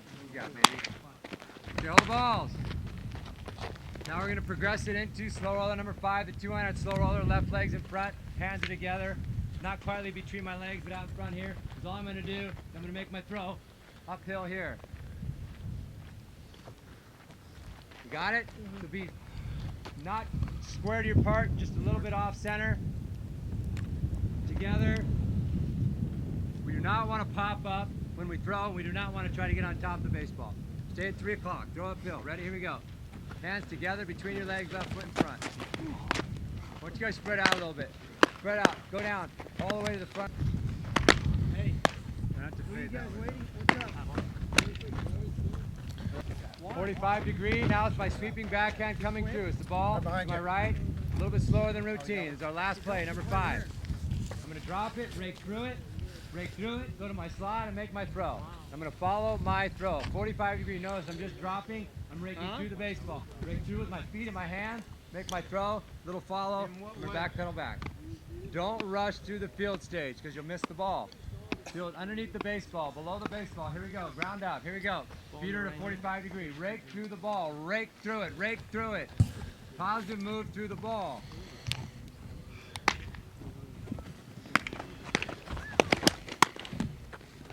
Last one in this progression. I'm going to throw it forward and I'm going to go get it. So I got to go get it, pick my short hop, and make my play. So this is more realistic in the game. Okay? So flip it out in front.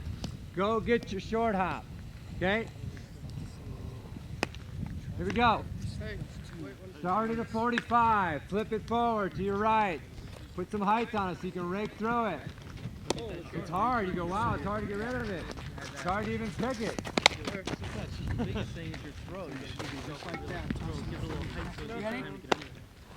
Ready? Balls on my side. We're gonna go 1, 2, 3, 4, 5, done. Ready? First one is number 1. Full sprint, catch off your left, throw off your right. It's the chopper, you gotta go get it. Ready? Go! Full speed. Back pedal back, go!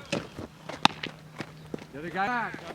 Number 2, glove leg back. It's on the run, do or die, one hand. Ready? Slight angle, make sure you don't hit the guy. Ready? Put the ball in your glove. The full sprint. Go! Coming back. Now we're gonna do the bare hand. Baseball. Your arms barking, just throw it easy. Throw him the ball. Glove leg forward. You're gonna pick it, throw Throw up him the the right, ball, follow. right in front of Get you. into a full sprint. The bucket. Bucket. Here, bud. No, just throw him one. There you go. To the slot. Yeah. This is the bare hand number 3. Ready? Start in posture. Go. Pick it, go through it. Throw off the right. Coming back. Ready? We're going to go to the sweeping backhand number 5. Then we'll come in for the last 2-hander. Ready? Number 5, the sweeping backhand. Ready? Can we throw it ahead of us? Yeah. Throw it ahead of you, pick it. Start low, start in posture. Ready, go. That's one right here. 2-handed Jeter. How are you? Right here, 2-hander. Together. Throw it at 3 o'clock uphill. Ready? Ball and glove. 2 hands together in your glove. Left leg in front. Ready, go. He's gonna want to get a little hot. Gotta go get it. Get the big bounce, catch off your left, throw it off your right. The reason why you can get rid of it in one step, off your left and off your right, is because you're catching the ball high. When you're running full speed and you gotta go down, you get that extra half a step here to allow you to get a good grip. The do or die now, bare hand, you don't have to make an exchange, so it's easy to get it off glove leg. One leg. So all you're gonna do right now, you guys back up 10 feet. Back up 5 feet. You're gonna go to your slot, you're gonna shuffle, get on top of the baseball. Softball is a little heavier, more mass, creates more arm acceleration, develops arm strength, and helps you get on top of the baseball with true rotation. The Dominicans play long toss, with basically the softballs about 3 days a week. Go as far as they can. And they get into about 120 softball, and then they go to their baseball. That's pretty much their routine. They have tremendous arm strength, they play a lot of catch, they play a lot of long catch, and they do like to work with softballs. They also like to put nails in their softballs to create weighted softballs. What Coach Martinez is going to do right after this one, he's going to go to a smaller ball, which is a little lighter. That is going to work the arm speed as well. Okay? Under speed training. So right now, just go to your slot, just shovel. Let's just make a couple throws back and forth. Go to your slot, shovel and go. Same position. First, we're just going to go dart. Transfer quick though.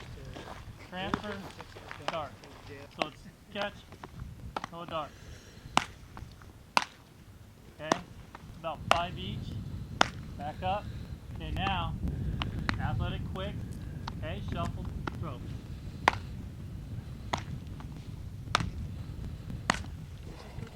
Okay, so 5 darts, go quick catch. Sweet. Okay, now back up a little bit. Get athletic, step catch, transfer, throw.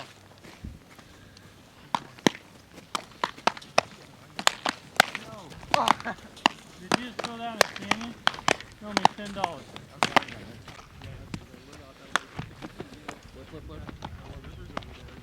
Hey, one of you guys over there, bring me a bucket. Follow every time. An empty one. You guys get a little closer, don't forget. Yep.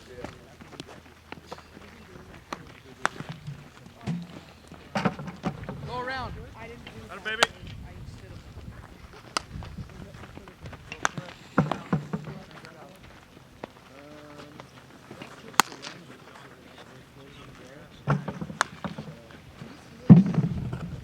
Accelerate.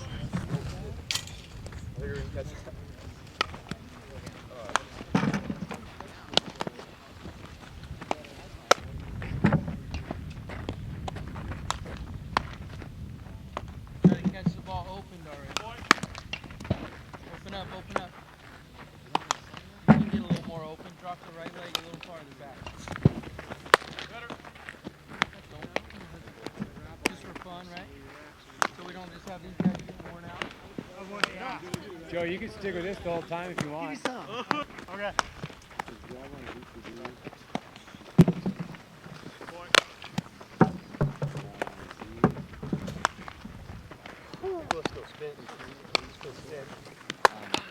Jack, drop step. Drop step. Head that here, right? You ever got your body in position? You're not throwing? No. Right.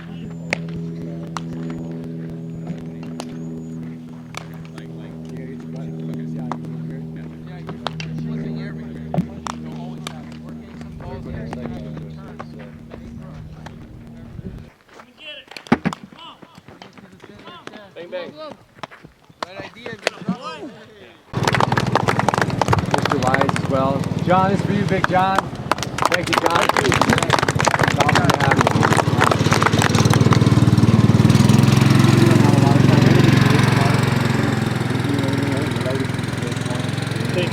The bottom line is the one thing that we live by in our program. First of all, thank you parents for providing these young men with the opportunity to be here. So thank you very much.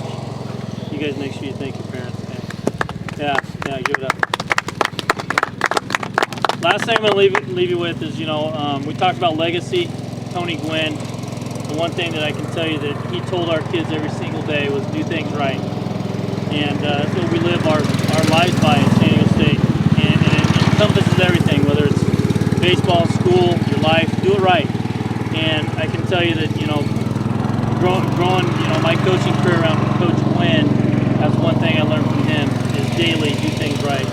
And so hopefully you guys can take that with you too. So I appreciate your effort and your attention. Awesome group. Thank you very much. Yeah, sure. Just I think the biggest thing that I think I took away from this weekend is paying attention to detail. Oftentimes as a coach, I think some of my players just don't care. It's evident that you're here because you care, right? So you either pay attention to detail, you don't care, or you don't pay attention to detail. Because sometimes I think that Nate's showing you, we're showing you certain things, and you're not really doing it, only because your body doesn't know yet. So just pay attention to detail and really find focus on what one of your coaches is talking, especially if you get an opportunity to watch the stuff that we just did. Really pay attention to what's going on there and pick a few things each day and work on it. And then over a body of work, they become part of who you are, right? Because it takes 30 days to change a habit. Some of you can't get into that position every time. It's hard, right? So continue to work on it every day, little pieces, but pay attention to the detail of why you get better. So I appreciate you guys' effort. I had a good opportunity to meet each and every one of you, and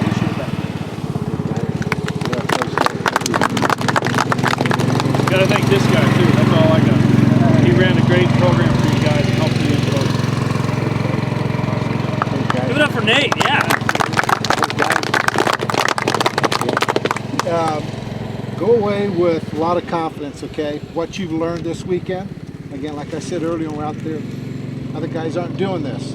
Okay, you guys take advantage of this. Have a lot of confidence. Do not let doubt creep in. All right, as the season goes on, as you go on playing, we know you're going to make mistakes. All right, we know it's going to happen. You can strike out, give up home runs, make errors. We get that as coaches. They happen in the game, okay? But make sure that, you know, hey, confidence, big deal. All right, doubt. Don't let it creep in.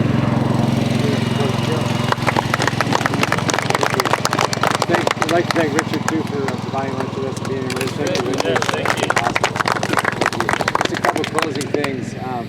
On this band, it's a DCBA. It stands for Decide, Clear, Breathe, Attack. The decision's simple. I'm making plays. What am I making? Plays. It goes with what Gil's talking about. Doubt, you got to count that out and put a positive thought. Every time I step in, 120 pitches, after I pre-pitch my mindset, 1 out, 2 on a hit, whatever the situation is, I'm making plays. What am I making? Plays. I'm making what? Plays. That's how you talk to yourself. You focus on the do. The do is the D. It's the decision.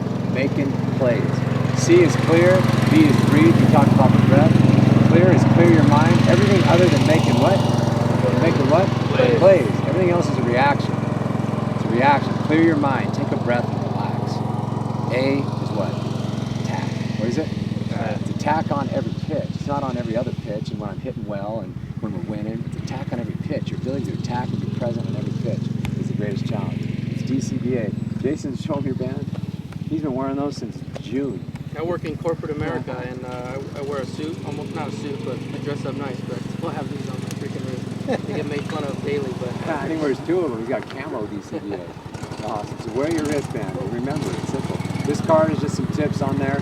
First one, number 1, is lateral bullet. That means expect to be challenged in every play. Every play is going to be bullet, it's going to be challenging lateral. Okay? There's some other keys on there. Just take a look at those. There's some stuff in the back. That's just for you guys. Just some infield tips. What I want to close with is Wheaties. In 1936, my grandfather was on the cover of Wheaties cereal. In that year, he was 23 years old. This is his 3rd year in the big leagues. He had 42 home runs, 162 RBIs, and batted .343. It's one of the greatest seasons in the history of the game for that age, under the age of 25. And he was given a case of Wheaties for every home run he hit. And that was over 1,000 boxes because he hit 42 that year.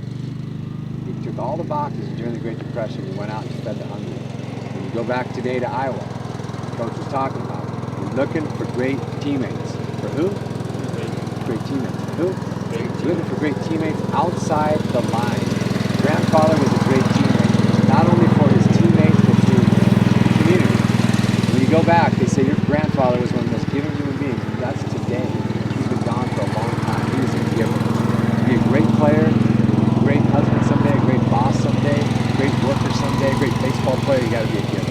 You got to give. So when you take that card, remember, be a giver. Be a giver. That's the legacy we're talking about. Leave the legacy of being a giver. Not only to your coach, but to your mom, to your dad, to your sister, to your brother. And as a scout, when we go into your home, we do home visits, and we see how you treat your brother, how you treat your sister. Because that's how you're going to treat your teammate in 162 games and 180 days in the Major League season. Game number 50, if you're rude to your sister, you're going to be rude to the guy who's walking next to you. Treat your sister with respect, love her, like your mom, like your dad. Thank you guys. When you head out, jump on your feet, guys. And actually, the last thing, this is a calendar. We have a few camps left before January. These guys start their season when it's about the 20th and you start hitting it hard. 23rd is our first team practice. Team practice the 23rd, so there's a couple camps still left where coach is going to be at. These guys are going to come to a couple of our camps that we have left. I need to talk to you if you're not signed up for any of them. San Marcos, Concordia, and we have NAIA currently. They're going to go Division II, NAIA now? Yes. NAIA and Division I. Different levels for everybody. The top low-level small colleges can compete with the Division I lower level ones. They can compete. The NAIA is with the Division I. So don't get caught up in the bracket. Get caught up in a quality program with an academic fit for you. Okay. Thank you, parents. Thank you, guys. I have your evals for you when you head out. They're a little sloppy because I'm writing notes, but I'm just going to explain it to you as you head out. They're real simple. You can leave with 1 or 2 takeaways. It's going to be good for you. Okay, so as you jump up on your feet, make sure you grab your stuff. If you want a band, there's a few left. You can just give the coach's knuckles. Watch that computer right there. Thank you very much for having me. Got it, Appreciate man. It's awesome. I'll You send bet. you an email. Good luck.